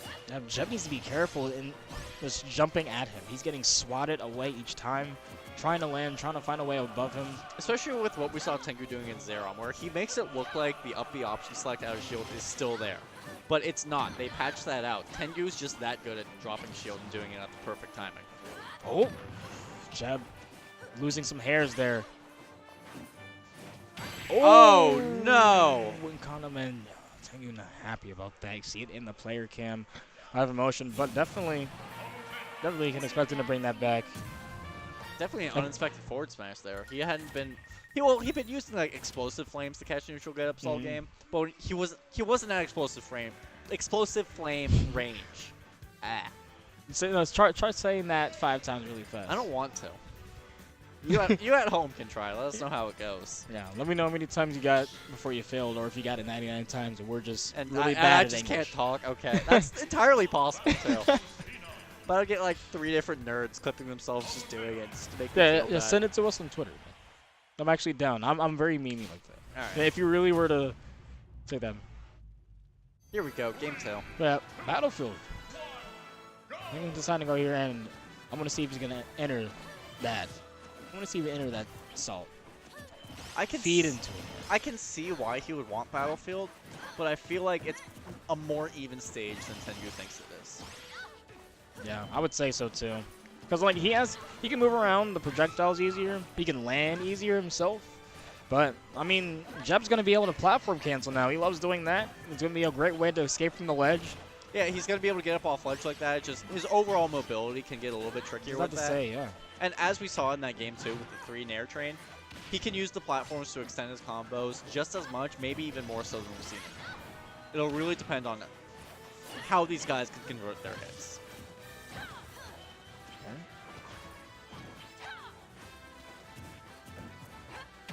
Alright, the dash attack, nice.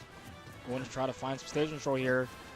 But Jeb is forced, he's forced to actually not just set back with these explosive flames and projectiles. He has to bait and punish with Tengu right now. Right.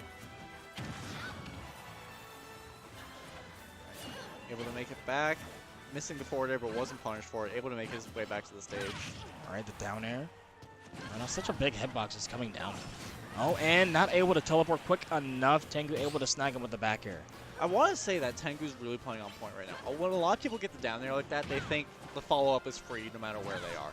Tengu took the time to reassert stage control and then catch him again, rather than trying to go for a follow-up that wasn't there. Back throw. Not going to kill yet, but definitely a very much more scarier option. Still holding on. No jump, though. Oh. Alright, Jeb able to snag him.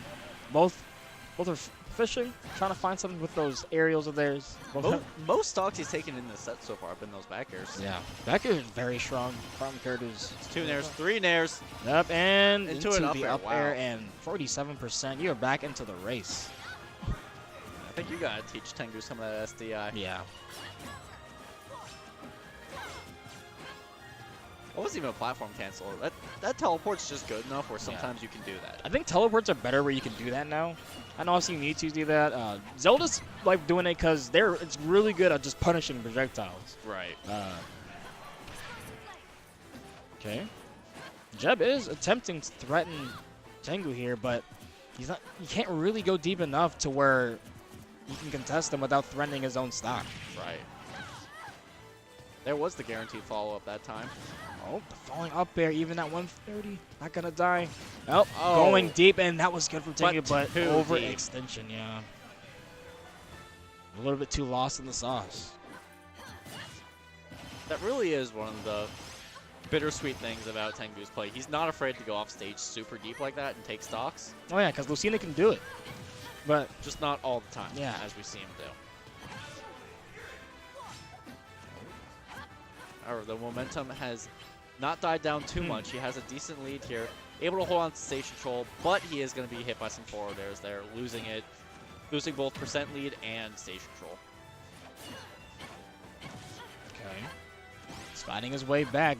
Jeb right there with him, not having as good of aerials, but just finding a way to space himself, getting past them, and getting these whiff punishes.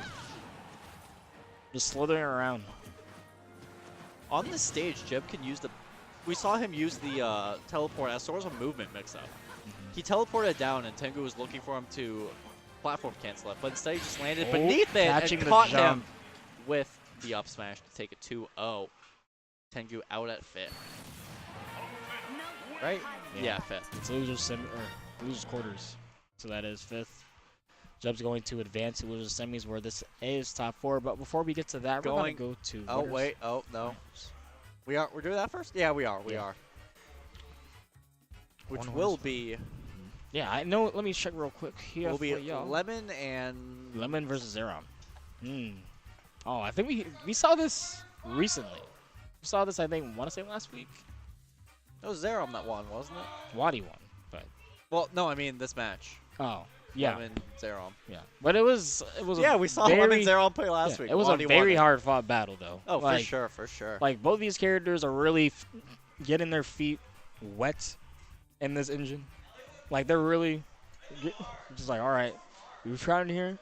We got this. Like, they're able to find their footing now, which is... Like, they're literally, I don't know, they're swimming Like, now. it's They're our fish now. Like, both these characters were examples of characters that had potential to be solid, but were missing something. It seems like, for the most part, in Ultimate, they have found those somethings. I don't know, because they buff specials for Ness, and Xerom already used specials so much. Yeah. With Ness. It's Like, he made Ness's specials look better than they were. Now they are just that good. Yeah. He's using them to bait so well. He plays such a snake play style, dude.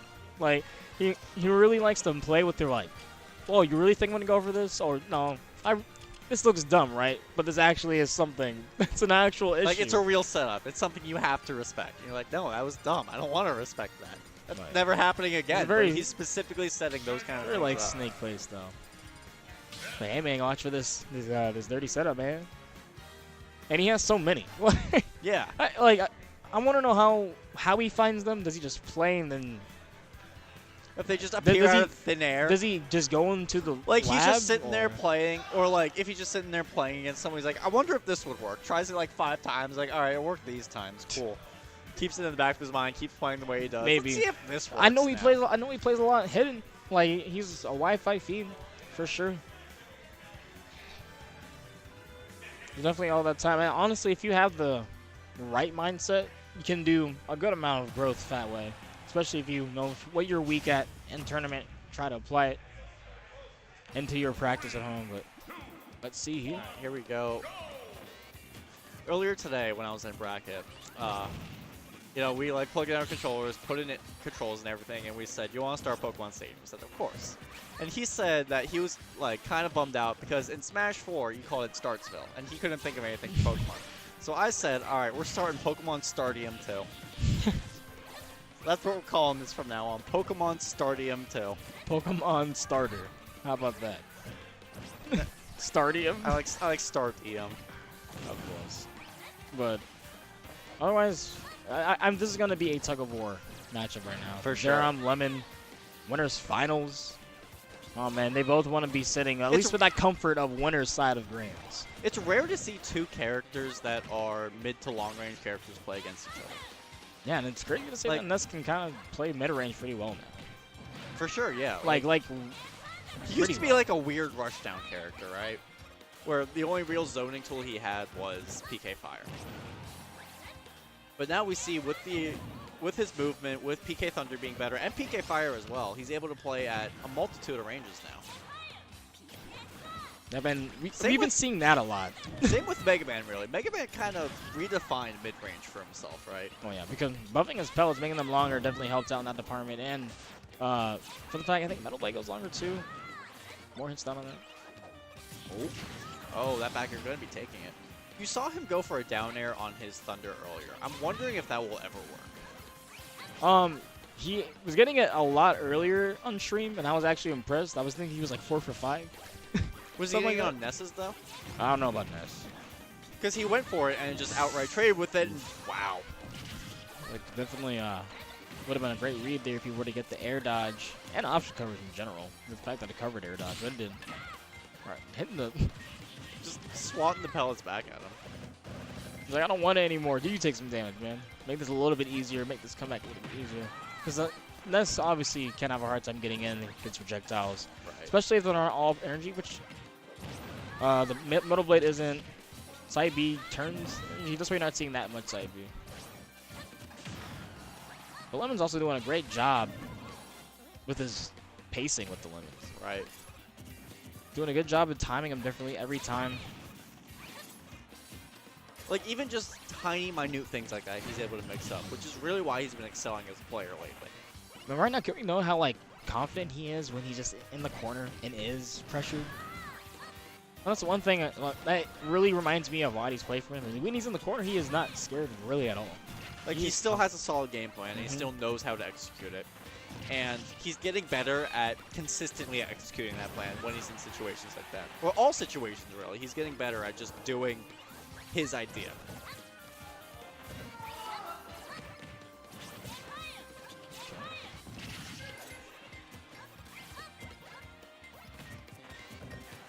We're trying to look for a way to take this stock, though, and that's at 166.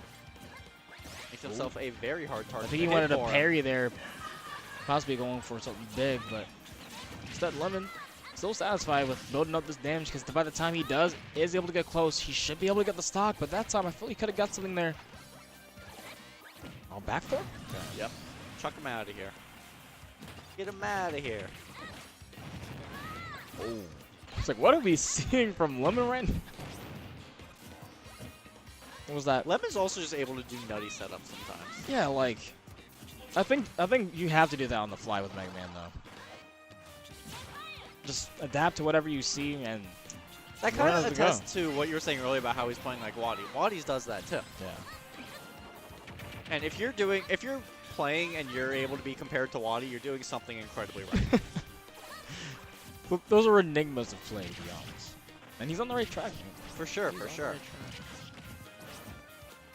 Oh, and just grabbing him. Don't run at me. Look at how he's keeping this lead.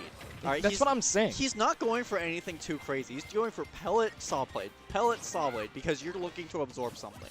You're not recovering health. You're going to get saw blade. Nope. Throwing a lot of these PK fires now, trying to make a wall, trying to make it hard for him. But really, Lemon is fine staying at this long mid-range, knowing these pellets are going to be just good enough, and the Metal Blade in between. Yeah, Lemon doesn't have anything to do tomorrow. He can do this all night. It's like, it's cold, man. Yeah, it's cold out there. It's warm in here. I'm staying inside right now. All right, back throw. Oh, barely missing the saw blade. Oh, barely missing the down air as well. Oh, the drag down able to get it finally. Wow. Off the top, jeez. All right. Let's Still see if a Xerom's massive mountain to climb, though. Yeah, that's what I'm saying. Let's see. This is like Celeste Mountain, dude. Jeez. Man, I really want to get that game. If you guys haven't already, definitely get Celeste. $20 on the Switch or the Nintendo eShop. Forward throw. Forward throw. So much. He hasn't taken any percent since he's gotten back from the spawn pop. Wow, you're right. It's been a good, like... Oh, see, there it is again. Didn't work there. Interesting. I'm starting to think it never will. Maybe you're the curse. Maybe I am. Maybe if I got a commentary for, like, Van or something, it would start working. All right, and... finally able to find it with the back air. No, but it's like, you can only do so much before he's able to punish him for being just in his zone. Lemon's zoning right now is super good. For sure. He's really pushing endurance battles. That's the thing. It's like, even if you can keep up with him, how long? Because he seems to not have... He has a really long motor. He just goes on forever. Like, just when you feel like he's not going to have anything new to do in the set, or in the game, rather, he still comes up with ways to just mix up his approaches. All right. It's so funny because you actually have to time that down so correctly to get it to combo like that. And the better you time it, the more they combo. Really? Yeah. I thought you could just mash it. In the old ones you could. But in this one, you actually have to time it to get, like, more. But they rack up a lot. Like, if you actually combo like 7 to 8, they do, like, 30-40. A fairly even game so far. Xerom with the slight lead. Okay. Up air is so good on floaties. Can make it so hard for them to come back and get their footing. The down smash. Does he have a jump? I don't think so.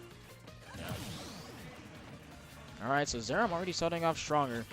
Here, and Smashville's a smaller stage as well, so he might be able to find his openings quicker, but Lemon's Found himself so an opening right there. Jesus.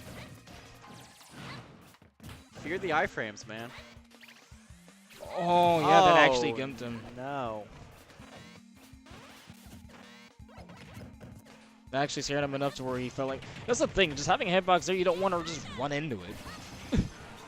But then sometimes I feel like if you're at low enough percent, just get hit, right? You're not going to die. I mean, especially when, like, Mega Man doesn't have an option to snap ledge when that happens.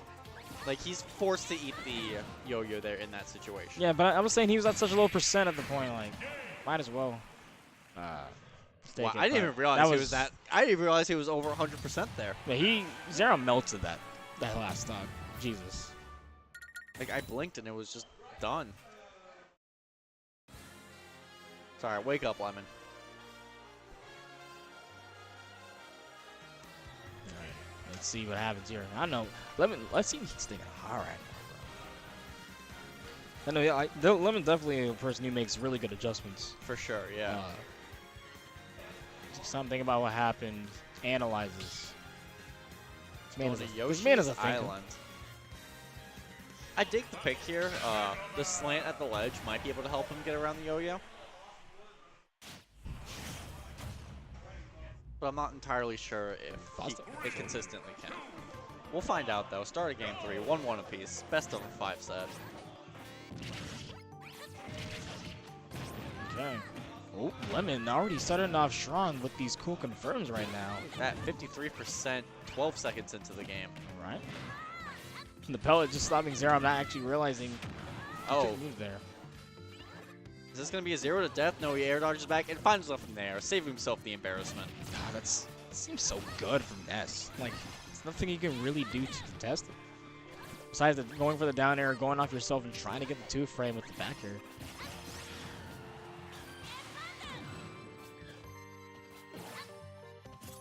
Will find himself back on stage. Right.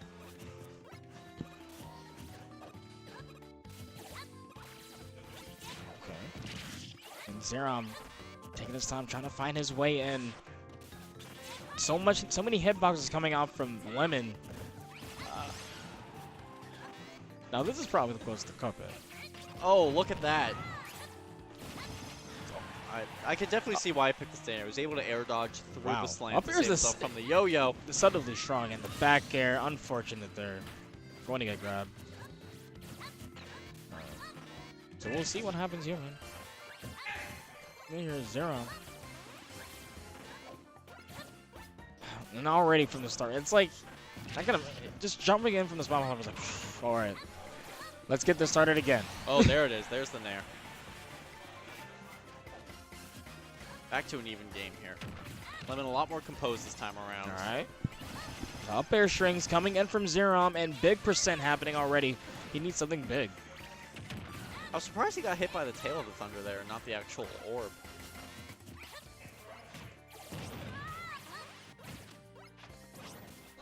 Okay. And Xerom, after getting all that percent, keeping on the pressure. Why not? That's what you're good at, right? Especially when they're in the corner.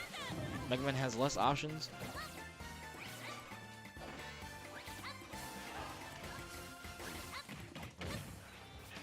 Shabs keeping him off. Xerom with a pretty good lead here, actually. Yeah, we try to catch the jump or just him lingering there at the ledge, but Lemon going to roll past. Try to frame trip with the down tilts. I mean, why not? The first active frame, or actionable frame, is so fast. Oh. Can those down Wow, tilts, that trade was pretty big. Can those down tilts set up into a kill? I want to say so. I know when they trip, you can do it into a side B. It's pretty big stuff. Oh, that should be yes. Yep. Able to get the grab there, and Xerom Yet again, hit Lemon on his last with stock. the lead in the set. Oh, that was neat.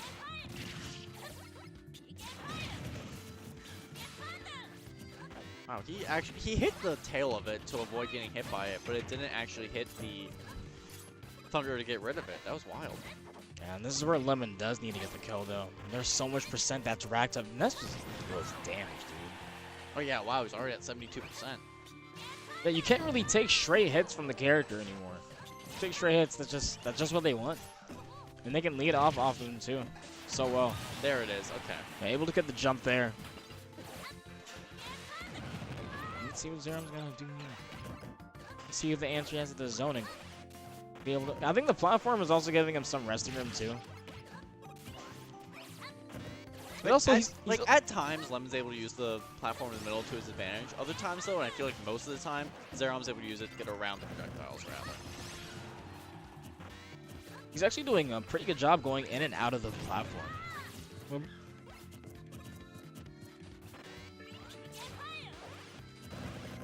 A lot of people feel glued there, feel like they have to run away or run off.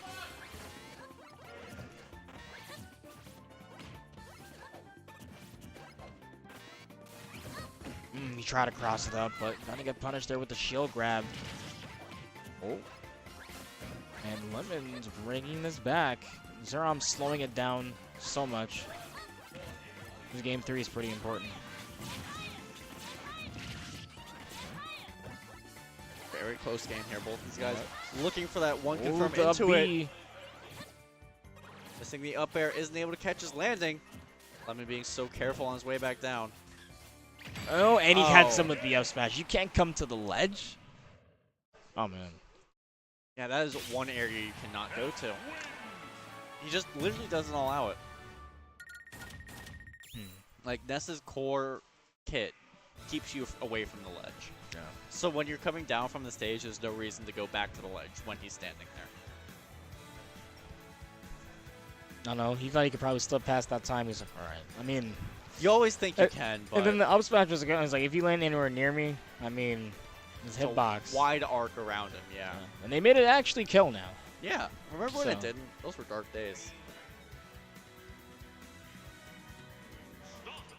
Alright, so going straight back to the picks. No counter picks here. Character specialist. Yeah, sticking with our tried and trues. Here in winners finals, Xerom on game point. Potential final stage being Yoshi's story. Wow, and those upper strings. So much damage, already at 80%. Man, whose counter pick is it anyway? It's barely Lemons, but Xerom, it's looking like he might have found the answer here. It's the super fighting robot. Who knows though? He's sitting here in the corner, actually gonna throw it. Wow, who actually blocks all of that? Nice. They're off stage, or near. Oh, air dodging right through it. I feel like he should went for another smash attack there instead, but Well, in the air dodge to the stage, going to get past anything that Lemon was going to throw out. had stage control but lost it there briefly with the back air. Coming so close to killing him each time with these nairs. Absorbing some health there because he can. Getting the stuff from the energy projectiles. And I don't blame him for not going for more because he's been threatening with the Metal Blade, but oh no. He could be maybe gonna go. Tango for him as he won an entire $14 replacing fifth. Clap it up for him. Oh no, he missed the air dodge to the ledge and going to be losing the stock for it. Xerom still on his 3 stocks of the game. Going super deep, not gonna be able to snag him, but you know, I'm just glad people with good recoveries are going off stage now. Yeah. And get out my face. Get duffed. Whose confirm is it anyway? Like, it's my Metal Blade. Come on. It's my item. It's crazy to me that pellets heal Ness. Yeah. I was thinking maybe we should see it more when they're sitting at, like, the long range. We're just seeing him absorb those, but I don't know.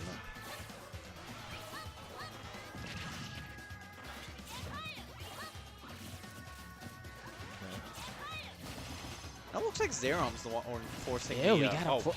got a Yuck. jab reset. It seems like Xerom's the one forcing the endurance game now. Yeah. Seems like Lemon is actually, he's trying to hold middle stage for sure. But Xerom is definitely able to shark him out of the air with these fares, with up air. Really good at catching his escape patterns from the corner, but that time catching his landing with the up smash. See, when Lemon won game 1, it was because all his plans were going right. I feel like he's losing now because of the exact opposite. Xerom is playing very wise, but I feel like right now his core game plan is to look for a hole in Lemon's defense. I feel like that's where he's been getting most of his damage so far in this set. And I feel like he's having more confidence in his buttons. For sure, yeah. He's realizing, all right, just trying to hit it back completely there. I don't know how viable that is with all the projectiles being thrown up I mean, from if you Mega can't Man. absorb it, you might as well try to hit it back. Handy little pointing arrow there, Alright. helping him back, but is going to be hit by a back arrow up to the stage. Xerom only one. Xerom 3/4 of a stock away from advancing to Grand Finals winner's side. Ooh, directional air dodge saving his life. Really good late directional air dodge. Ooh, Is he going to be able to make it back? And the spot dodge to get back to Lemon. Getting his second win here. Yeah, Lemon finally finding a crack in the armor here, able to get some damage in, but Xerom already back to getting stage control.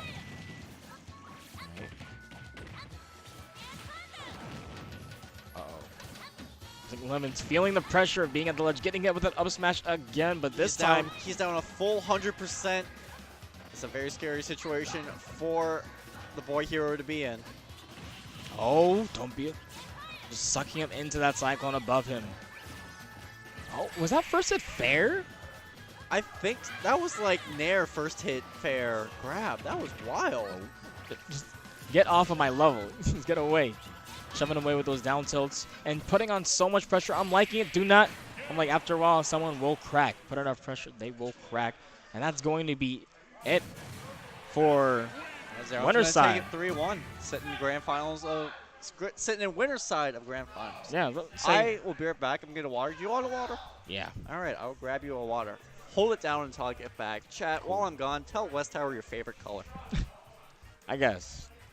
That matters. I feel like your favorite colors would already be in your Twitch usernames, but man. So we have Xerom sitting in winner's side of Grands. I don't know how often that's happened. Normally he fights his way through the loser's gauntlet to get in Grands, but no, this time around it's going to be Xerom sitting there, all comfortable, all cozy, and he fought there solidly too. 3-1 over Lemon. You guys didn't hear me say that, No, we didn't hear her say anything. right? Okay, all right. You definitely didn't hear me say that because I was muted. It might also be a good change of pace for him. I don't know how much more comfortable he'll be. I don't know if we're going to be seeing secondaries from Xerom either. But before we even get to that, we're going to be moving to the other side of top 4. The loser side, we're going to have JeBB versus Fast Kree. And I feel like this is where we might see the Fox, if Kree's still using Fox. I certainly hope not. Like, Kree doesn't have the mind to play Fox. I feel like he could have a mind to play Fox. Like, for the sole purpose that Fox is a solid character in the sense that technically anyone can have a Fox. But I think the way Kree plays the game, he will never have a truly good Fox compared to his, like, Villager and Isabel. Okay. I've told this to him before. Just like playstyle-wise, he probably Yeah, can never bring Fox to his full Because potential. Kree is a nutty guy. And he plays characters that can do nutty things. Well, so Fox can doesn't- Fox. So you think Fox is just as nutty as Villager and Isabel? I Well- don't think so. I don't think he has Like, the what do same- you mean by nutty? Just crazy things? Like crazy Just- strings? Because he can just 0 to death you. I mean, he can, but, like, it's more traditional with Fox. Yeah. With Villager and Isabel, it's Unconventional. more unconventional and reacting to the traps that you get. Unless you specifically know the center. I got what you mean. I catch it. Alright. But doing a good job with the ledge trapping so far. Racking up a lot of damage. JeBB not able to get his footing on the ground here at all. He hasn't been able to find a foundation himself. And as a zoner, the foundation is the main thing. You want to be on the ground to zone. For sure, yeah. You can explosive flame in there, but it's no good. It's not good landing at all. It goes to the level where you were. Wow, man. I don't know how many of those were true, but More Actually are, catching more the are roll back. true when you have the back to the platform like that. But I love the little squeak sound, dude. oh, good platform cancel to catch Cree. And the, Jeb's been doing those since 4. well, yeah, for sure. But doing it there to cover the distance, to actually get an edge guard, even if not getting the kill, getting a lot of damage. So he is at kill percent. Oh, accidentally rolling into the Oh. explosive flame there, into the up air, dropping his first stock. Sleeping on the wheel, and Jeb, let's see if he's going to be able to make this comeback. But so much, where'd all this damage come from? Just those stray hits and those nutty confirms we were talking about. See him dancing around the Lloyd, isn't going to be able to make use of it. Already the damage is made up for, only a 2% difference between the two. Can Villager pocket the explosive flame? I don't think so. That's unfortunate. I guess where would they shoot it, right? Yeah, like it definitely doesn't count as a projectile, more like just a thing on the map that happens. An object. Yeah, It's a mini sun. It's the like core. it's a mini stage hazard. It's the core of the Earth. But my golly, it's showing. Jeb making it. Yeah, JeBB would turn around and second stock. Jeb showing how hard it can be to use this character. Yeah. Oh man, he's all right, cool. Like you were able to do your thing. Now let me show you Palutena's thing. Remember when everyone was playing Valentina? I mean, everyone likes to. They still are. I mean, not nearly as many. Like, there's not as many Valentina mains as there was week 1. Which kind of happened to a lot of characters, really. You saw, like, that this is a very kill confirm heavy game. You don't get many kills off stray hits, especially with characters like Valentina. Where that's where a lot of people were trying to play her when the game first came out. You've seen the problem Kree had against whoever he played earlier, where he just can't get the kill confirms down. When people get this high percent against Isabel, it can be incredibly hard for them to do anything. They do have confirms off of Jab 1, but they can be fairly inconsistent. Promelia, that's who it was. Alright, Jeb. I'm actually liking the way he's playing because, you know, I don't want to get hit with these fairs or bears anymore. I'm at kill percent. Let me actually play in your face. I'm around kill percent anyway. You already did a good enough racking up damage here in your last stock. It really sucks when you have to rely on a slow grab to get kills. Isn't hers like a little bit slower than Villagers? I know it's less range, but I don't know if it's actually slower too. I thought they were the same. I could be mistaken though. Oh. Okay. Well, I'm like, so far, let's see if he's gonna find a hole in those fairs, and even the directional air dodge isn't gonna be enough to save him. Someone screen cap that and send it to various media of Isabel getting hurt. Is that actually a thing? It is. It's a Twitter account, and I love it. God. When Plant came out, first thing I did was say Happy Plant Day, and it was the down B for Plant hitting Isabel. Oh, so good. What a good account. That's just mean. No, it isn't. That's pretty mean. She has it coming. Why? She's a fun character to hit. Is she? Yeah. I mean, I guess it depends on like. It's like, no, she's so cute. Why would you want to hit her? That's It's like, why she's so yeah, fun that's to hit. all it's like, or the other or the other side of things. I don't know. It depends. It depends. See, I say that Isabel's fun to hit, but then like I don't want to hit Pichu, for example. Like for the same reason, but for the opposite effect. You know, I don't know. That's just a me thing, I guess. Learned a little something about King today. TED Talk with King here at the cave. Oh, and that was that's neat. actually a nice conversion. Down throw, forward tilt, and the pivot cancel F tilt. That actually is something he used to. Pretty neat. However, these up air juggles are pretty neat as well, immediately giving him the lead in the game after that first little exchange. Fair. Oh, try to get reverse there. I don't know if he tried to drag it down or not. Doesn't fall down. Finds himself the down air, but not the spike hitbox he wanted. Excellent attempt, though. All right, so he's sticking with the Isabel. Why do you think he's thinking with her over someone like Villager. I feel like, well,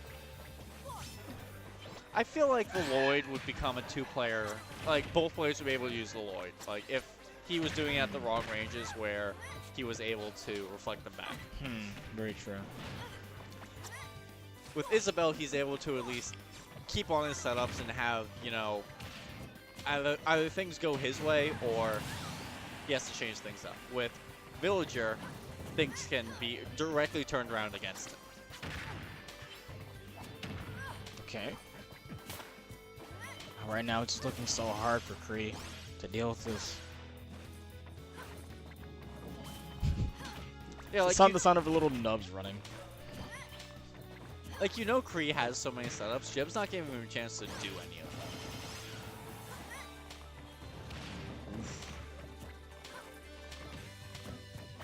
And pelting Jeb's shield with these bears. Catching the neutral tech as well with the flame. They're trying to find an opening here. Trying to see when Jeb will not want to get hit with any of this anymore. And actually getting a shield grab. Really good awareness there on that fair. Oh, I didn't know that could happen. Interesting. And prolonging the hitbox with hitting the balloon first. Yeah. Call that the party's over. Oh, yeah. Wow, Her dash grab barely is whipping him super there. punishable. You can just bob it around like he's actually fishing. Yeah, I think if you do it long enough, Oh, he was you caught can out just of a bring jump. it back slowly. Just reel him in. Okay, here comes the Two nair nairs into the. Oh, I into like the the back rock. air. Into another one for an attempt. That was sick. 61% already, and you have to be careful for that. The back throw not gonna kill yet, but Man, I love Jeb in Ultimate because he goes for cool things. well, I feel like the game like makes you want to. You know? Like, Yeah. All right, cool. It's like almost not optimal, but like. Like, why it's not that it's unoptimal, it's that it has a chance to work. Exactly.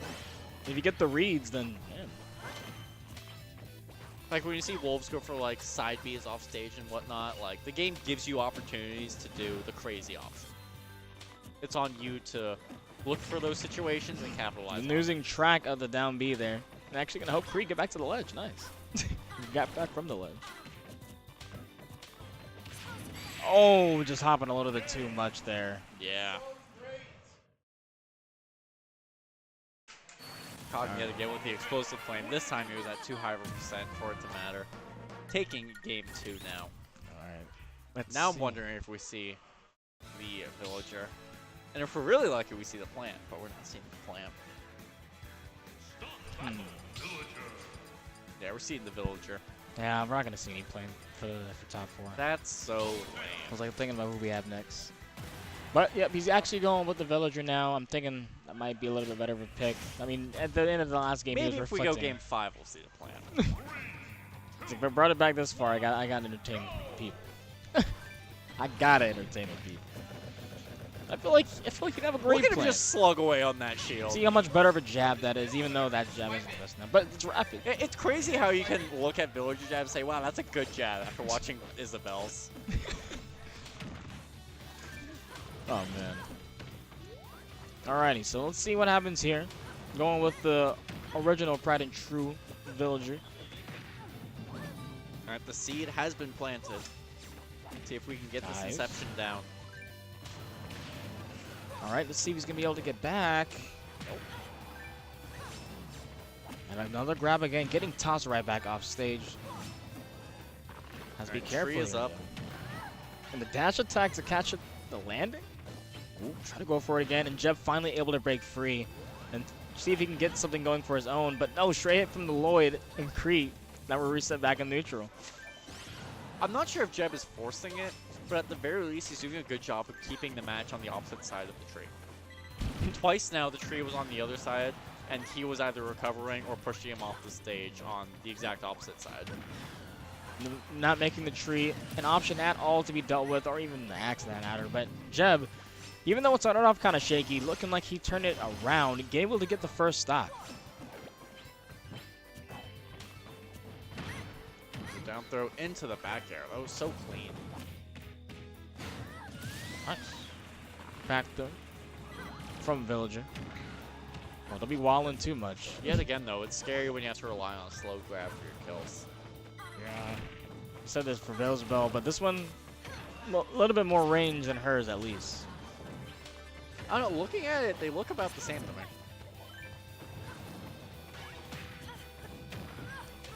And just, wow, getting that right back in the face. The reason is, I think, is because she has a long range grab and then a really stubby actual grab. And then his is just like middle range. You could be right there.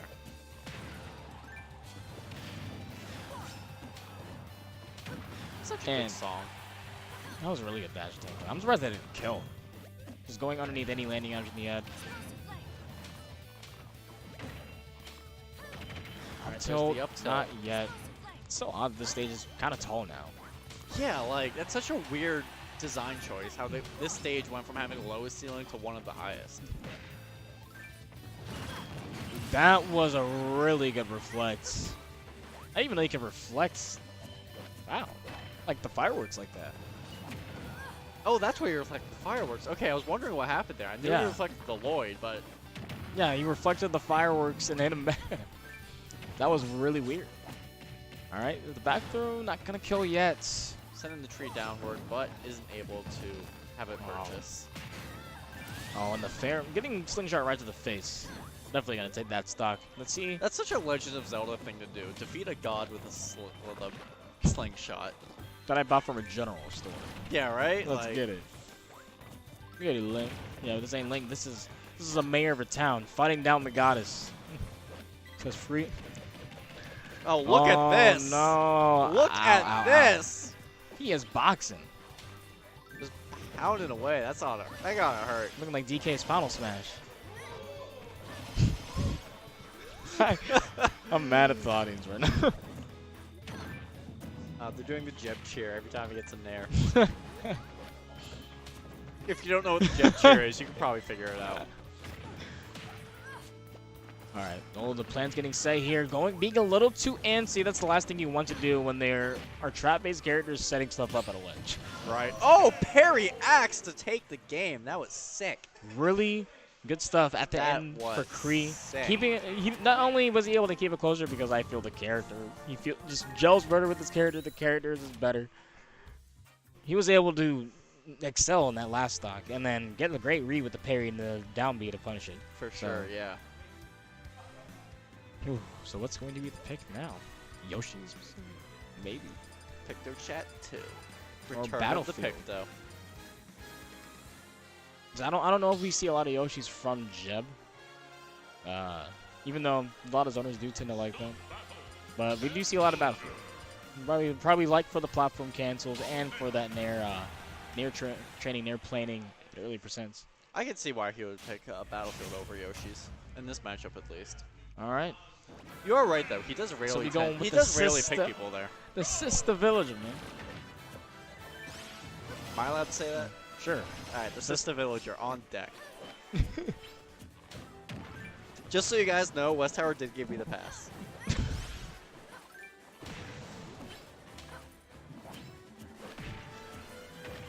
All right. Game 4 here. Oh man. Jeb already utilizing these platform tech chases super well with the nair, and let's see if Kree. I mean, he's been actually doing a decent job of living long, but it's more so is he going to be able to find a way and get just Jeb at the same percent.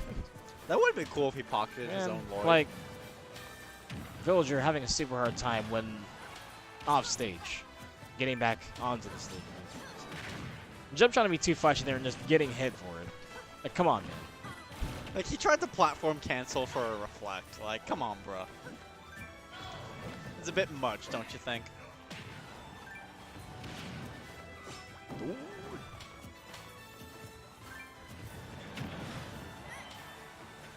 Fast Kree down quite a bit here. He's just a few solid hits away from losing this stock, and that Explosive Flame will be doing it. I was just about to say, barely. he's actually bringing it back a little bit, but if Jeb were to play this game, keep it to where he's putting on the pressure of Kree, to where he's actually playing mid-range really well. Catch him in the air with those nairs before you, so you can stuff out those fairs and those back airs. All right, like right now, he's playing in his face, not giving him any room to zone. All right, fair to fair, and ooh, okay, going for the saucy. They're trying to expect him to go to the ledge to get a down air, but I guess off the mark. I thought it was gonna hit. I did too, but just barely short of it. Yeah, and the reflects coming into play, like you said, and almost caught him with the explosive flame. You can't be sleeping in disadvantage against Palutena at all. Like, he caught him there trying to pocket his own Oh, yet again. just that like nair, that, so wow. quick. Just from the middle of the stage all the way there, platform cancel, nair. You're dead. Nair again.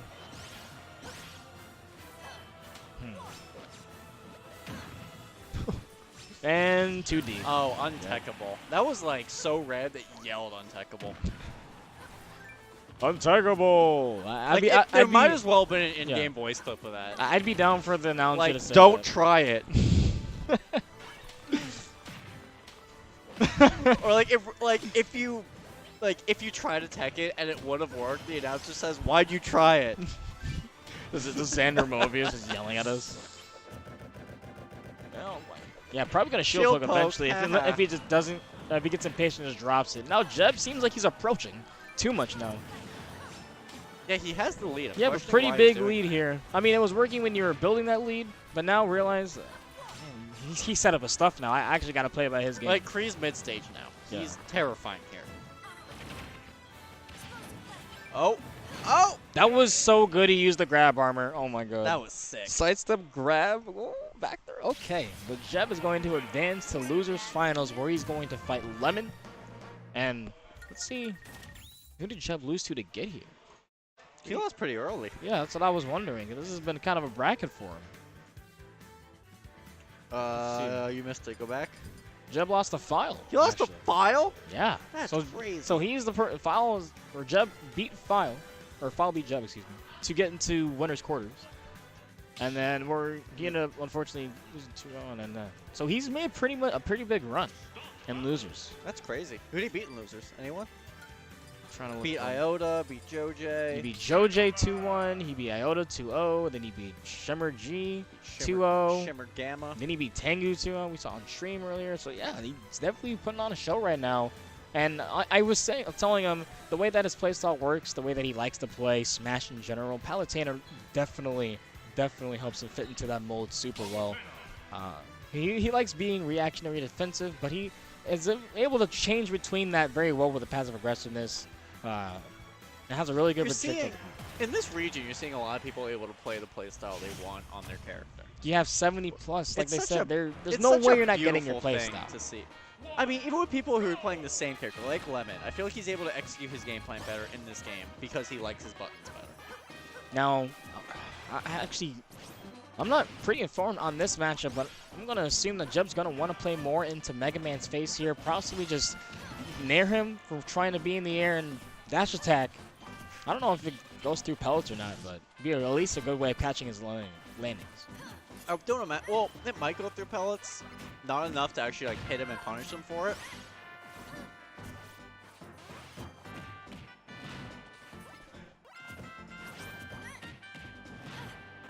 Alright, Lemon inserting stage control, jumping over the flame. It's kind of scary. The range Lemon wants to play at is one of the ranges for explosive flame. Yeah, that's what I'm saying. So you're gonna see Jeb trying to bait around bait around right now in the mid range, trying to get these fairs, possibly get these grabs. But you're gonna see later some conditioning, some landing explosive flames. But before that, Lemon popping off first, getting the metal blade first into he's the gonna up land tilt. some explosive fists with that up tilt. Well, I was calling it the gauntlet, the Infinity Gauntlet. The gauntlet, I like it. Oh, jumping over that one. That was close. Jumping over that one again. That was cool. And Jeb a little bit off the mark there, but Lemon using the directional air dodge up and moving to the ledge. Jeez. Wow, Mega Man holding on so much here. Up being early. What's that dog's name? Is it Rush? Yeah. Rush is a homie, dude. Yeah, Rush I wish you were like somewhat of an assistant. Yeah, he had like an attack for it. Yeah. That'd be cool. All right, you're seeing what we saw Lemon do very well earlier. Just breaking down his opponent, making it that much harder for them to get in, making them make these big overextensions, risky overcommitments, until they slowly put themselves in their coffin, man. Right. All right, Oh, finally able to capture it. That flame clipping him there. Lemon, however, still has a pretty good lead here. Yep, and going straight back to the board. Oh, I thought he had jump so bad. And the Three nairs. nairs into an up air. He always goes for that combo. Yeah, it's super good. Especially if you catch him jumping or just... Hey, I think it picks Mega Man off the ground. I think he's tall enough. So... I think so, too.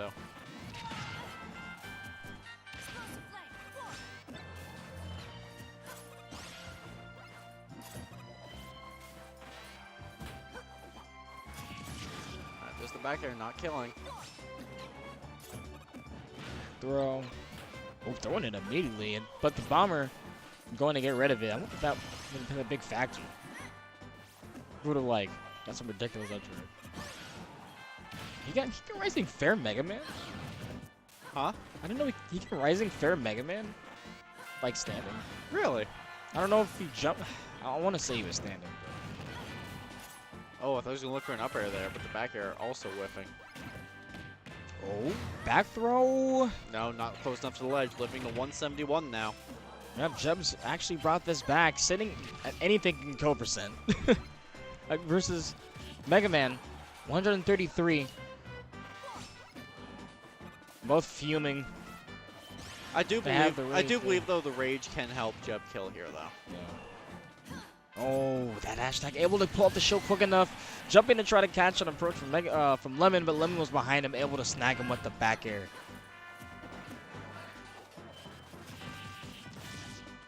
Wow, that at least shielded a lot. It did like 14%. Actually, a little more, I think. Still though.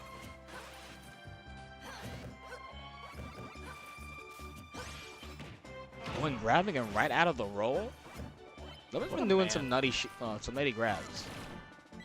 Some nutty shield grabs.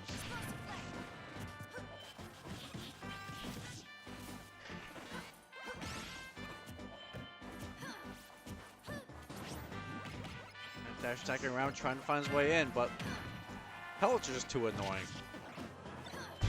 Pellets are very good. Just stop you from doing what you're doing. Can lead into grabs. Can lead into his other shenanigans. Oh, he wasn't there. That's how he fell out. Damn.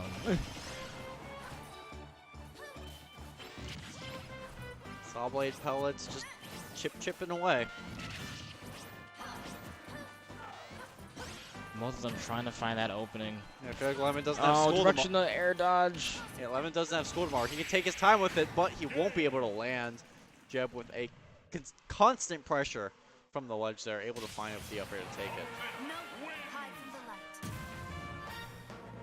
light. Oof. Such calculated play from both these players. Going back to Pokemon Stadium, too. Yeah, both are really good at that defensive play. So right now it's going to be alright. How can I make him come to me first, capitalize on that lead, and then play my game? Both want to play that zoner play style. Obviously Mega Man going to be able to throw out those projectiles more. So Jeb going to have to find his way with the movement. I think he needs more platforms, but Lemon might be banning that. I don't know, I think he can do it on this stage. He just has to play around the platform more.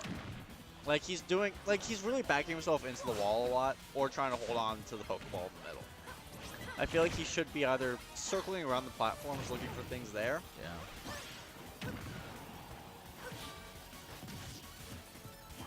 Like just make a little house under the platform. And don't let him in your house. And moving around the platforms a lot of times to move stuff, and then if the zoner gets a little bit antsy, jump up there, and try to contest or make you move. Sometimes if you read that out, get underneath them could be very good with opening them up. But just like that, getting underneath Mega Man, catching the jump, maybe a roar back air. Oh no, here comes the nairs. Gonna 3 go nairs. on top two. 4 nair. Well, that was like 3.5 nairs. Oh, expecting him to go low, just try to get the drop down there to extend it, make it 5. It would have been 4.5 there. 4.5. I 'Cause guess that last nair was like every no, other it hit. was a 4 and a 4th, or was it 5 hits? It is 5 hits. So it was like 2/5 of it. All right. It's too much math. All right, so Jeb's looking like I don't know my fractions. I'm sorry, guys. But I do know that solid hit of the backer is going to be giving you excuse stage me. control, but whiffing the... I got the whoever won last game wrong. I don't know why I thought Lemon had like a ban. Oh. Sorry, we caught That's up. why I got confused with stages there. That was pretty neat, teleporting around into the dash attack. Yeah, no more teleporting though. Because when Jeb does it too much, he gets too comfortable and then he gets predictable. I just don't want to see that. I want to see him right there, really good shield grab. Jumping right in front of him, gonna get back thrown, and it's such a good back throw now. You actually have to worry about it. Yeah, living 3 stocks to 1 now as well. Okay, all right, still 3 stocks to 1. Never mind. It's one of Lemon's bread and butter baits. He will set a get up range, run away, make people think it's safe because he's gonna come and roll and turn around with that forward smash. Oh no! How many nairs? How many nairs does it take to get to the center of Mega Man's stock? He could do 3 more if he got another nair. The only thing is about Mega Man is that when he's sitting at his optimal range, he's not able to get much off of like a whiff. Yeah. He's able to rack on percent slowly, but nothing too big. Nothing like what Palutena would get if she were to get Especially explosive flame. because Palutena is more threatening at Mega Man's optimal range. Just covering that landing. There's a big pillar of light, world of light, just in that alone. And Yeah. Jeb is gonna be up 2-0. Too bad. And Mega Man doesn't like his world with light.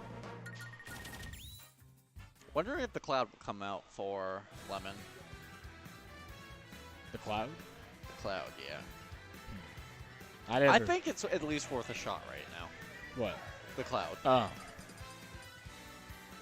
I was like, do you think? Oh, the character of the cloud. Okay. Wait, if I was talking about Randall? Yeah, I don't know. I thought you were talking about something with the world of light. Then I'm like, okay, never mind. Context. Oh. Yep, there it is.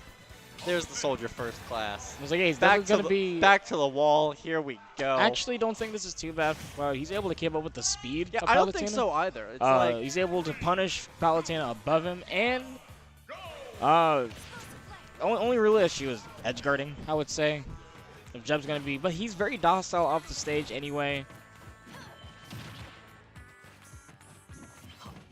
Cloud's able to circle around explosive flame range in ways other characters can't. When he's too far away, he can just charge limit and force an approach. When he's too close, he can just rush in with dash attack or even dash in jabs.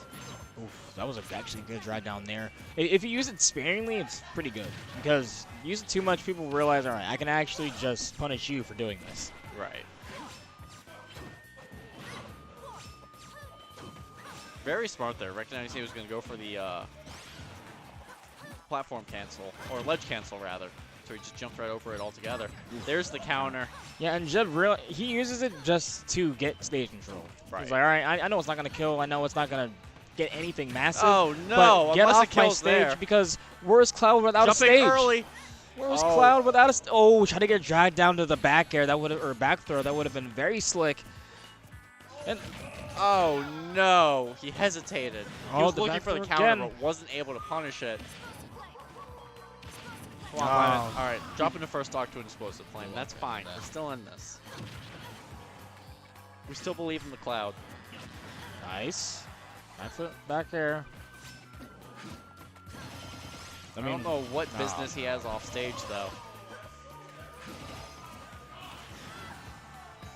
39%, just 39. off 3 nairs. I mean, it almost got something to drag down, but after all that, Lemon finally able to retaliate back, find that opening. Might have to burn Lemmy here to get back to the ledge. No, he's able to make it back. Just that once though. Jeb's not going to let him get his footing on the ground for a And potential catching the setup. double Wow. jump with that meaty back here. Jesus. Wow.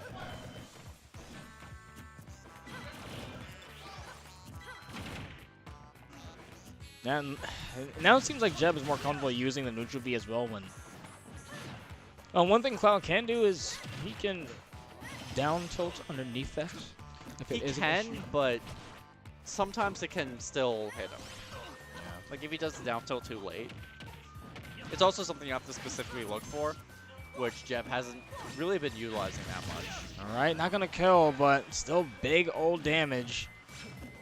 Gonna get some stage control. Let's see who's gonna get here. Instead, gonna get hit with those fares. Lemon in a pretty unfavorable position here, but able to fight his way back. He's in a predicament here is what he's in. Able to fight his way back. I want to see what he can do above. Oh, but that counter lasts forever. Counters Sakura last wants you to grab those, yeah, man. they really do. Oh, He's no. out of a jump. Yeah, he doesn't have a jump. Yeah. Yep, and Lemon putting the fist bump up at the feet, but Jeb showcasing, hey, I'm ready. He already had the big losers bracket to prepare him for this. He's ready to fight the gauntlet now. He's went through the gauntlet. He's fought his way to grand. But we're going to be seeing Xerom versus Jeb. That's also just something you have to look out for when you go from a character with a great recovery to one that doesn't, is you can't just be dicking around with your double jump. That is very true. That is very true. And normally he's really good with that with Mega Man. Yeah. He's good at holding it with Mega Man. Maybe he's just in general and realizing I don't have nearly as many options recovery-wise as Mega Man. So maybe felt flustered in that matter. But still, third place for Lemon. Yeah. Solid, consistent. Is that his Mr. best placing Consistent. yet? He normally places fourth. I think he tied with last week. He got third. Okay. So, like I said, Mr. Consistent. And I mean, I'm just excited to see where Lemon takes his play. Yeah, he's getting Like, so good. It's getting scary. Like I said last week, top players already do not want to play him. Wadi does not. He's like, I don't feel like playing him. Yeah, like Rags definitely doesn't. When File He's been calls, when File calls, they ask to play Wadi. He like rolls his eyes a little bit before he starts unwrapping his controller. In the past 2 caves that Rags has been here and Lemon has been here, Lemon has eliminated him in losers. That's true. I think actually. I think 2-0 each time. It's been a menace. It's been a little menace, man. But this is for all the marbles. This is grand finals. What were we about to say? Like, I think he's the first true Smash 4 player who's rising up above where he was before. Hey, I like this engine. Mega Man pretty good. I wish I could do the voice. I'd say Cloud's not bad either. Oh man. But yeah, hopefully you guys are enjoying yourselves at home. Like we said, it's grand finals is about to start here at the cave. Ultimate on Thursdays. Xerom sitting on winner's side. The kid, Bradford, proprietor of the Union, going against Jeb. Is Jeb still on Arctic Fury? Arctic Fury? No. I mean basically. They're basically the same thing that you said. Okay. Ooh, actually starting on Smashville. This is a pretty rare, actually. Which is weird to say. What'd you say? I said they're starting on Smashville, which is kind of rare in this Startsville. Alright. So as soon as we getting in here, the fiery smash ball comes in. Jeb with the I Palutena. actually said Arctic Fury. I did not mean to. I swear it. But Xerom with Alright, that here we go. patentedness. Let's see what happens here. Honestly, I don't think we've seen this matchup yet. So I don't know how this goes between these two. At least on stream. Whenever I see a matchup I haven't seen before, I default to what range the characters want to play at and who can hold that range better. Yeah, but I'm talking about just Xerom v Jeb matchup. That too, yeah. Like, oh wow. See, that's the weird thing about that. Yeah, if they're in the air or if they're landing on that down tilt, you just get sent up for a good combo or string tool, and Jeb devastated that stock. I wonder if Psy Magnet can get health from this explosion. That's what I was wondering too. I feel like he wants to try it, but at the same time, it's pretty risky to go for in a grand final situation.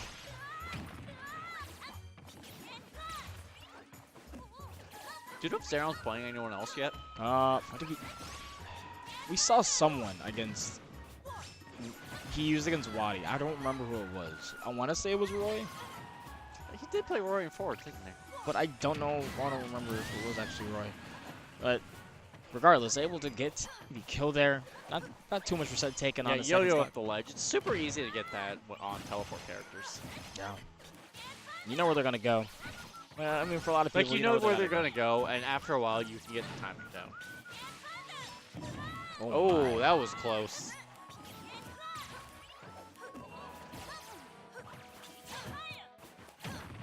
Yeah, trying to contest that back air and just can't. Completely intangible. Oh, nice. Well, like, Xerom's pretty aware of what he's doing, but how is he going to retaliate? Jeb, though, using the explosive flame is a great option to cover the get-up attack. Or get-up, excuse me. You can. He can. There we go. All right. Asked and answered. How much was that, though? It wasn't too much. That was... I wonder what if he gets, like, the like, big hit at the end. I How want much to that say does. what he recovered right there was about 6%. Yeah, the thing was, like, the comboing hits. But what if he gets, like, the last main hit? How much would that do? I wonder if you can absorb, like, multiple parts of it. And there it is yet again. Yo-yo. Even if you can grab the ledge through the yo-yo, you're more than likely getting hit on your way off the ledge. Yeah, he's only getting the small little hits. He got 2%. Or something small. Oh, I was surprised he was able to tech that. Like, not Xerom's teching ability, I mean the game's engine letting him tech it. I'm surprised he was able to do that. Ugh, and covering above him too. Even when Jeb was forced to go onto the ledge Have you or seen onto the stage, he just Have can't. you seen Xerom land a PK flash yet? Yeah, we Oh. saw it against Vermillion earlier today, Oh, I missed it. and before, just in earlier caves as well. He's landed it. Yeah, he likes to, because people will think, oh, I can just go right past it, not really realizing how much you can actually manipulate the PK flash. Yeah. Putting it right next to him or on top of him. Yeah, he's very tricky with that. That's what I'm saying. He's like a snake, man.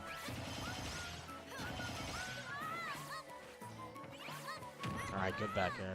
He's out of Double a jump is actually pretty risky. Yeah, he was out of a jump, and recovering a high like that was really sketchy. Yeah, he went for the classic nice double jump to like back onto the stage, and Jeb was like, "Cool, like I'm used to this back air," and then he went for the high up B. I guess expecting Jeb to go the drop down there, but Jeb played his cards right, stayed on the stage, and able to react with the counter. So Jeb is up game 1 here. 2 more to go to reset this bracket. Now Jeb is actually he can't use as many of his options to zone as well. He's gonna have to play Nessa's game a little bit. Yeah. Which makes you wonder if Xerom can play this right, if he can force him off Lucina, or force him off Valentino later. I'm like, do you want him to be off of Valentina though? I feel like Lucina might be a pretty hard pick. Granted, he was. Did he play Tengu earlier? Just swords in general against Ness, you know. No, I don't think Xerom did play Tengu Yeah. today. Yeah. I feel like Ness would struggle against swords. Yeah. That's what I'm saying. They did play. It was 2-1. That's what I was saying. So, like, on paper, the matchup would be better for Jeb, but I'm not sure if Jeb's Lucina is as good as his Valentina to force that with Xerom.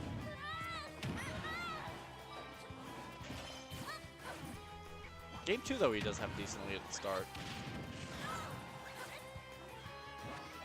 Yeah. He Oh, doesn't wow. get much for it at all, but it definitely does 'cause- negate it. 'cause Like, he only absorbs 1 hit, and then it's entirely gone. yeah, I'm just wondering, like, I just wonder how much it does for the last one. That'd be such a weird timing to try and get, though. Yeah, it's not worth it at all, especially when you're trying to win. You're off stage, it's just not worth it. Nice catch. Ooh. I was like, maybe reverse nair is going to send him the opposite direction, but... That was an unintentional reverse. Yeah, I was like, There you we go. really can't be using those. Those Yummy. are Yum, yum, yum. Eat them up. forward throw. Xerom seems like he's trying to turn up the jets here. Xerom schmoving.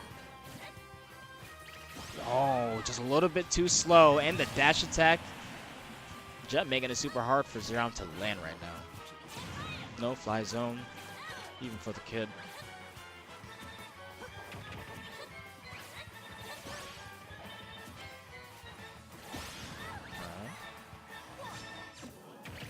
Nice. Oh. That was untuckable too. But the untechable splat there saved him. That's all I'm about to say. Like, I'm like, even if he did 1-2 tech, it just didn't matter. It was probably better that he didn't. Yeah, the hard hit definitely would have killed him there. That was interesting.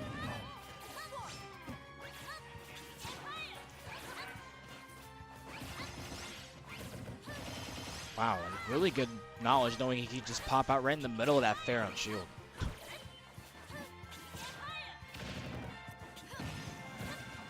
That was an instant PK fire. That was weird. Uh-oh. Oof. Pretty risky option there from Xerom, but challenging him with the fair. Able to fight his way back one time, but is he able to do it again?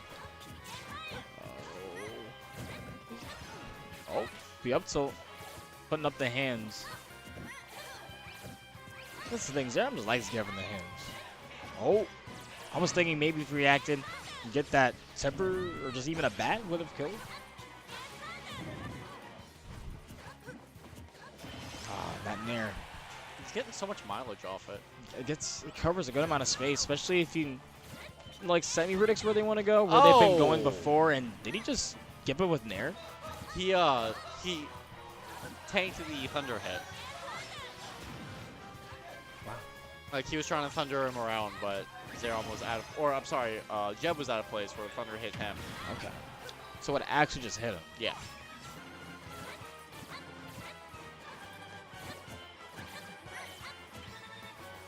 They're just jumping around looking for their hits. Nice. Jeb able to find it with his nair. Doesn't go for another nair. Goes for the up air instead. Oh. Ooh. Getting shut down, giving him the kick. Look at that Falcon setup. Sure, down tilt. You want to go low? All right, got you with the down here, baby. Man, Jeb determined to win his first cave and keep the Boston bloodline at the top of the cave. Oh, yeah. He's like, don't worry, Waddy, I got you. I got you, brother. I had a long conversation before Wyatt left. Like, look, you have to win the cave. For the bloodline. You can't let other people win the cave.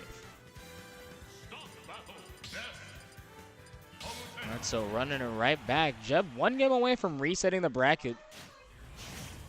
Let's see, Xerom's going to have some answers yet, but we're going to Battlefield. We know how Jeb already likes Battlefield a lot. You got Mob Smash playing. I love this song. This is one of the best one of the best music, one of the best songs in the game for sure. Like, I love it. Oh, that nair. Wasn't able to get it again though. I was a little surprised by that. Yeah, you have to be super careful jumping in the air because it comes out so fast. Frame 5, able to suck you into all those hits.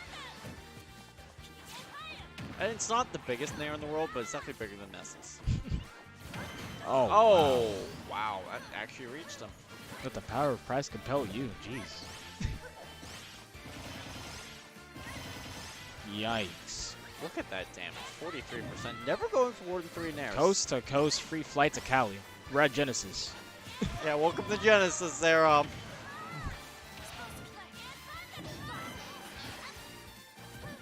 Now, I don't know if Jeb got like a text or something and he's going to get out of here, but he's like rushing this game now.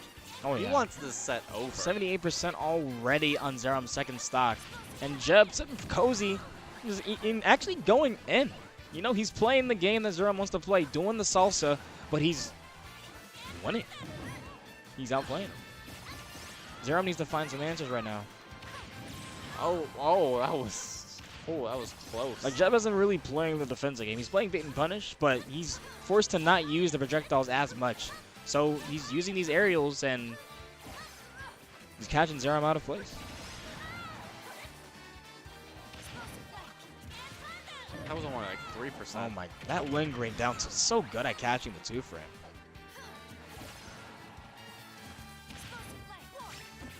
Oh, he was just short of having a yo-yo hang off the ledge. It's unfortunate. All right, let's see if he's going to be making back here. Trying to get the counter as well, but just too fast of a move. Able to fly right past it. Forward air, not killing.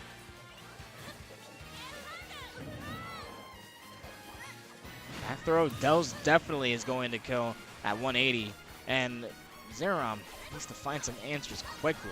Yeah, he doesn't even have him at okay, now he has him at 100%, but it took 2 stocks for him to get there. All right, able to whiff punish with the dash attack there.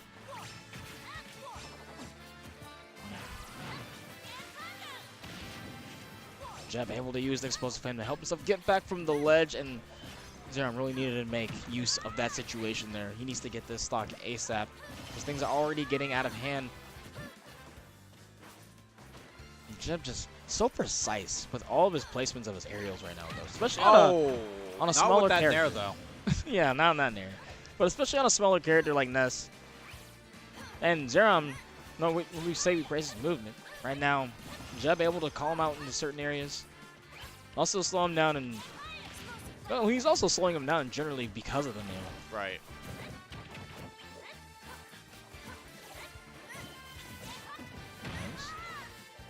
And like I said, that is such a good tool to catch in platforms. Oh, he's Jed's ready for it. looking for a lot there. Xerom's arm deep in that Magician's Hat, trying to pull something out to take it, but none of it is seeming to work. Jeb looks like he's super confident right now. Like, who is going to stop him? That's who he's saying right now. Who is going to stop me?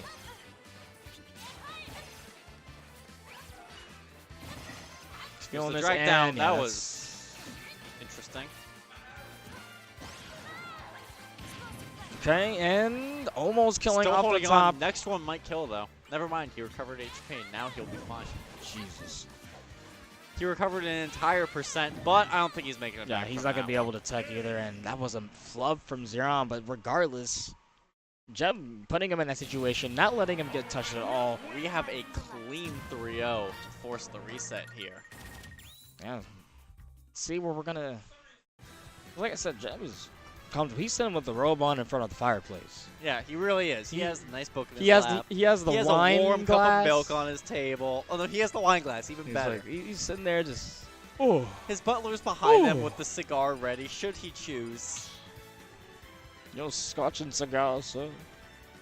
Oh, thank you. It's not you don't want your opponents in not comfortable. No. You want your opponent outside right now in this 14-degree weather, all right? You want him working.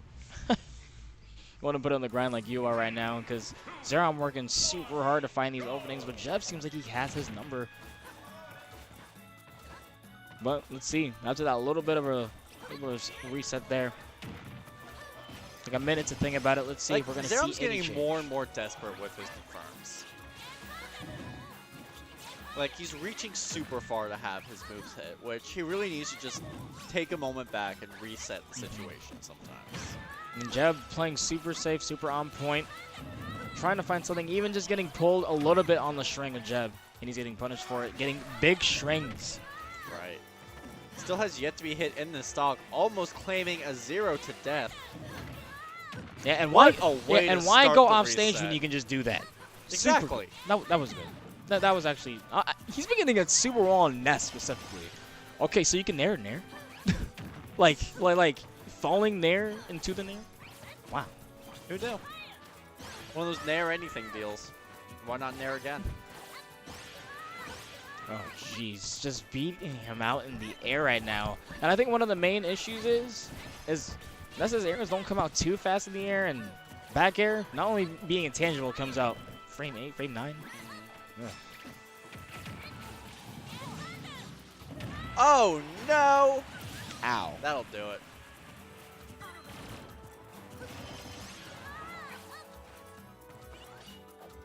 I don't know what he was trying to counter. Ow. That's one way to get some of your confidence back, though, because Xerom definitely rides on the nuttiness of this character. Like those big button plays. Like mad scientist. I would call him mad scientist plays.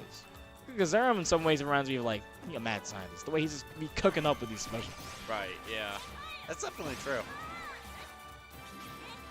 Like oh yeah, don't approach me at all, please. Or you can't stay at get up No, attack you range. can't set up a ledge trap right now. I'm going to blow up the ledge real quick, and then I'm going to recover.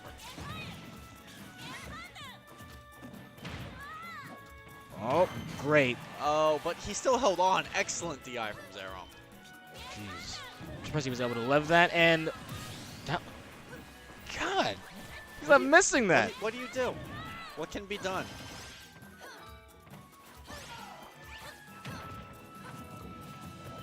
And just getting pelted right now.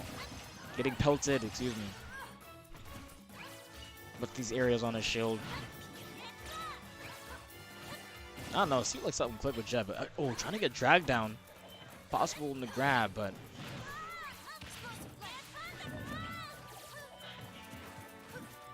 Oh, man. It's looking Jeb- dire for the kid. Jeb just playing outside of his range. And no, Xeron is desperate on his last stock. He needs to find a way to get this last stock sooner or later. Jeb missing the grab. Xeron misses his chance. All right. Hitting the nair, sitting him right back to the other side. Jeb's in the corner, but able to retaliate. Just dash attack his way out of the corner. Yeah, and now putting on the pressure onto Xerom. He's on the other side, and the nair, he's getting thrown back and forth. He's going to Genesis and back so many times, but he'll finally be able to find a back throw. He's getting thrown around like a sandbag right now, bro. Now, for the first time in this set, I believe, Jeb's down to his last stock. All right. Are gonna neutral gutter right into that, and now big damage coming in already Up at to 66, 66%. 74, and just rising. This is what dreams are made of, ladies and gentlemen. The kid is not out of it yet. He's still trying to claw his way back in. Eats a back air for his troubles, though. Is forced in that terrible situation he's been in all game. Misses the down tilt, though. Able to make it back to the stage. Jeb not able to get the 2-frame that time. Super consistent. I would say he was like 3 for 3, 4 for 4 for a while. Rolled right past the up smash, but he ate a back air. Xerom's bringing this back. It was looking bleak. This is so but close. the kid is coming alive, and that's the last thing you want to happen. They traded theirs, but he missed the counter. Wasn't able to punish it, though. His back against the wall. That platform is not going to be there much longer for him to help him out. Yep, he was doing those empty hops, not throwing him out for so Oh, long. he grabbed him by the toes, but he still held on for the back throw. Okay, too late on that down tilt. Threatening him with it there. Jeb accidentally going too far deep, and now he's going to be in a really bad position. Such an holding unfortunate on. flub from Jeb, and going to get snagged there, going for the back throw. Xerom clutching it out, clawing at the walls, climbing his way back into that game. That was awesome. Yeah, and that's the kid, man. Like, I'm afraid That is because like Bradford. if you give him enough time, he's definitely going to step up to the plate. He's definitely going to give you a fight. And Jeb had his number in that first game. Well, let's see if that's going to be the same, because right now it's a different dance. It really is, yeah. Like, you could sort of see the ways they're almost playing that he kind of had started giving up hope. But then he found one good hit, and that sort of like sparked something in his mind. So let me get for one more good hit. All right, one more. And then he was able to bring it back to that last talk. He was able to get that incredible string to even up damage. Then he was able to clutch it out and capitalize on Jeb's mistakes. If he keeps playing, like if he keeps going uphill like this, he should be able to just adapt quicker than Jeb can. All right, so Jeb decided to go to Battlefield, and I'm pretty sure Xerom's okay with this himself. Went to your in the earlier set. He did go here earlier, but this was one of those very convincing wins for Jeb. Like, I think this is a very scary stage for Quantum.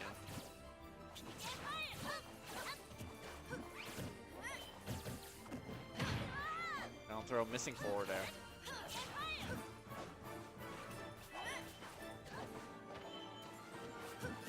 And I'm loving the platform moving from Xerom right now. Moving in and out of these platforms, not just over and around him. Right. Being very tricky with that. Right, throw. These teleports are really just giving him so many more ways to regain safety. Yeah. Be careful. All right. Really unfortunate. That was there. cheeky. Yeah. Pulling out, immediately reacting and retaliating with the grab.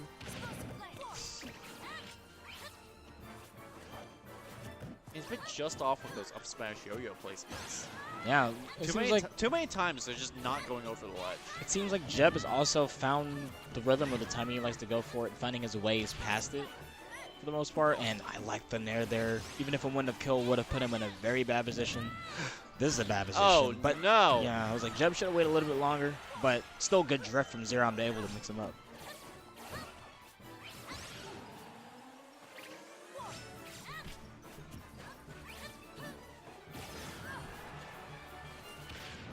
Very even game here. The first stock Nice. will define so much in the rest of this set even.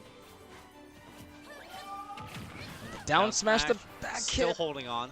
Both even, basically. 130. Jeb able to get the nair to send Xerom off stage, though. So we'll see what happens here. Oh, what are you doing? Get up attacking from all the way over there. So that was like miss input, maybe a little bit too antsy. Maybe tried I don't know, anything else besides that. It's one of those things where you'll blame the buffer system, but was it really the buffer system? You want to blame it. Sit down and ask yourself that question.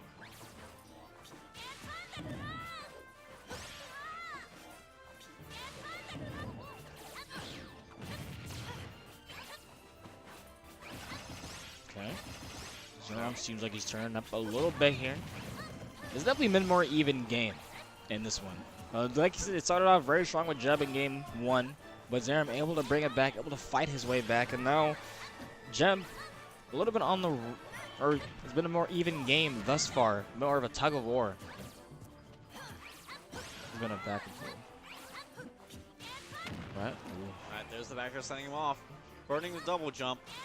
He didn't realize that burning his double jump. Yeah. It's unfortunate. Very smart there to go to hit the stage, but with the new way Battlefield's configured, that was just setting himself up to eventually drop the stock. Jeb. Ah.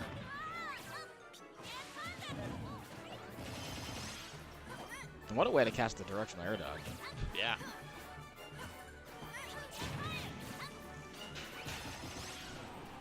Okay, Xerom. Let's see who's best near. That was No one's ever able to correctly guess where someone teleports, and he just did. I mean, Jeb. I mean, he has a few certain places he likes to go. And certain Palutanas, you know, want to go over the platform or underneath or on top. From the ledge, there's only a few places you can go, I guess.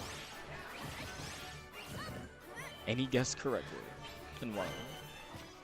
Now, one of the characters that's really hard to guess on is just like Pikachu. Yeah. They have so many options that you actually have. If someone catches that, like, damn. That's all you gotta say. Yeah, that's the true one you never catch on to. However, you chased him up to the heavens because you knew him the best. And caught him with I think now he wants to take the high. What the hell? Oh, man. He took the stairway to heaven, for sure. And we're trying to race our way back into this game. Going in Town and City. 1-1 here. 1-1 pop. Both these players playing at their limit, I'd say. Now they're getting pushed. I was kind of excited to see this match because, I mean, right now we're seeing it be pretty close.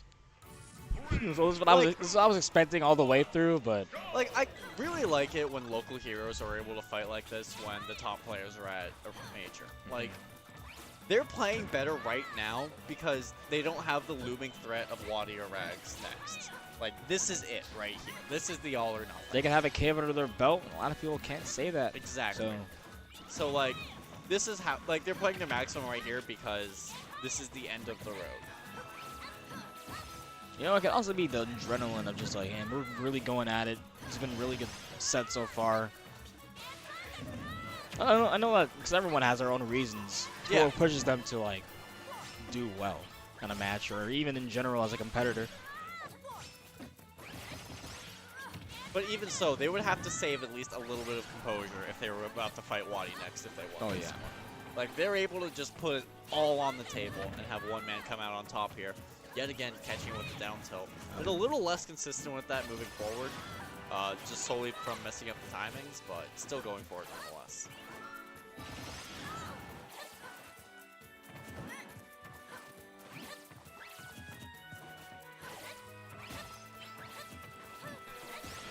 Wow, that dash attack reaches. Able to push Jeb up just that farther, and both of them at 100%. Oh. But Jeb able to catch him dropping from that platform just that sucks. fast. He had to drop there because the platforms were leaving. Yeah. I mean, he could have stayed on just a little bit, but I mean, yeah, yeah. but The like, principle is you want to get off to the stage because the platforms are leaving. So Jeb just catching a natural human habit there. Yeah. Like, it took a very smart man to not instinctually go back to stage there. Oh, wow, that was questionable DI, having that forward air kill.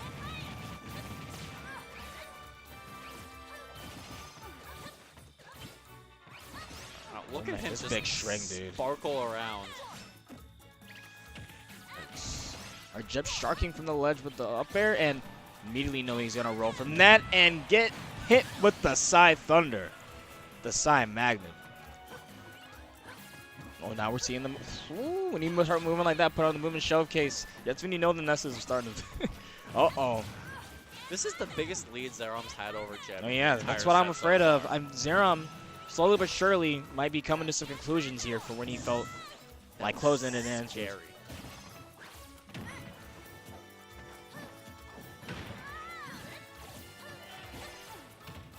Oh, all right. Not reacting, not going for the jab reset situation. And Jeb spaced that super well to get past the up smash and get a fair. Oh, barely missing that nair as well. I'm not sure if the magnet there helped with that. I want to believe it did.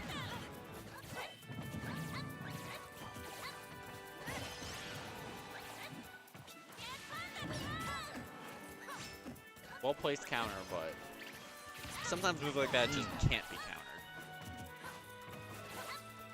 Jeb's also doing a really good job of placing things or sharking from the ledge at a good enough time. Placing the explosive flame. He's not using too much of the neutral B, obviously. Oh, is that it? Yeah, that is it. Jeb, I'm sorry, Xerom now on match point to take the first cave. Take it away from one of the Boston brothers. Yep, it's kind of ruining the dream, kind of ruining the storyline we have going here. But the kid, I mean, is coming in and tainting the bloodline. You can never sleep on it. Don't count out the kid. Don't bet against the kid. For sure. Oh, show. Let's see what happens here. Jeb looks like he's on the pondering mode now. Now that he's back against the wall, will he stay on the Palantina? Looking like he will, confidently moving his mouse over to that character. Yep. Not pressing A. There it is. Okay. Use a way. slight hesitation there. Not this color. No, this dress is hideous. Not this color. But he could be thinking about the deepest of most analytical things. And it's not this palette. I'm good. But oh, and wow. Excuse me, you don't need even nair. Just go with fair. Is he playing Chun-Li? Look at those kicks.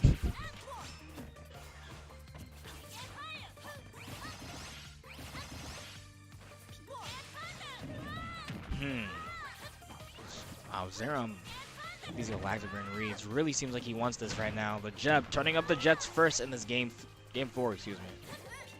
It seems like whatever plan Xerom had at the start was just jumbled when he got hit by all those forward airs.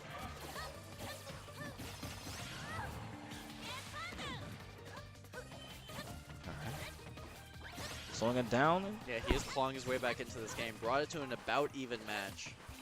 I do think Xerom likes this platform, even though he didn't win the last game. He liked the platform because he's able to move around it already really well. Yeah, Ness's directional air dodge covers such great distance.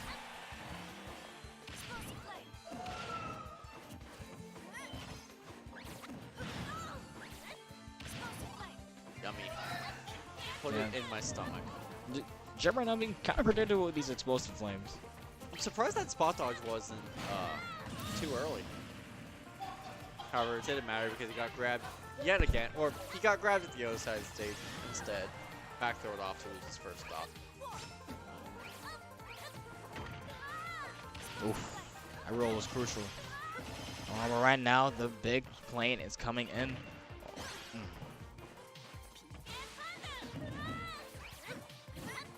There was a slight misspacing there. I don't think he had a reason to go for a trump there.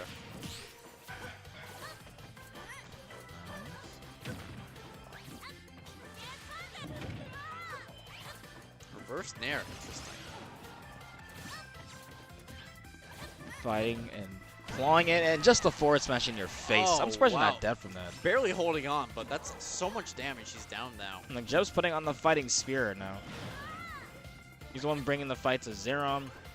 Like, he's down an entire stock right now. Right, back throw finally taking it. Still like, down 100%. Like, you definitely need to smother Xerom right now. He's on match point. Oh. but this could be the beginning he needs. And Oh, a that was read. sick! That was a reaction. Yeah, he just dashed forward and wait and see what he did. Saw the air dodge that way and was able to catch him with Oh, really good DI there. Going to the very top right corner of Smashville. Dash attack. Not Did gonna the get same it. DI Oh, no. again, but however, all the DI in the world is going to save you from that explosive flame. Still down a full stop. Nice. Tiny shield. Yep, now he can't shield, so Jeb kind of more forced to go into the aggression himself. So, at least move and try to Oh my angle it God. up to catch him on the platform. Xerom trying to do this galaxy brain thinking. That was such a sick angle. I'm so upset it didn't work. How? It's crazy. I didn't even know he could do something. If we were on live TV, that would have worked. The thing is, even if it isn't true there, you saw the forward air came out, but the back air just completely beat it out. And it was a solid string from Jeb.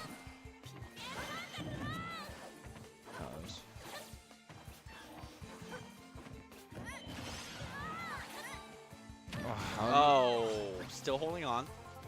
Just barely, though, missing the air dodge punish. Oh no, and it's sitting at 113%.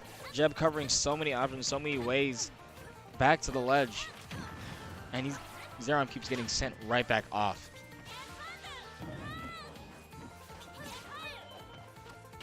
Uh-oh. Looks like we see the down to the grab and even the lay hit. Getting some of it back. Absorbing. Nuking the ledge so he can come back. There's the down tilt. There's the forward air, but it's going to miss. Nice. That nair, though, will hit. Good option We'll coverage. take it. All right, so we're going to a game 5 here in the reset. Went all the way to this. And then, honestly, I expected a game, like, somewhat a game 10. But we Yeah, ended it's a up. shame Jeb took it so convincingly in the first set. See, I don't even know what's going to happen in this one, to be honest. It's super close. I think it'll depend on. It will solely depend on the stage. If we get triplats or a lot of platforms, I believe Xerom will be able to take it. If we get a flatter stage, I think Jeb will take it. We are on Xerom's pick, so he does have the slight advantage here. Let's see if he can make the right call. I don't know, man. I'm not really good at predicting what they're going to go for yet, what they're going to pick yet, because I still need to figure out more about the stages myself. Right. Like general aspects, well, some being wider so they want a zone where they have more space to move. Some being smaller so they want to find more openings. Interesting he's going Yoshi's Island here. But yeah, we're going to the Yoshi's Island against Zoner, but I guess can't really do that much. Yeah, I mean, started off immediately with that, but it can't do too much against Ness, right? Didn't recover hell, so it didn't really matter. Yeah. That was just kind of a flex. Yeah. He's like, hey, I'm reminding you, can't do this. It's like, I know your first button of the game. I already had the read, I already had the down. Honestly, that might be kind of scary. It's like my mama used to say, man. You know the first button, you know the rest of the game.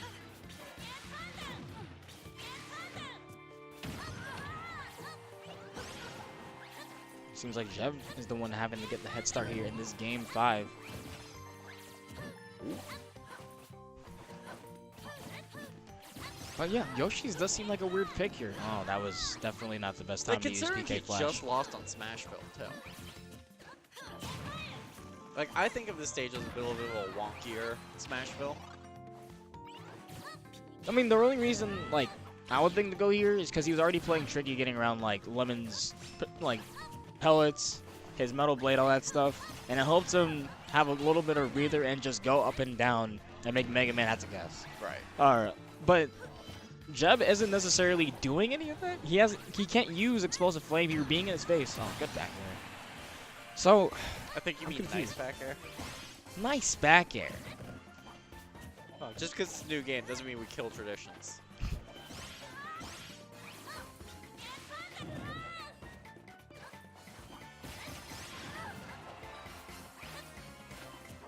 I love it when people just waveland for the sake of it.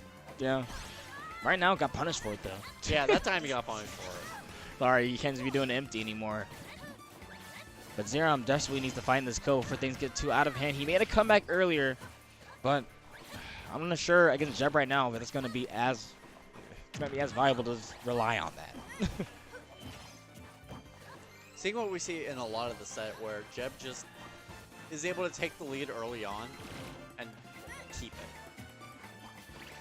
Xerom is taking his time a little bit more, but getting hit with the back air, that's big for Jeb. Let's see how much he's going to be able to take this. Looking super solid now, has the nairs Two going nairs, to bring three this nairs, up at whiff. Okay, that's fine. 36% is cool.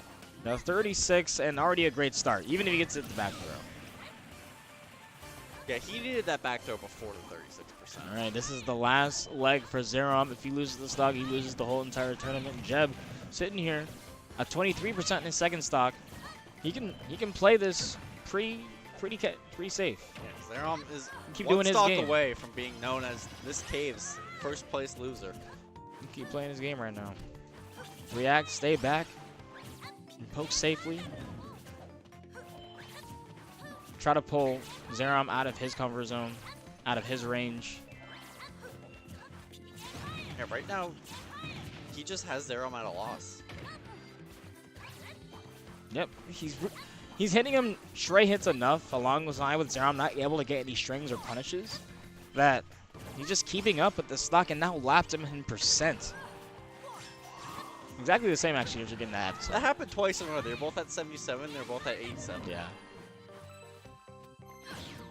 All right, that should be. No, that's. I actually thought that would have.